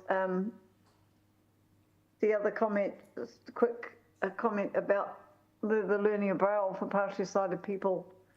That wasn't, not only was it not offered, if you asked, you were denied it. I certainly was. I managed to get a friend to convince a friend to teach me the alphabet, which she did, and then she was questioned as to why she did it. And she said, because she wanted to learn. But she reassured me she didn't get into trouble. So yeah, I would definitely support the provision of Braille for, if I'd learned it at the age of 5, it would be so useful to me now. I would mostly use my vision, of course, but it would be very useful in the evenings when my eyes are tired. So, yeah. Pauline, can you confirm that immersion courses do provide some of those opportunities for young people to meet adults or know about working? Can we have a mic to Pauline, please? Thank you. And Carolyn, has your point been made? Yes. Thank you. Thought it might wait. So just confirming with the, firstly with the immersion courses, certainly they do get young children together to learn Braille, which is great, and other skills as well. The other thing is that I don't have an answer to how the board decides who gets, sorry, it's not the board, how the school decides who gets what in terms of Braille or print, but I think they are a lot less resistant to teaching someone with low vision Braille. So if you said really strongly, or your family said really strongly, I want my child to learn Braille, I think we're much further ahead than where we were 10, 20 years ago when it was denied. I think they are quite keen to show children what they have an aptitude for first, and if they're going to learn Braille more easily first, they teach them that. If they're going to read them, be print first, they teach them that, so that they get them literate and then can teach them the other later if there is a need for it. So it's about what's the child showing curiosity and aptitude about. This is what we'll go with to get them literate in the first instance. With regards to meeting blind adults, no, that's not happening in immersion as much. And again, they had a day recently for their older and their transition students where they got people in to talk about various careers, which was really interesting, and I know the students really enjoyed it. But one of the points I made was that it's all very interesting and great having a non-disabled person come in and tell you about the job they do. For a lot of our learners, if you can't see it, you can't be it. And they need to actually speak to a blind person who's doing that role to think, oh, that's not a closed-off career for me. I could do that. And this is how this person manages it. I think that's the trick they're still missing. Thank you, Pauline. That was Carolyn, exactly the point, thanks. how desperate are you? Oh yeah, I've got the clock ticking, don't you worry. Okay, just wanted to clarify that in Auckland we don't have a regional council. Oh, so it's either Auckland Council or it's Auckland Transport. I know for a fact it's not Auckland Transport because Auckland Transport's been working with Blends with regards to the removal of the level crossing at Homai Station. Right, okay, we didn't need it. We will move on to Lena. Do you have anything to add to your report for Banzat? You do? Microphone coming. Go ahead. I'll be super quick, and it actually ties into the previous. Oh, sorry. You're fine. Go ahead. Previous item, and that is that just mentioning mentors. That we actually had an opportunity to some of us to come along to a Blends Zoom meeting. This is in regard to the Banzat Braille Challenge. And so while this was not about career, this was about Banzat trustees and Braille readers coming along to show Blends learners what we do with our Braille in adult life, which is equally important. And the only other thing I wanted to say in regard to that was that even if it's not career, having Blends, I would have as a child or young adult, if I'd known about blind citizens then, I would have joined earlier. So even just knowing about the advocacy that we do would have been useful. There's nothing else I particularly can think of regarding Banzat. If you have any questions, happy to take them. Are there any relating to Banzat?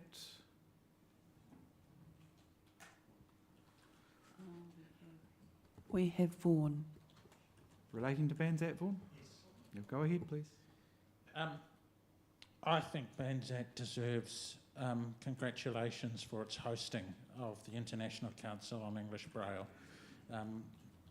I'd originally planned to observe at the venue, but when the decision was made to stream it, I thought that'll do for me. It seems that New Zealand presented itself very well. I understand the amount of work that gets involved, and that a friend of ours, Brian Coffey, did a lot of work behind the scenes to work with Ministry of Foreign Affairs and Trade to have people's visas sorted and stuff. So I think, well done, Banzat. It was a good show. Vaughan, did you want that to be a formal resolution of conference, or are you just wanting to make that as a comment? If we can go for a formal resolution, that would be great. Certainly my personal So, all right. Smithing on the fly. Something like the lines of that conference congratulates Banzat on... Blind Citizens in New Zealand congratulates the Braille Authority of New Zealand, Aotearoa Trust, for its organising and hosting of a successful International Council on English Braille in May 2024, something like that. That sounds pretty good. I think you need to insert General Assembly. General, yeah. Okay. Paul, so that's Vaughan moving. Seconded. Dave. Dave, and there's a lot of voice for a little man. Any discussion on that? No one wants to discuss it. Everyone's happy with it. All those in favour, please say aye. Aye. There we go. That will be conveyed in multiple fashions, I'm sure. There was no one else for that. We then move to WBU. You've got a lot of commentary from Thomas, your second country delegate, who has picked up a lot of extra opportunities. Yet again, the World Blind Union will make use of quality resource in New Zealand at every opportunity. Thomas, have you got anything to add? Well, yes and no. Nothing actually additionally to add, but I would like Any questions for Thomas? I would like, but I would like to highlight a couple of issues. One, firstly, people may have noticed that East Wind now has a new editor, and I'd like us to recognise and thank Mary for the sterling work that she's done over the years, and AI Comms and hosting aspects of East Wind.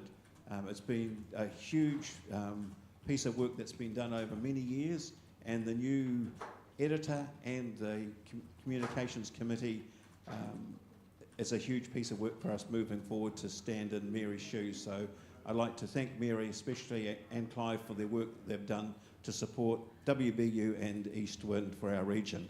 And how's your wordsmithing on the fly? Not as good as Vaughan's. Right, so that Blind Citizens thank Mary Schnackenberg as editor and AI Comms as web host for their service over many years to the East Asia Pacific region of the WBU. So move. So I'm as good as Vaughan at wordsmithing. Cool. That's right. Seconder required, please. Carolyn, lovely. Any discussion on that? Any rebuttal from AI Comms? All those in favour, please say aye. Aye. And I guess I'd like to also pass special thanks to the board of Blind Citizens New Zealand for the ability to be able to go to Phuket for the regional assembly. It was a great opportunity, and it was great to see so many people from New Zealand in attendance, and a special thanks for being able to have Martina and I with our sighted guide to get us through. I don't think the report probably does justice enough to how complex getting around the Phuket facility was. It was buggies everywhere and lots of obstacles in many ways, but it's something certainly, as a fairly independent traveller, I would have certainly struggled without some sighted assistance. So thanks to Blind Citizens for their support there. I'm happy to answer any questions, but I think it is a huge report, and I'm sorry that it's so long, but there were a lot of areas to cover in the last 12 months. Thanks. Any questions for Thomas? Seriously this time.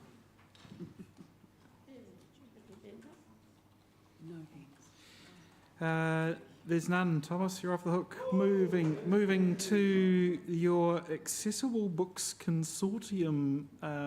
We have been able to, Blind Citizens has been able to nominate Martine to this role, and that's why it appears in our annual report. So Martine is there on our behalf. Doing good work. Martine, have you got anything to add? No. Nothing to add? Shaking no. Big shake of the head. Any questions for Martine?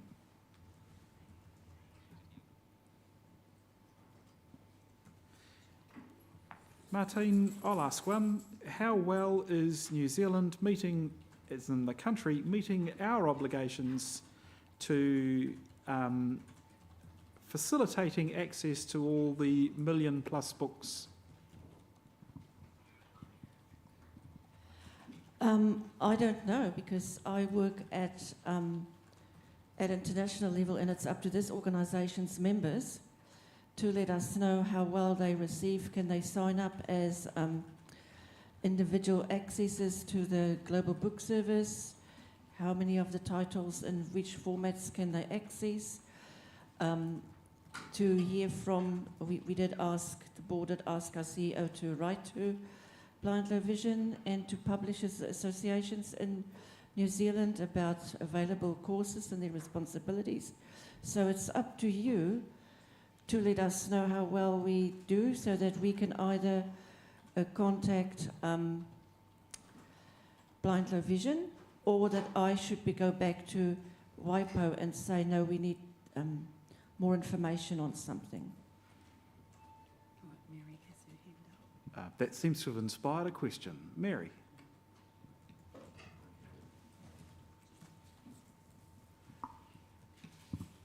Mary Schnackenberg, just be aware that Lena has put all the resolutions from the International Council on English Braille in her report, and one of them is actually a resolution that I initiated, which is to ask every single ICEB country member to sort out whether their blindness agencies are actually reporting their holdings to ABC. And of course the other side of it is, are we as blind people around New Zealand asking the library at the foundation to enable us to join the Accessible Books Consortium? So there are two halves to the problem, and I don't know the answer to either half, so don't look at me. One of the things that I have still to do is to sit down and do the obvious, run a search on all the key New Zealand authors that I can think of to find out if they're in the Accessible Books Consortium catalogue. Why? Because New Zealand is one of the key countries that gives a toss about Indigenous people. And there is an awful lot of writing that has gone into our catalogue. In addition to that, there's heaps of Braille music that's been transcribed. Music is an international language, all right? All of those titles produced by Moya and her predecessors should be in the Accessible Books Consortium. We've just got to find out if that's the case. And as I say, the other side of the problem is, have you guys all signed up to the, gone through the library and signed up so that you can search the catalogue? All right. Russell and Paul, I assume you're talking about Accessible Books Consortium? So Russell first, then Paul. The right forum, but I attempted to negotiate with the Public Library of New Zealand to have audiobooks throughout the New Zealand library system made accessible to, well, to myself actually, I didn't think globally. But is this the right place to advocate for that to happen? Because around New Zealand, the audiobooks within the library seem to be pigeonholed per region. I'm particularly talking about the books available through Libic. So I'm Wanganui Manawatu, but there's a lot more available throughout New Zealand that I've got access to. Yeah. Who's in the best position to answer Russell's question?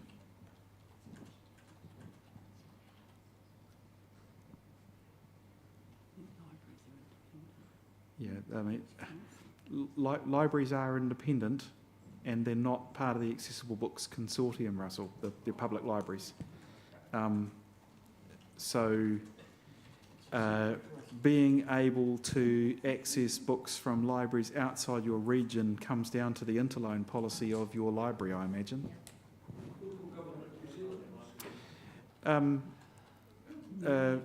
We'll have a... Mary, are you answering Russell's question? In part. Do what you can. The comment about the interloan system, I'm not certain how well that applies to digital books. But what I would say is that the Foundation's library, when it gets back to having a qualified librarian manager, is in a terrific position to figure out how to enable people to access Audible and Libby and BorrowBox and all these other resources. And it's only when you get the librarians talking to one another, and also internationally. What's happening in Australia? I've heard some very interesting stories about what's going on in Australia. And so I think the need is for a genuine information professional to be running our library service. And that kind of person will be able to answer Russell's question and maybe find a solution. Indeed. Paul Brown.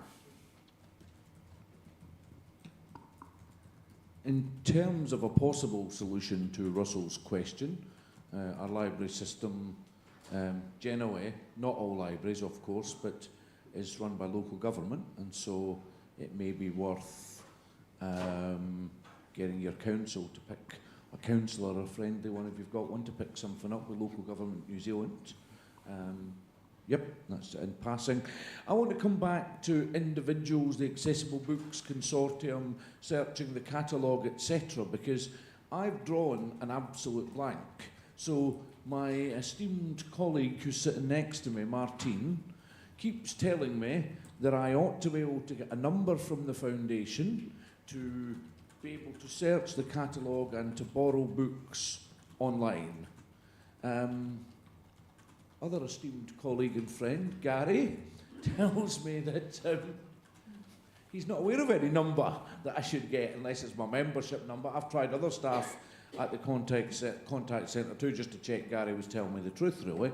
And I've even written to the current head of the library in IT and heard nothing back. And, you know, if there's a system by which, I mean, one of the reasons I raise this is I have a brilliant BI40, and, you know, overseas I keep hearing that all my friends are downloading books from here, there and everywhere directly to them because they can.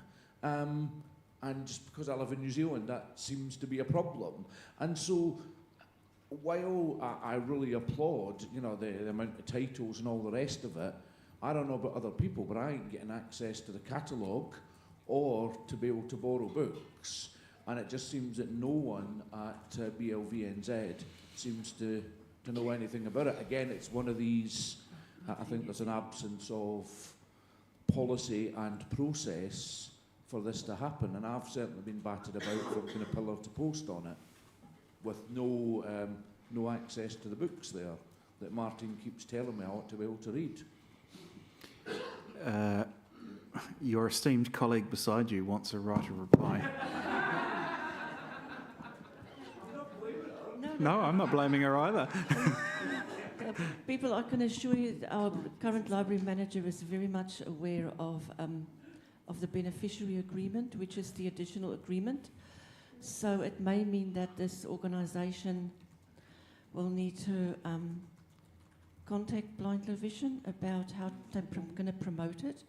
Just a note of wording, you don't want access to the Accessible Books Consortium, you want to get access to its global book service. Yes. But I mean, it's fine, it will go through the Accessible Books Consortium, but you don't want some of the other things there. And just to let you know that part of there's 4 groups of people on the Books Consortium, and one is libraries, and it's not just blindness libraries. IFLA, for instance, is represented there, which is the International Federation of Library Association or something. So to do with what Russell is saying, whatever blindness libraries are doing, there are representatives on there from global library associations. So nothing stops, and people should really encourage at a national and regional level libraries to talk to one another, because what we are looking at, and I'll try to explain this very briefly, is metadata. So there is a LibCat, or there's some sort of library in the world that will really have a world catalogue if it's updated properly.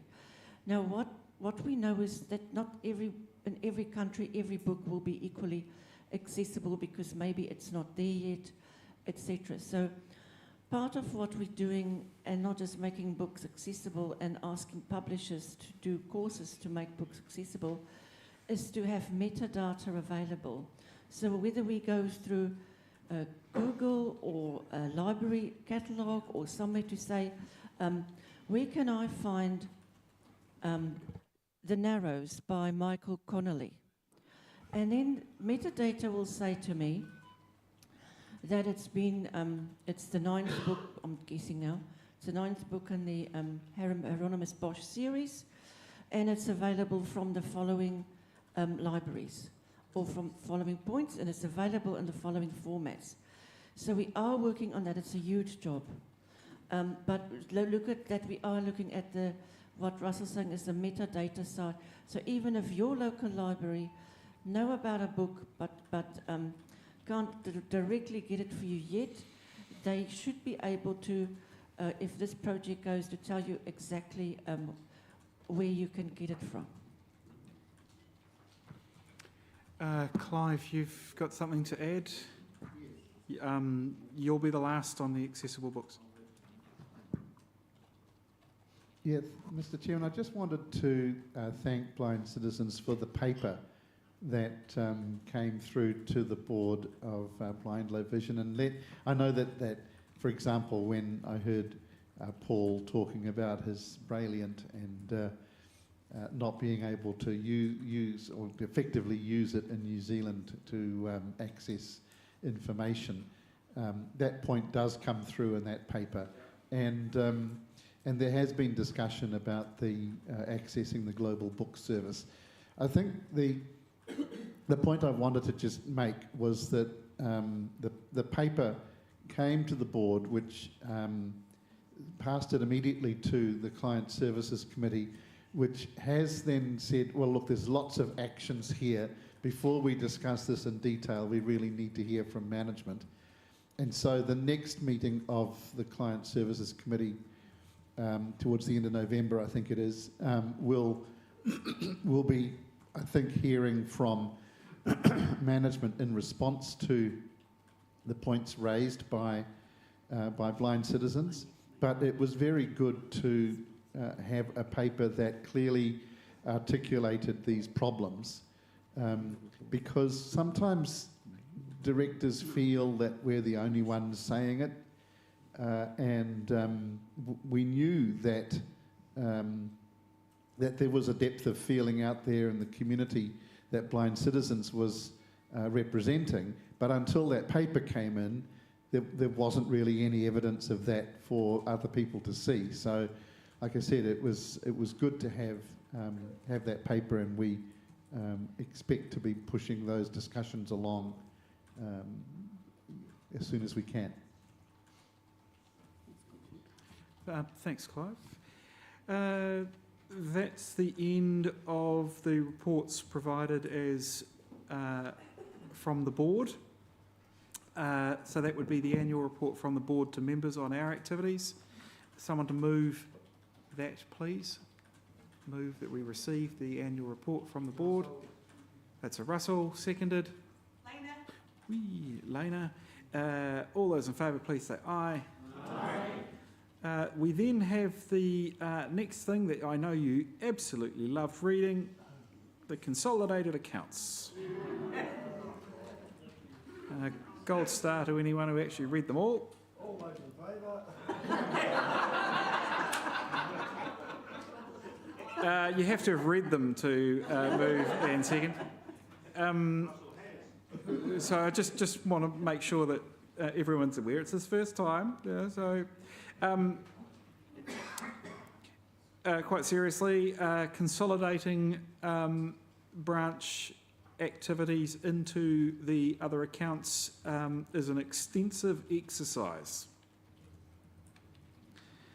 Are there any questions relating to the presentation of the consolidated accounts?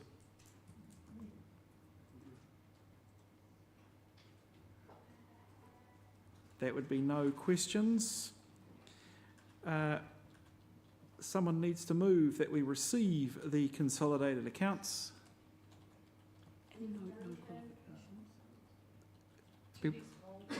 So, who was the first mover? Bev.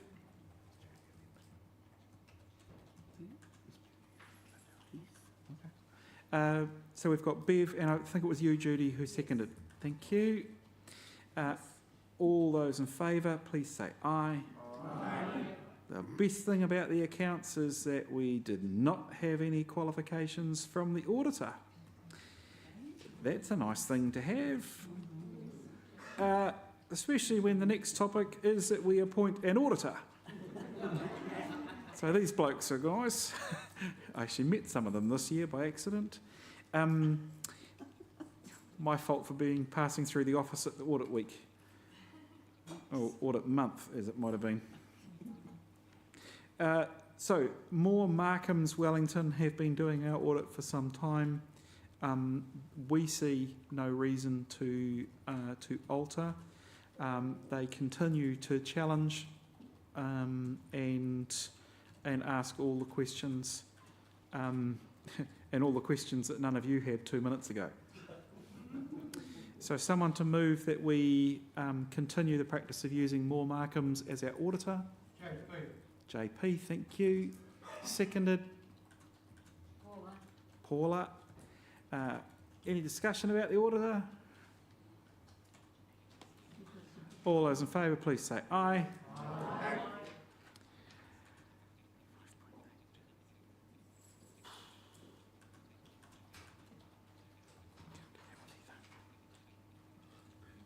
Right, the next point on the agenda is the remits. There are 3 remits from Auckland. In their final form, just be aware, in their final form, we are going to need to move to turn them into resolutions that that suit the right format. So rather than that conference does something with the board, it will be that Blind Citizens New Zealand work with ...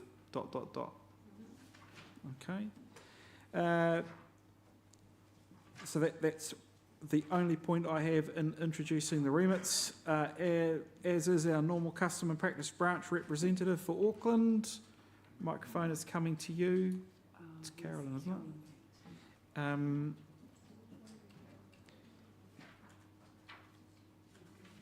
You are introducing the first one, Carolyn. Sorry, I put away the braille thing. So to remind everyone what which remit it is, it's the Your Right app one, which Rose will read in full. Right. Yes. So remit 1, taxi services, conference calls. No, that Blind Citizens New Zealand works with. Okay, I've got you now, Jonathan. That Blind Citizens New Zealand works with other disabled people's organisations, bracket DPOs, close bracket, and the creators of the Your Ride taxi application to make this app accessible to all users and to incorporate the usage of total mobility. Carolyn. I so move. For the purposes of getting it on the table, nice and formal, seconder. Happy to, Thomas. Thomas. Carolyn, you have the first speaking opportunity, and hands up while she is. An explanation about this is that the Blue Bubble Taxi Group, which covers the majority of the country, is pushing and promoting the Your Ride app to be used. iHail used to be able to be used by us, but because of Your Ride, iHail, which was accessible, has pulled out of New Zealand. Your Ride is not fully accessible and currently does not accept total mobility. We have made numerous attempts to try and communicate as individuals with Your Ride to get this sorted, and have failed to even get any communication back. And it's becoming a serious issue because every time you ring in and, oh, use Your Ride, etc., etc. We are used to using apps for booking taxis, and we should be able to do that as we have done in the past. But when you've got an app that's not accessible and doesn't accept one of the largest groupings of total mobility in the country, we're finding that that's really difficult. I invited hands while Carolyn was speaking and we didn't get any. So while I'm speaking, maybe we'll see if there's any others. Okay. The idea of working with other DPOs ought to have merit until such time as we spend a lot of time finding out if they're interested or not. And in reality, in this context, and given the comments that I made earlier today about the ability to progress advocacy issues, we would have to find a way to progress this one in a satisfactory manner. There is a possibility that we could, as part of the Total Mobility Scheme review, for example, talk about the accessibility of apps and stipulate that if they want to be a total mobility company, then they have to use an app that works, etc. Now, these are discussions we have an opportunity to be involved in.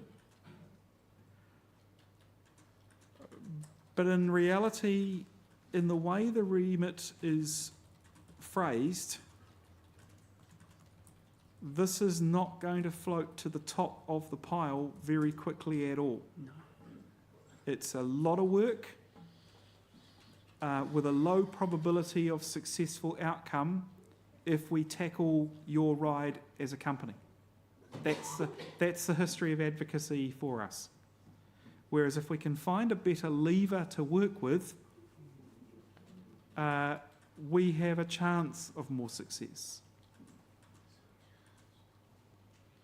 Right, we have two. We have some hands. Yeah, Yay. we've got 3 hands up, and you can decide. You've got Russell, Thomas, and Paul. Right, we've got 3 hands, and only one of you is going to get to talk before before the break. Eeny, meeny, miny, mo. You've all had a go. Russell. What about using the levers of ACC and Waikaha as instruments to insist compliance? Waikaha doesn't have any powers to insist anything from the corporate sector. And ACC can only use its ability as a player in the market, actually as a payer in the market, as a major customer. And so, but they don't particularly care how an ACC person gets from A to B and whether they can use an app or not. So I don't think we're not going to get stuff all mileage out of Waikaha, I can promise you that. The DPO Coalition already has contacts with the TM scheme review, but accessibility of apps is honestly, in fact, I would say last week it was used as an example of something that Waikaha is unlikely to end up having expertise in, unless it was a government app. Jonathan, might I just add, though, These agencies have all signed up to the Accessibility Charter, regardless of what status that charter is. So every single agency has a responsibility to ensure that the procurement process addresses accessibility of everything, and that includes apps. So if they're going to sign a company up to do XYZ, then the procurement needs to state accessibility. We already have that. We've achieved that through our advocacy. Yeah, but we do have an opportunity therefore with ACC because they are a player in the market, but we certainly don't have an opportunity through Whaikaha on that same basis. No, I disagree. Sorry. Well, Whaikaha have a potential of managing the Accessibility Charter, and so through their responsibility of what the Accessibility Charter says and its commitment from all of the government agencies, you do have a lever. And I think that that's important, and they're interested in what are some of the things that are low-hanging fruit that will make a difference to the lives of disabled people. I think what is possible in theory needs to be put alongside what is going to be actually done by an agency that has already said to the DPO coalition that it's not going to be in a position to negotiate with the private sector. Unless they're a customer, and Whaikaha will not be a customer because they don't provide any services anymore, they will be in the same space we are as advocates. It's only the ACCs of this world, and maybe MSD now as the provider of the individualised funding schemes, there will be as the purchasers or the funders of systems and services, maybe they provide leverage. But the point is that that's not what the remit says. So we are not finished with this remit. We will come back to it. Thomas and Paul, you are at the top of the queue for speaking on the remit. And we've also got you as well, Catherine, online. Okay, you've been given your meal envelopes. If you haven't got an envelope, don't leave the room. If you have got your envelope, it's still the door at the back, behind your left shoulder. It's still next door. And don't go into the room without a ticket in your hand. I think that's my meal. Thank you. Time to be back. Time to be back is 7? 7.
He hasn't had dinner yet, by the way.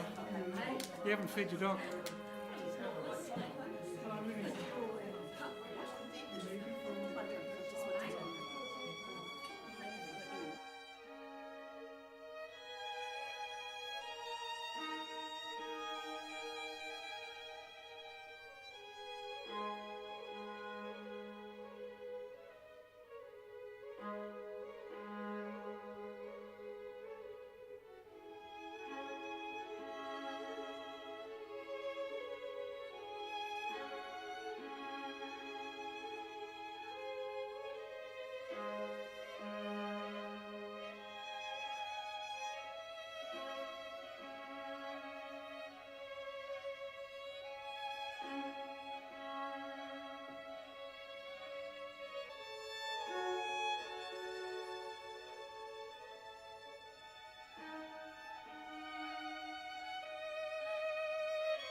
No, don't do that.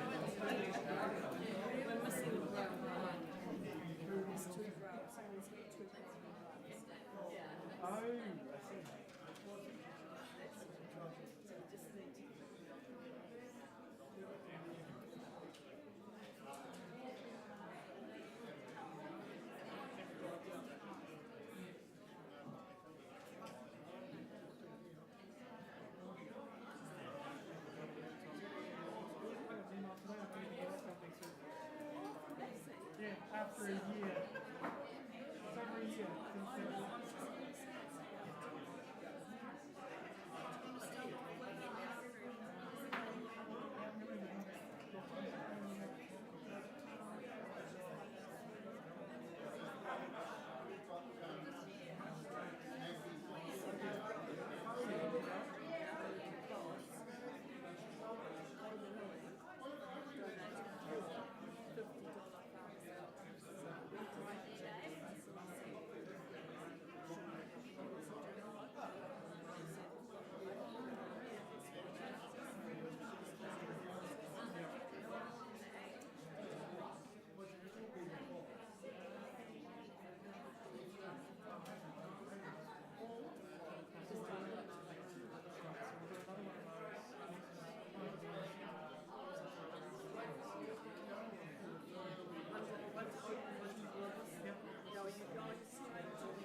Well, because one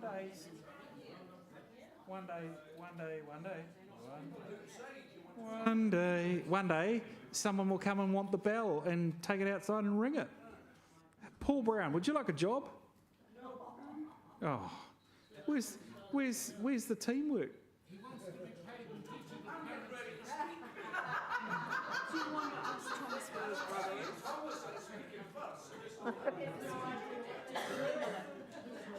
Right, I'm turning my mic off. First of all, we're starting this session. Oi! Ooh, look at that. It slipped, I promise. The glass is okay, don't worry. Right. I would, but someone took the bucket away. Hello, Bucky.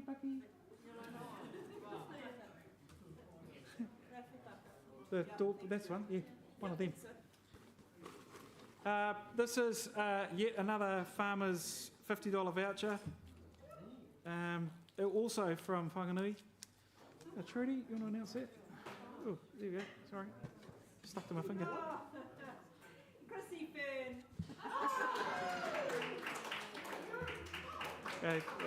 Screw it up so I don't go back in. Are you in the room? Okay. There will be another one immediately prior to the closure of the evening. We have some good support for door prizes, it seems. So there's a few more to give out. We have specifically said that we would do the Memorial Hall of Honour at this time. We specifically set aside a time to do the Memorial Hall of Honour nomination for Sissy Jarrett because we have, I'm going to use the word both very carefully, of her sons. Is it both? Yes. Right. We have both of the sons of Sissy in the room. You've been told a little bit about Sissy in the meeting pack. And I'm sure that people have memories of Sissy that now would be a good time to share. I was only in the same room as Sissy, to my knowledge, once. That would be in 2003, when Sissy was one of the speakers at conference. That year, we were talking about the foundation, and the foundation for the blind had that year moved to being the foundation of the blind, and Sissy, among others, gave us quite a few insights into how things had been in the 20th century for people who had been working on the Parnell site or even living on the Parnell site. A very entertaining session, and some fairly forthright words and opinions were shared, is my memory. So, we are looking for people's memories. Boys, you will get a chance. You might want to save it to last, right? So Alan has his hand up, John Puhara. We'll do age before beauty. Alan before JP. Yeah, so thank you, John. And I think this award is long overdue. I was on the Auckland committee with Sissy back in the late 1950s, early 1960s. I think there were only two other women who were active, one being Ethel Curry and the other being Lottie Trevathan. And they were the three main women who were active. Sissy at that stage was in charge of the women's workshop, and just reading the article, she did a lot of help with a lot of change. And then she looked after the shop, the shop in Auckland. Yeah, no, she was a delight to work with, and I have very, very fond memories of her. So I think this award is overdue, and I would, if it needs a seconder, I would gladly second the. Well, I haven't asked for someone to nominate her yet. You want to do that? Well, I'll nominate her then. Yeah. Good on you. Thank you, Jonathan. JP.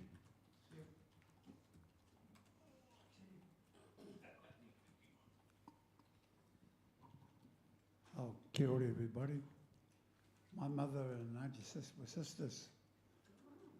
And I can remember Auntie Sis, when I was a little boy. Well, it spoiled us all as back in those days. And the biggest surprise for me is I was at the foundry then, in those days as a boarder. But when Auntie Sis and her family came up to Auckland to live, well, my whole life changed because I had somewhere to go, Pano there. And, you know, as a young fella, homesick sort of thing all the time. But when Auntie Sis came, my good. I got on very well with Auntie. We don't think we ever argued. I don't think we ever swore at her either. But probably get a clip across the ears, you know. But I will tell you a little story about Auntie Sis. The old Kia Kaha Blind Hockey Club. She used to play the game in the girls' team. And after hockey, we all go inside and have a few beers and something to eat. We have a raffle. And Auntie Sis won a bottle of whiskey. And as she was leaving, I said to Auntie, give me this whiskey bottle and I'll give it back to you tomorrow. No, she says. I'm going to take it. Next minute, she dropped it and broke it. No. Remember that, Thomas and Harvey? No, my Auntie Sis was very good to me as a young fella. And over the years, you know, I can remember, like Alan said, working in the workshops and looking after, you know, a lot of those girls in those days. because, you know, a lot of them didn't have much whānau, and because Auntie Sis looked after a lot of us. I mean, yeah. So, just like to, just, you know, bring back a few memories of what Auntie was all about. Thank you very much. Thank you. JP, before you lose that microphone, for the people who don't know what working in the workshops was, you know, this is the time to remember what we're talking about. What was Sissy and team up to? What was working in the workshops? If you were there amongst it, what were you doing? Well, Auntie Sis in those days was in charge of the ladies' room, where the girls used to pack spoons, all that sort of stuff. The brewery packages with the cardboard slots all together where you put the bottles in between. And the biggest thing was when they made the TV aerials, well, put them together in those days, you know. And other little things that the girls and that Auntie was in with charge in those days. And because what you got to remember too, people, that the workshops had a lot of other different things there too, you know, cane work, rope work, the wire shop and all that sort of stuff. You know, I worked in the wire shop for 5 years making coat hangers, and you know, all different things that back in those days what blind people did. But the main thing was Auntie Sis was good to everybody around the workshop in those days. When we had a problem, people used to go and have a chat with her, you know. And like, you know, just these little things that Auntie Sis did for everybody. So thank you for the opportunity to talk about my auntie. Thank you. Looking for other hands. We've got you, Judy, and then Mary. Mary is after Judy. Kia ora, everybody. Sissy was really good to my mother. So in the holidays, and especially near Christmas, she'd get my mother a little bit of work in the workshops, and because she knew that my mother needed a bit of money, so she often got a couple of weeks' work. And I think that was just because Sissy put in a good word for her. I remember the workshops as a small child. They were concrete buildings, concrete floors, concrete walls, big gaps between the windows. The toilet, you pulled the chain down from the roof, and it made this amazing gurgling noise and flushed everything away. I presume it did. But Sissy was really kind and really practical, and she had a strategic part of her because she became manager of the workshops and ended up managing that lovely little shop out the front of the foundation, which I do remember. It was right by the traffic lights there. The traffic lights are still there, but nothing else. But she was good to even girls that I went to school with as well. She'd take them under her wing, and sometimes take them with her on holiday to give them experiences. And at the same time, she'd be teaching them all about looking after themselves and having a bit of pride in who they are and that sort of thing. And when View started up in the mid-1989, she was there at the beginning of View and always had little gifts that she'd handmade and lots of hugs and chats and all sorts. She was just a lady who was always around. She had a lot of dignity, she had a lot of fire in her belly. And she did a lot of really good work for women. And I think it's, apart from all her whānau, it's the women that I remember Sissy with. And also in hand with Lottie. I didn't know Ethel Curry, but certainly had a lot of time and memories of Lottie. In a similar vein, but slightly quieter perhaps than Sissy. But Sissy was good for a story. I think I last saw her when she was living in Taylor Terrace in Hamilton, which was quite a few years ago now. And again, her friendship with my mother was probably close, but not a close one. They didn't see each other lots, but they always kept in touch. They knew what each other were doing quite often. Occasionally went out for coffee. So that's, I think she's a really good role model. And it's good to see role models on the Hall of Memories as well, as because not always being an academic person, often those role model people were just as influential as somebody with lots of bits of paper to say what they can do. So kia kaha to Sissy. Mary? Thank you. Mary Schnackenberg. I won't comment about the workshops from my early childhood because that's nothing to do with Sissy. What I really want to talk about is Sissy. I left home and went flatting in 1978, and Sissy ran the shop that sold equipment, amongst other things. It also sold cane work from the workshops and whatever all else the workshops decided to sell through the shop at the front of the foundation. And so I had moved into the flat in Fremont Street in Parnell, and I was flatting on my own and figuring out all sorts of things. And I went to visit Sissy in the workshops and talked about bits of kitchen equipment that she had for sale. And what did she recommend? One of the things, sorry, this is a really old world story. In those days, it was hard to get sliced bread. And anyway, the sliced bread that was on sale, the slices weren't thick enough for me. So I wanted to know what were the best things for sliced bread, and she showed me two different things. One was a knife that had an adjuster in it. That's a number of you would probably They're still trying to sell them. You can still buy them.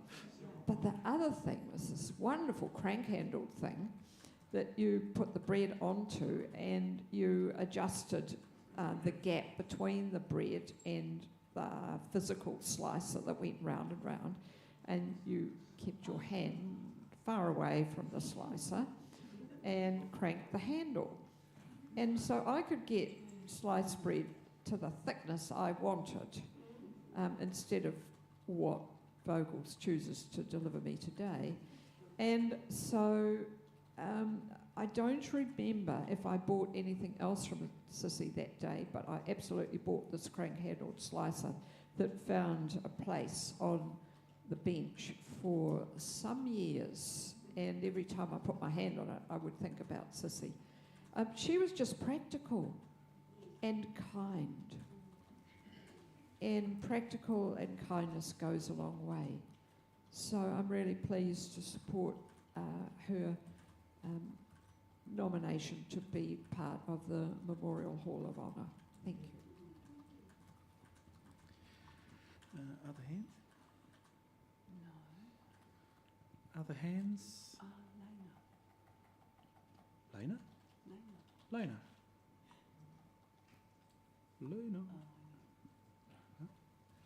I can understand why you're surprised, Jonathan, because I am definitely of the generation that wouldn't have met Sissy, though she sounds amazing. I would have liked to have met her. I just wondered if somebody wouldn't mind sharing I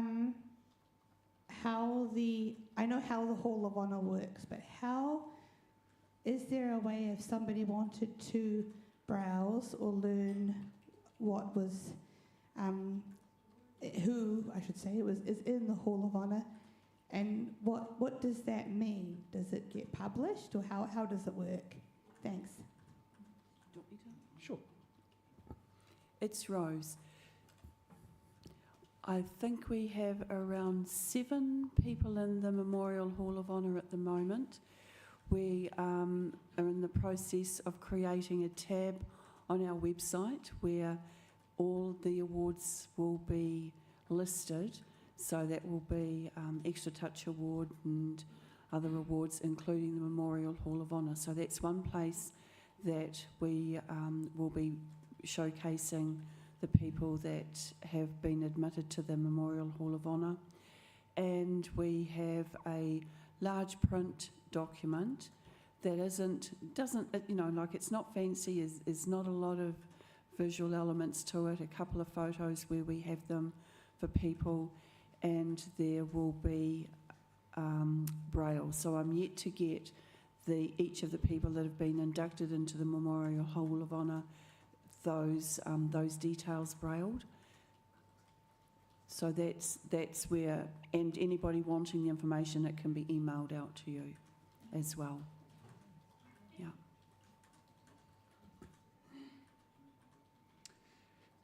Right.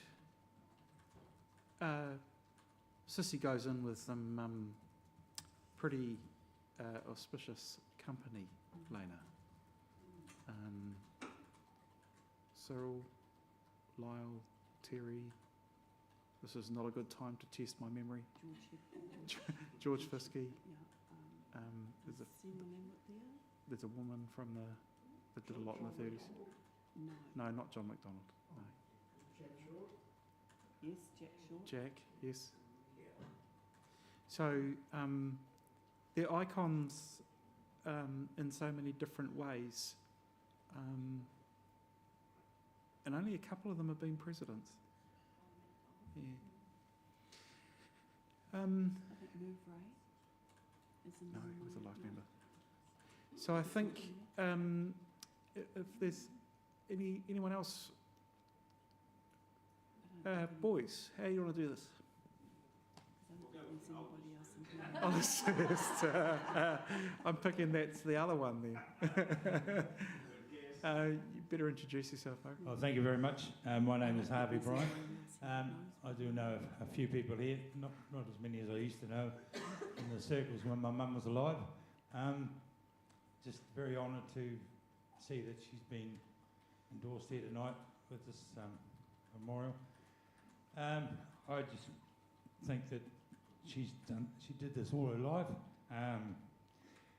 Even when she was in the retirement village in Hamilton, a lady there, Lorna, who had recently turned blind, Mum was just so good to her and helped her all the way, and she was just a good support for anybody that needed it, and Lorna was one of those people, and so she never stopped doing those things that she did all those years. And I remember when I was a child, when she was at the foundation working in the workshops, and unfortunately a lot of those girls hadn't had the right education, and they just couldn't do things, but she taught them very well, so it was great to watch. And as all the people have mentioned here tonight,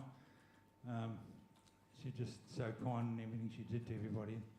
I just honoured to hear tonight, and Thomas will have his say shortly, but I just think that what's been said about her and what's going to, I guess she's going to go down the memorial tonight, so it's very, very fitting. It's well deserved by her, because she certainly put a lot into it for a lot of people over her lifetime.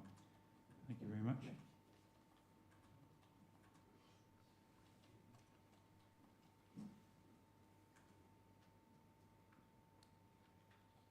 Our mum.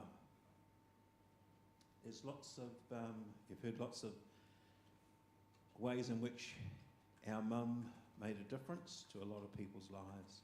And I think there are a few things, one of a serious nature that I can recall as a little boy of about 6, running around the workshops trying to see what everyone was doing and wanting to know who this person was. I got to learn very early on that things weren't the way they should be. And one example that was given in the literature that came out in the conference was about the toilets for the women. You know, the building was old, it was tired, and it was pretty grotty, the part that the women worked in. You know, it's right out of Dickens's storybook. And the women had to go down the concrete stairs, no carpet on the stairs, like we would expect these days, down the stairs, across the yard, into another building, to these old dilapidated toilets that were in the main building. And we all know what Auckland's weather's like, pouring rain, terrible conditions, and it wasn't much fun. And so she jumped up and down, and the women had their own toilets built and changing rooms, so they could get out of their smocks, get dressed to go home, and they could go to a bathroom that was clean, modern, and with some dignity. But there were lots of other sides to Mum that Harvey and I shared growing up. Her singing, she was always up for a song with a Wahururi white port or whatever it was at the time. That was before the days of whiskey. And, sorry. And her yodeling, most definitely. And so she was always up for a song, and many, we can remember weekends when family would come round, John, and the guitars would come out and there'd be a sing-song, and Mum would always be to the fore. Quite right, Tom. Her favourite song was Mother Power and Sweetheart. That's the one.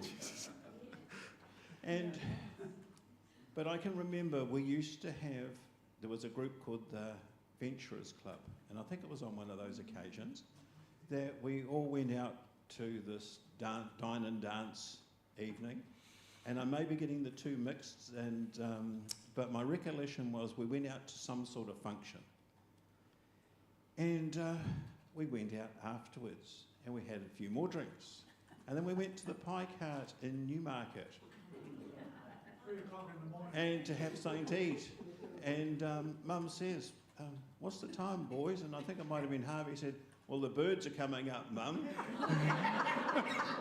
And we had a DAB meeting to go to that day as well. So it was and that was Mum.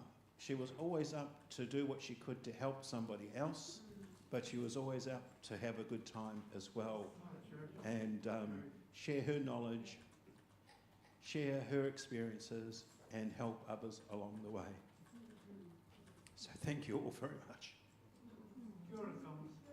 Kia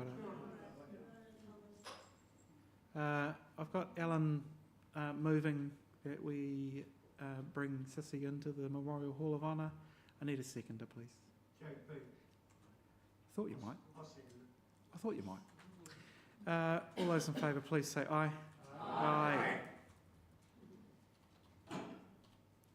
Thank you. Jonathan, can I just, Sissy will be I think the second woman to be added.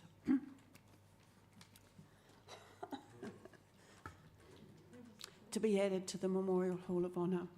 But the people in the Memorial Hall of Honour are Cyril White, Terry Small, Lionel Voice, Ernest Chitty, Doris Algie, Fred Spear, Jack Short, Arthur Cushion, Merv Ray and George Fiskey. There you go. And now we add Sissy to the list. All right. We have to get back to business, team. And I said it was going to be Thomas and Paul. Is it going to be Thomas and Paul or Paul and Thomas? Either way. Good. You ready? Thomas, you're up. Right, taxis.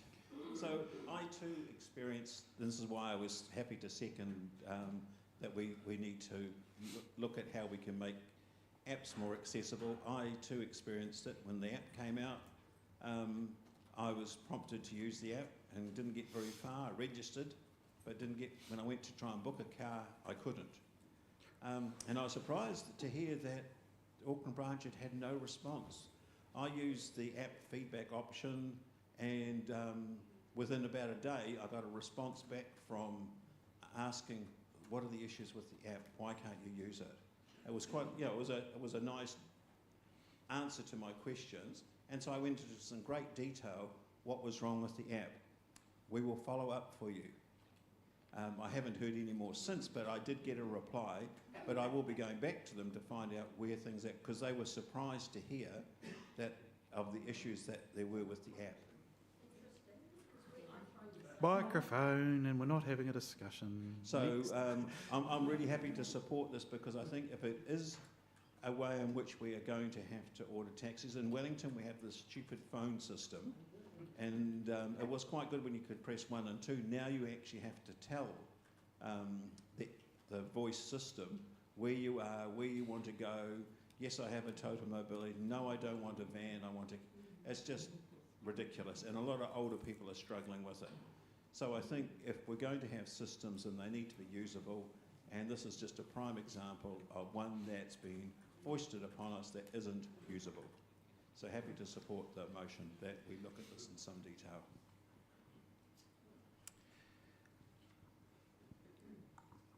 Paul, you're up. Yeah, have you ever seen that video of the Scotsman talking to the lift? The voice control. I mean, I just imagine me on that Kiwi Wellington phone system saying where I am, you know. Anyway, for those who have seen it, you know what I mean. A couple of things. The Auckland branch did, we were given an actual contact because one of our members had emailed someone. So interesting you say Thomas, because well, I think I can name him. I mean, Murray Pete emailed them and spent quite a bit of time telling them what was wrong. And rather than it go into a black hole, I got his contact and I sent 2 emails and never heard anything back at all. And I think we discussed at our general meeting about whether we should widen this remit to apps in general. And the feeling was to keep it at this app because it's you know, taxi travel for us is so important. We had an accessible app that worked, and we've gone back now to an app that's less accessible. And I think, you know, one of the things that you never want to do is kind of lose what you've got. And I think that's what the fight has to be about. And in terms of the points that you made before, Jonathan, don't give a monkey's whatever, how you do this, whether you know, we still think that the issue is that this company needs to be lobbied and involved. If you do that through the TM review, that's absolutely fine. I don't think this remit kind of says how it has to be done. We thought other DPOs might be interested. If they're not, fine, you know, bypass them, you know. Don't really care how it's done, but this is a really, really important issue for blind people to be involved and, you know, getting out and about, and therefore, you know, however it's done, don't really care, as long as pressure's put on to make this app accessible. How it's done, nah. Anyone else? We had Catherine. We had Catherine? Do we still have Catherine? Yeah, we do, and then we've got Chrissy. But Catherine was waiting in. So Catherine, Chrissy, and Bev McCullough. We'll end up in that order. But Chrissy, if yours is a comment about the Resolutions Committee, you might wait for Bev. Catherine? It's not. Okay, thank you.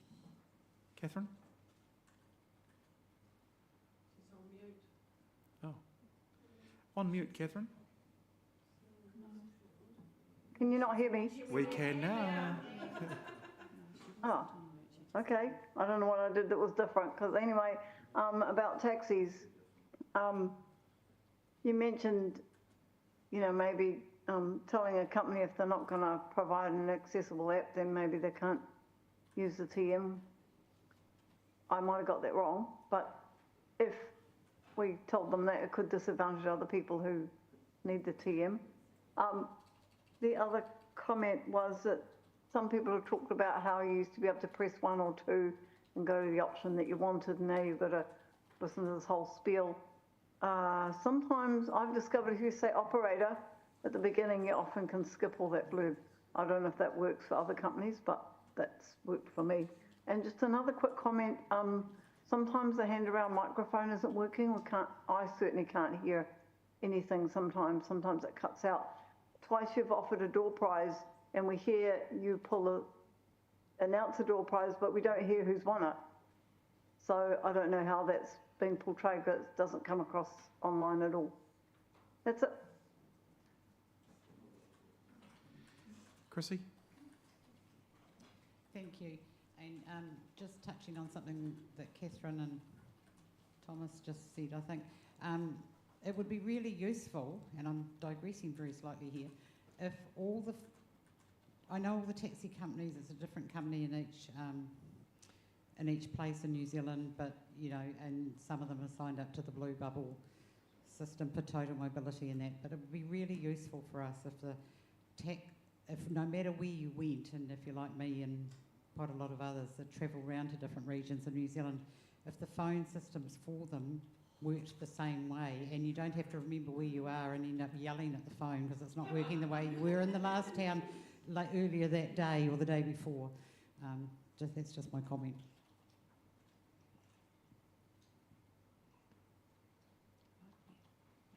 Going to Bev. We discussed. Sorry,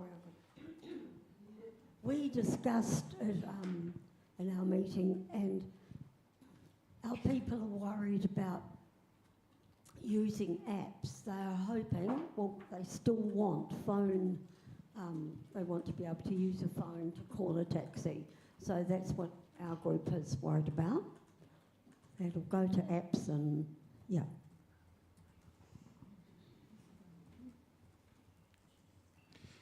Have we got any other takers?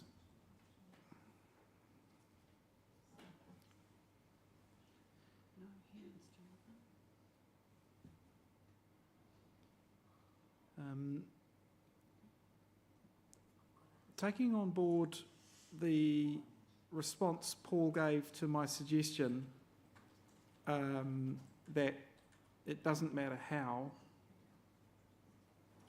is the remit in its current wording too prescriptive?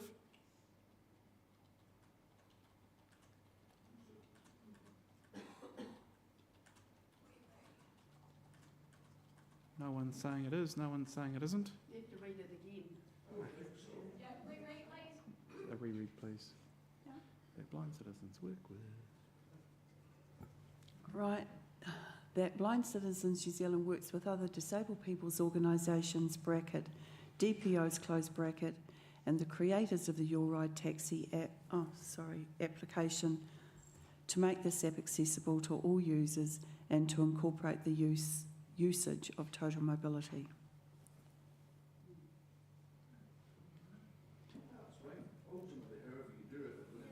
Microphone, microphone, microphone, microphone. Doesn't need one, he's just moaning, right. However, He does I'm not. need for other people. However, you do it, somebody's going to have to talk to the creators of the app. So, you know, I think this is fine. I think we can get, you know, really technical about it. But what we're saying is, you know, effectively we're saying if other DPOs want to play, great. And however we can, we get to the creators of the app and we make it accessible. I've got Martine, Carolyn, and I think Clive. Carolyn, you've got the last right of reply anyway. You get to hold off till then, please. Martine, then Clive, then Carolyn. This remit doesn't say the DPO coalition. It says DPOs. Yeah, we got that. So can we just sign this off? And if other DPOs won't work with us, we just go with the agencies and stuff. I think we're just overthinking this. We want this app to work, and can't we just sign it off? Clive. Yes, I agree. And if we wanted a change of wording, it might just be that we remove that phrase regarding other DPOs, but include it at the end, you know, that other DPOs be invited to join in.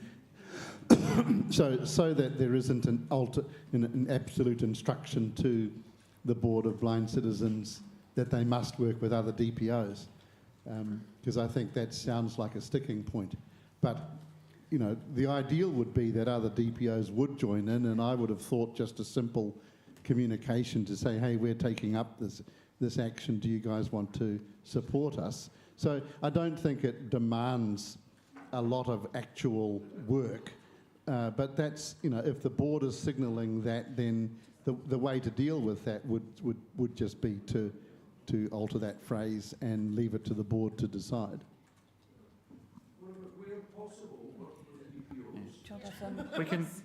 We can insert a where possible as a friendly amendment. I think is sensible. We'll work on where to insert those two words. Is there anyone who wants to speak before Carolyn's right to reply? Going to Carolyn now. Thank you. I think Paul and Clive have summed it up really well. We're not predicting that the app will overtake phone orders, and we're not saying that phone orders for taxis are going to disappear. What this is all about the right to communicate and book your taxi in whatever way you want to do. Think about a deaf-blind person who perhaps struggles verbally on the phone. Using a braille display, using an accessible app, they can book their taxi. So this is another area where they will be cut out of being able to access a service.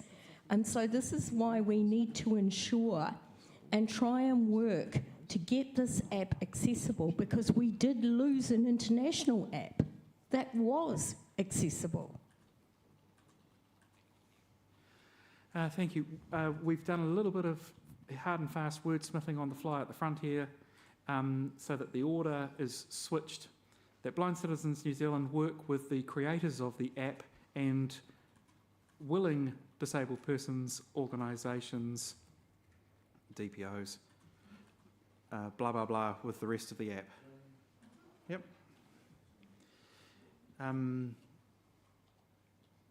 All those in favour, please say aye. There's always one. Anyone opposed? Any abstentions? Do we have a mover and a seconder? Yes, we've got Carolyn and Thomas. Yeah. Yep. Apologies. It's all good. Remit number 2, Carolyn, you've still got a microphone, hopefully.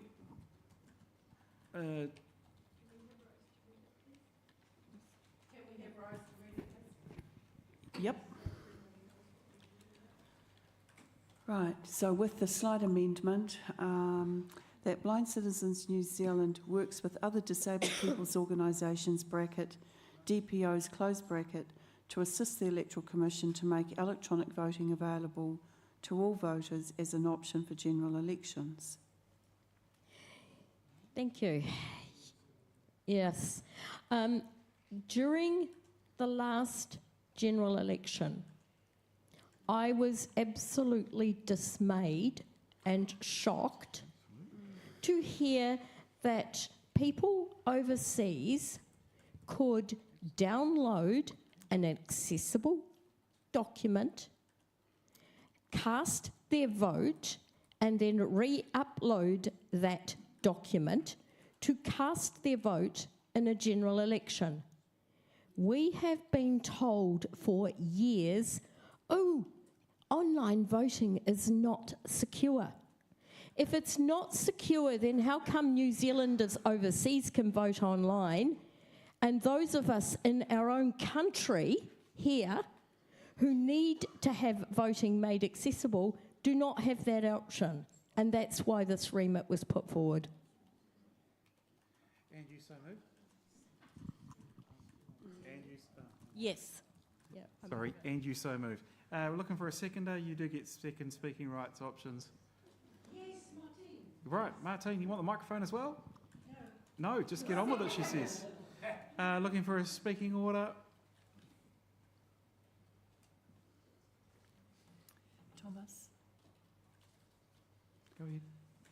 he's waiting for my. He's on his way.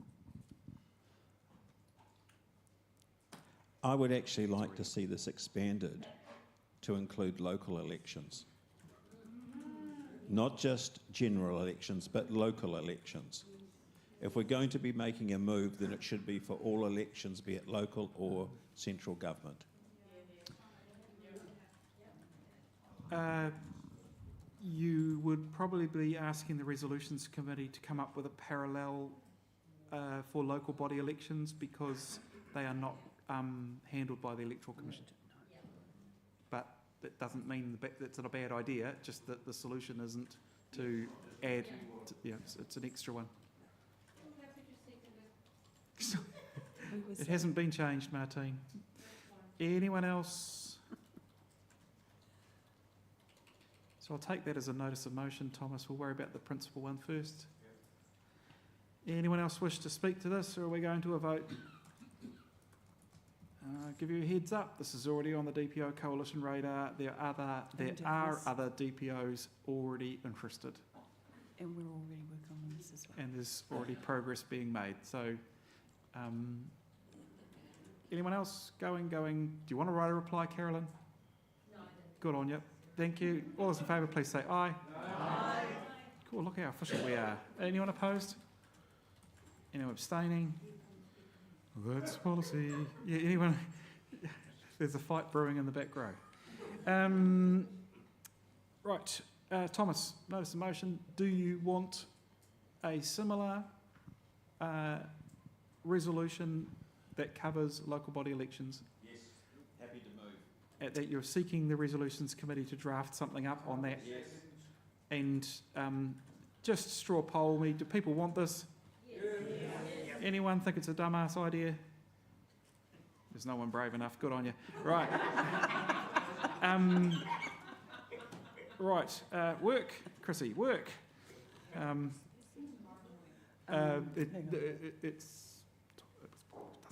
doesn't matter, it's coming back from the resolutions committee.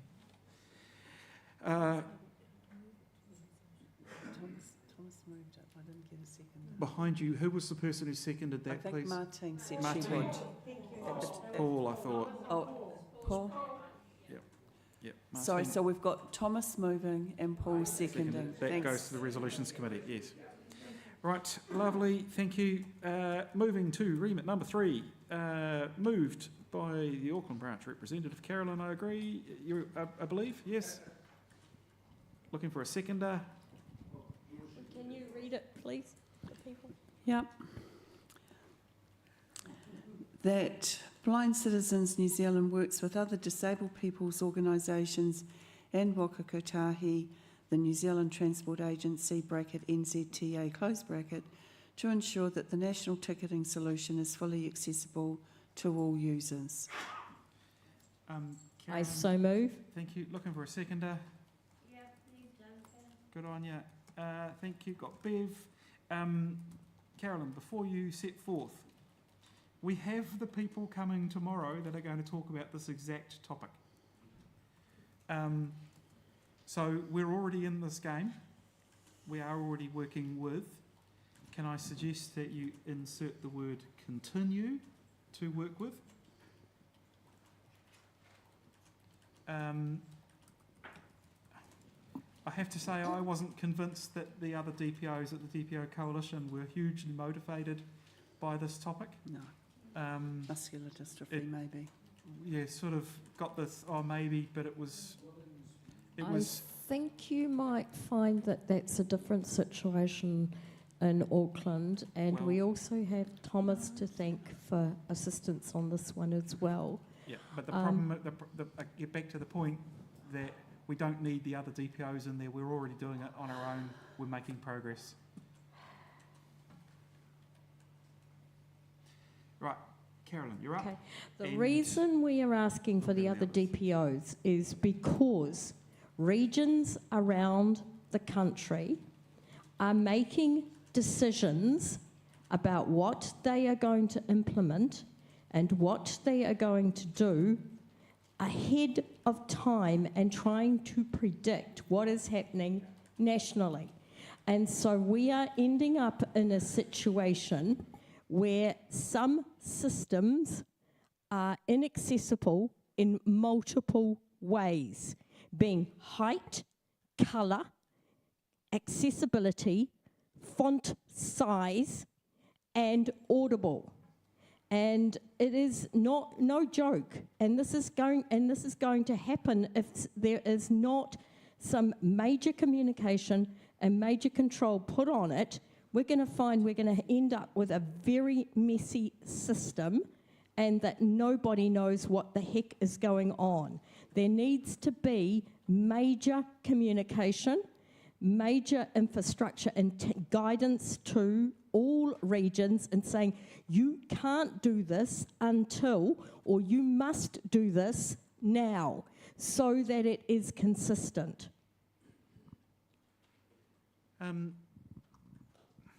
Before I come to you, Thomas, how premature is our discussion of this remit, given that we've got the experts on this coming tomorrow? Well, do we need to defer final voting and perhaps wording, etc., until that point? Yes. I think it's worth you constructing potential concerns before we actually get to meet the team tomorrow. There's nothing wrong with that. But I think gathering some of the facts would be useful.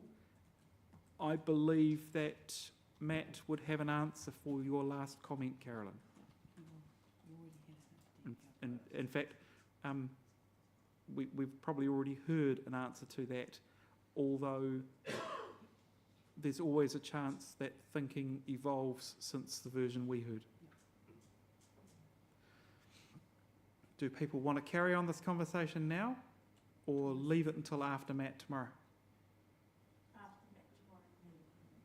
Is there anyone who wants to proceed now? Right, we will leave it open on the table. Oh, and Thomas has still got his hand. Thomas, you still want to have a go now? I think while there is the national ticketing, and this is where probably the confusion lies, and I may be totally confused as well, which wouldn't surprise me. Auckland, and it was broadcast on the news the other night, TV1 as well, but Auckland seemed to be trying to jump the gun. That's where my concern is, and I think this is what we probably need to try and focus on. That yes, there is the national ticketing scheme. Yes, there's been a lot of work around making sure that requirements need to be included around accessibility. But if Auckland are jumping the gun before their time, then where is the guarantee that what Auckland is doing, A, complies with whatever the national ticketing program is, and will it then therefore be accessible or not be accessible? Right. Yeah, because I was part of the discussions with Wakakatahi and the regional councils and the vendors who were touting to be the person who would get the contract. And there was lots of pushing and shoving, especially from Auckland Transport and one or two others, who wanted to do things their own way. And all I see at the moment is that Auckland are saying, well, we're going to go ahead, we know it's going to happen, we're going to do our own thing, and this is what we're going to do. Now, I could be totally wrong, and there could be provisions that Auckland and Wakakatahi have already had some of these discussions. We don't know.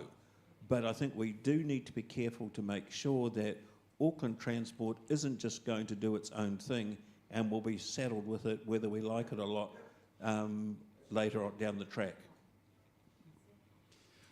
Right, with that, we look forward to meeting Matt and team, or just Matt? Matt. Just Matt. And tomorrow on the agenda. Poor bugger. He's up for it. He's up for it. To be fair, he knows how bad Aucklanders can be. Yep.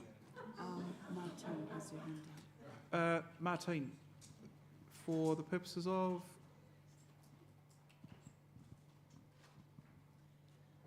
Hi there, people. My one is about remits in general. A few years ago, the board decided to take remits to a subcommittee to look at them, just to check that they're factually correct and that nothing can be strengthened. And that has fallen by the wayside. And I would just want to suggest that we do put something in place again. It's not criticising Auckland branch or any branch. I'm just saying that if there is anything that we can preempt at conference, like working with DPOs or that someone will come and see, I just think that, yes, of course, branches and networks have the right to raise anything.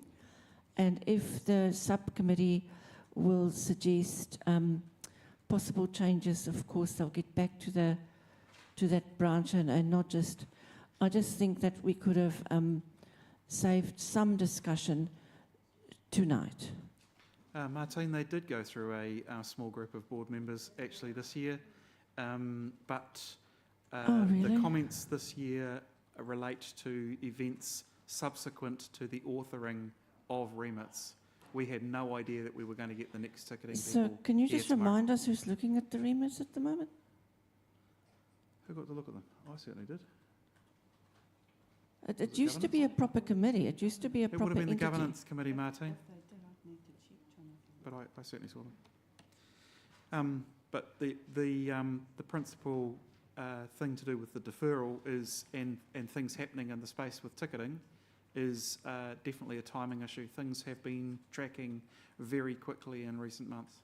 Well, I'm more referring about your comments about DPOs. So I just want to say again, can we have can we just remind this conference that a committee does look to it, and that if the committee is not strong enough, that we have more people looking at it. Thank you. So we, the DPO Coalition did go through an exercise of discovering what was important to each of the DPOs. Actually ended up being quite a drawn-out procedure. And so we have greater insight courtesy of a meeting in September of the DPO Coalition about the likely interests of our DPO Coalition partners to working on issues that we thought were important. So there's no way that we could have done that in advance of the remits being distributed. And you'll notice that I only pulled that up on the one that I'm pretty confident that we won't be able to find any DPOs that want meaningful engagement, rather than all three. There's a paper to do with membership subscriptions that I think we're going to need more than 20 minutes. Well, I'm worried that we're going to need more than a quarter of an hour or 20 minutes on. So I'm going to suggest that we jump to the thing that I can curtail the easiest if we run out of time, which is the branch and network updates. These did go to governance, thank you. Yep, they went to the governance committee, has been checked. The remits, I mean. So, coming to attachment. No, it can't be I. J. Attachment J. The first update is from Auckland branch. Any substantial updates since you wrote the report, Auckland? Any questions for Auckland?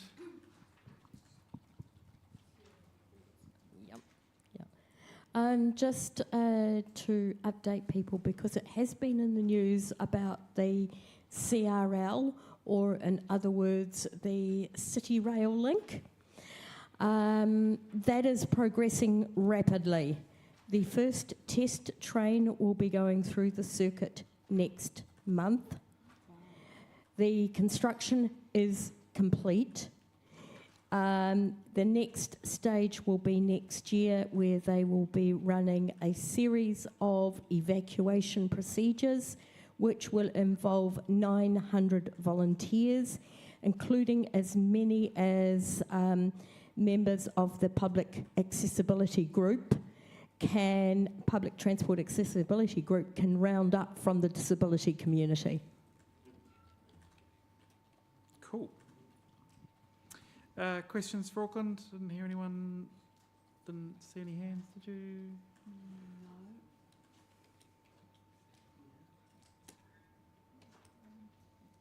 Moving to Rotorua, listed as a branch. We got a Margaret in the room? No, Margaret's not in a position to comment about the branch. No, fair enough. Rotorua people has moved from a branch to a network. We have a network representative present.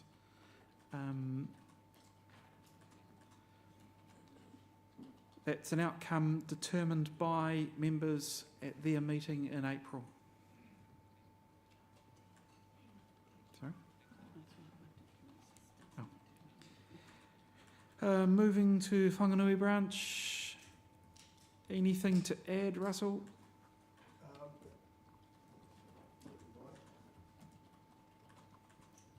What isn't there on the report is the new committee.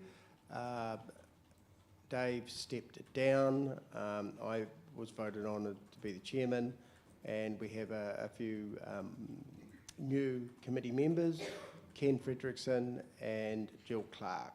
So a nice refreshment of the committee, and we're looking to progress issues for the blind and visually impaired community within Wanganui.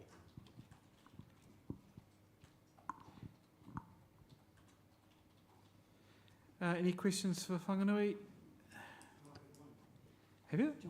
JP, I've got a comment after you, JP. Taking notes, Russell? All ears, good man. I have a question for you, Russell. How is Joe Toomey, an old friend of ours, been along with this organisation? I haven't heard much what's happened to him, and Putty, his wife.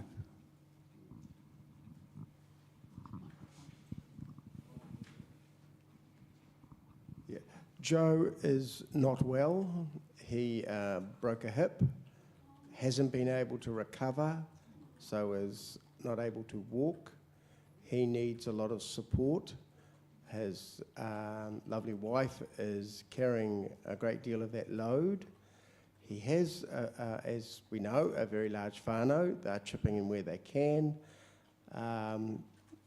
Yeah, so that's what's happening for Joe. Thank you. Thanks, Russell. I couldn't help but notice a certain council staff member, Russell, that gets explicitly named in the report, who used to work in Palmerston North. And this is the guy that I wrote about in a column years ago for Focus. He was brand new to Palmerston North City Council, and when I said that the audible crossing signals, the old kind, between three sets of lights were so close together that I couldn't tell which set of lights was going off in the wind, he changed the pitch. He went out with the person who sets them, the old kind that had the sort of rectangular box hanging off it with a little button and the pin underneath. Anyway, David Lane went out there with the technician, and they just decided to change the pitch of the crossing. Brilliant. Yeah. So. There's hope for us. There's hope. Yeah. There's hope. Yeah.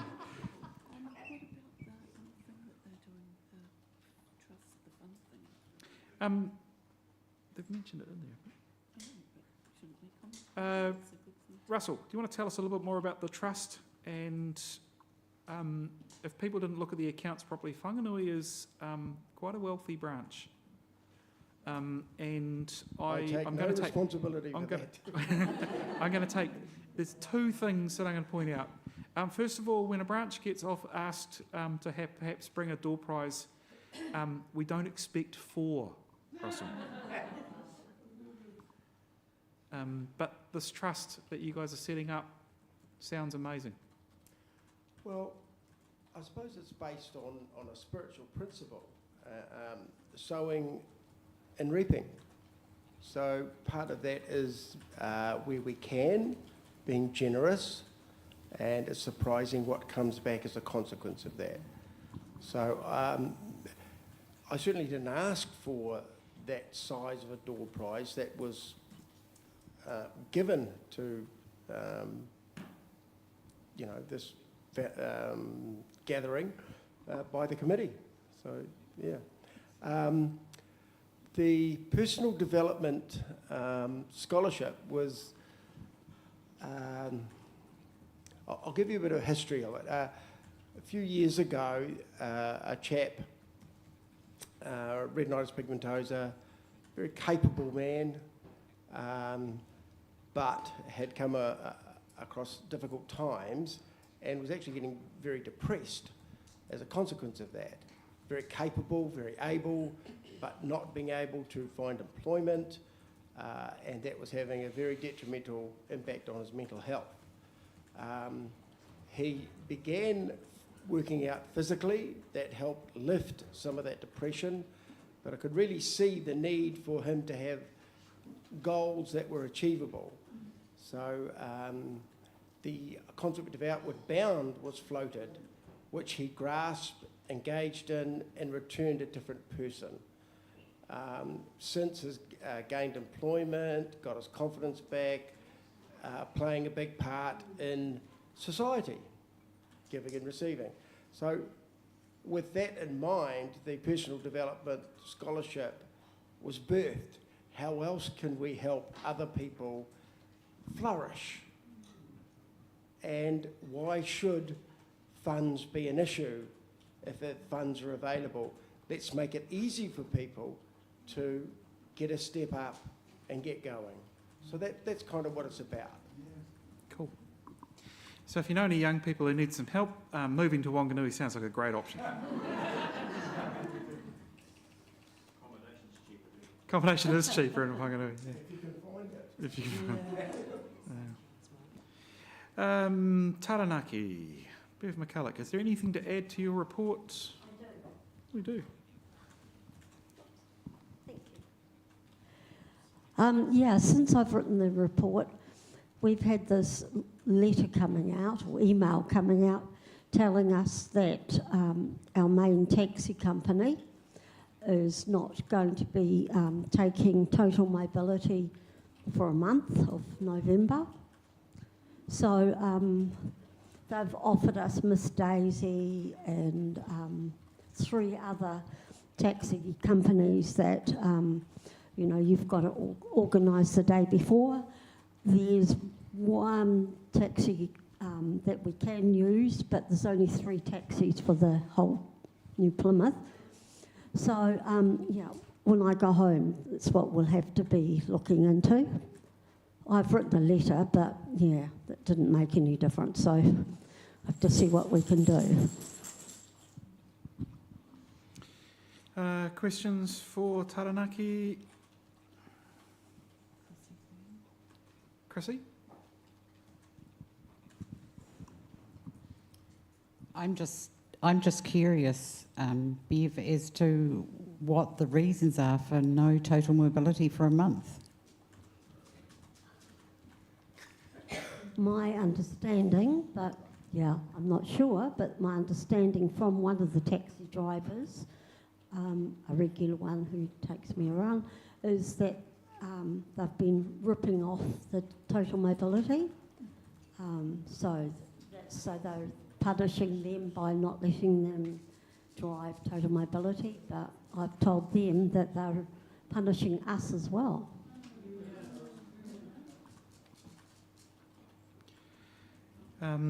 Rather unfortunately, there are a lot of people who have been ripping off total mobility in recent years.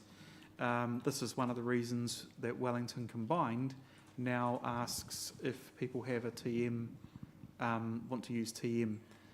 In my response to the operator at Wellington Combined was, why didn't you chuck the scumbags out? But this is the world we seem to live in at the moment. Any other questions for Taranaki? Thomas. I have a question, but it's not for Taranaki, so I'm happy to be told to wait till later. And Well, that's about driving Miss Daisy and TMs. It's 8:52. I wanted to move to Wellington and get done. I'm not sure how you're going to squeeze it into a discussion about a company losing thing. Let's see how we go tomorrow, Thomas. I'm quite happy to talk about it over Wellington. Yeah, good idea. So, what sort of deal have you stitched up with the branch representative for Wellington? Yeah. Moving to Wellington branch, have you got any extra comments you'd like to make, Pauline? Well, I didn't have anything, but apparently Big Mouth over there says we do, so you better take it to him.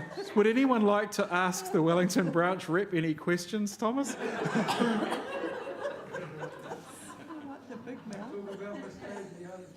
So we're aware, due to issues with trying to organise transport to people coming to our meetings, that driving Miss Daisy in some parts seems to be, if you have 2 or 3 blind people in the car, swiping each person's card. But we also are being told that if I'm picking you up from Lower Hutt and taking you to the city, then I'm going to charge you an extra fee because I have to go back to my part of the city with no fare. And so we're raising that with Metlink and the Regional Council because we don't think it's appropriate. But I'm wondering if other regions are having the same issue. It is a real issue for us in Wellington because some people, their preferred option is driving Miss Daisy. And we don't see why they should be being penalised. So the question you're asking, Thomas, is this a local issue or a national issue? Anyone outside of Wellington region got any comments or experiences with that? Juanita. Hi.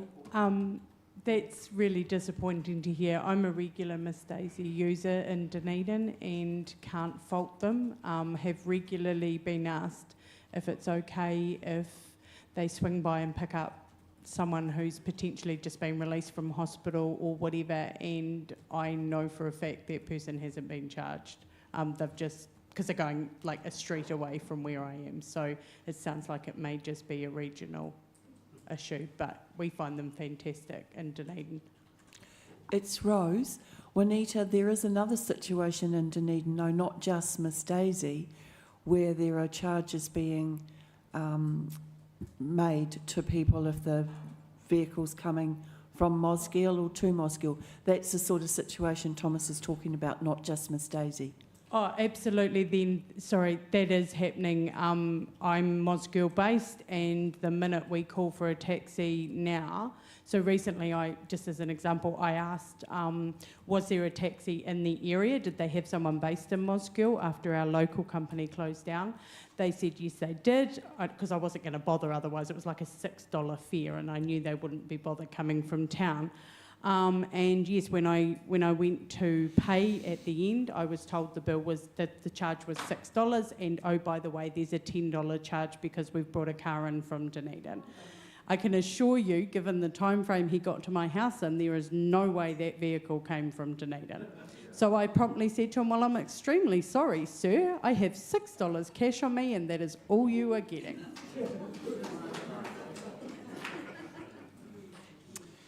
I daren't open the can of worms called the who's got the tallest, truest story with taxi debacles, because I'm pretty confident that we all think we could win that competition. Right. Well, Gary Williamson just had his hand up. We've got Judy Small and Paul Brown. Are you guys wanting to enter the I've got the worst taxi experience competition? Because that's not what we're doing. Have you got any questions for Wellington? No? Judy, is it to do with Wellington? What's to do with Miss Daisy? Yes, right. Right. You can answer it. Do it briefly, please. And Gary's got his hand up. Gary got a hand up again. You are in, Gary. Right, you're second. Thanks, Jonathan. I understand that Miss Daisy is very much franchise-based, and each franchise may possibly operate slightly different. We've got 2 franchises for Miss Daisy in Hamilton, and it depends on which side of the city as to which franchise you get. And I do believe that the treatment from each franchise company is different. So the franchise on our side of the city is really well run and seems to be working smoothly. But the franchise on the other side of the city, you hear about people waiting for 90 minutes for their taxi. So you really have a west side, east side problem? We do, yes, with the river in the middle. Yes, I understand the geography. Gary, as against the railway line where I grew up. My suggestion to Thomas is, because she's doing such an outstanding job, talk to your mayor.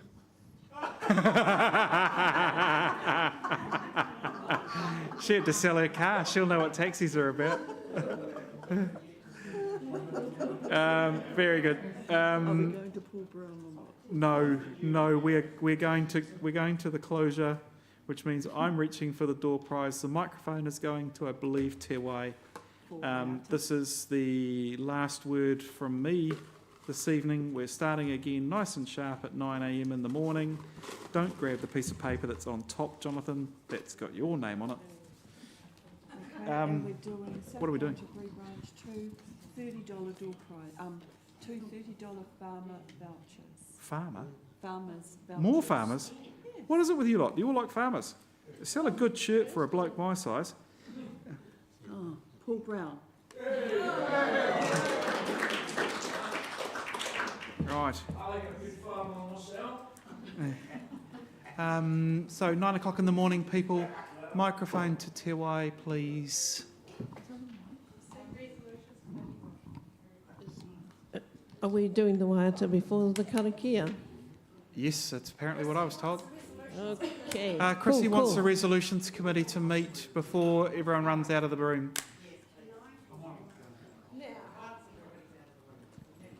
Hold in the room, resolutions committee. Te Wai, I was told waiata then karakia. If you guys are doing it the other way around, that's fine. So everybody ready to finish off this evening with our waiata? What is Martine? Martine, you've got your hand up.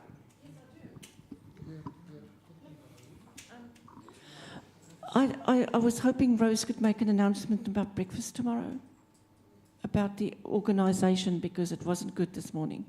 And I raised this with Rose, you know what I'm on about. Right, it's Rose. There have been some challenges with catering at times. Some people are experiencing really good service, others not.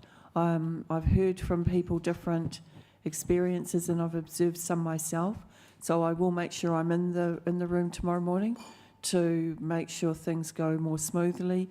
There were some challenges this morning with breakfast, but apparently there was some inequity with the way people's breakfast needs were being accommodated. So we need to make sure that just because you jump into a line doesn't mean that you're ahead of people who are sitting down waiting to be assisted. So, and there was some cold food dished up. There was an issue with one of the Bain Maries, and once it was realised, that was very quickly remedied. So just if you do line up, can you please make sure that whoever is assisting you is not being distracted from serving or assisting people that are already being helped and waiting at tables. So, as I say, I will be there in the morning to make sure that it's a better experience for everybody. Thanks, Martine. Right, Te Wai, you and Yes. Te Wai, you and La ready? Yes, we Go are. ahead, we are. please. As you So, as you see fit. Order everybody, we're closing with our waiata, te aroha, te whakapono, me te rangi Māori e, tātou tātou e. Ready? Te aroha, te whakapono, me te rangi Māori e, tātou tātou e.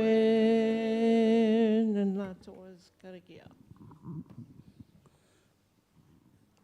E te whānau, whakamutuanga te kaupapa mō tēnei rā, ka haere ki te moenga.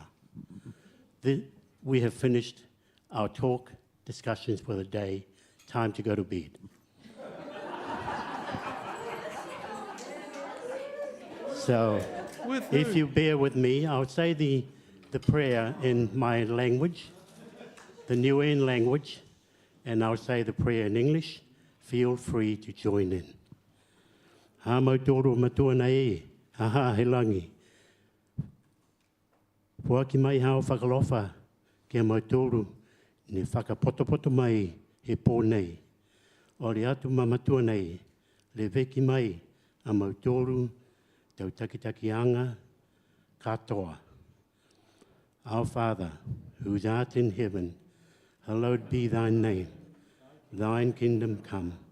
Thine will be done on earth as it is in heaven. Give us this day our daily bread. Forgive us our trespasses as we forgive them that trespass against us. Lead us not into temptation, but deliver us from evil. For thine is the kingdom, the power and the glory, forever and ever. Amen. Paul Marie.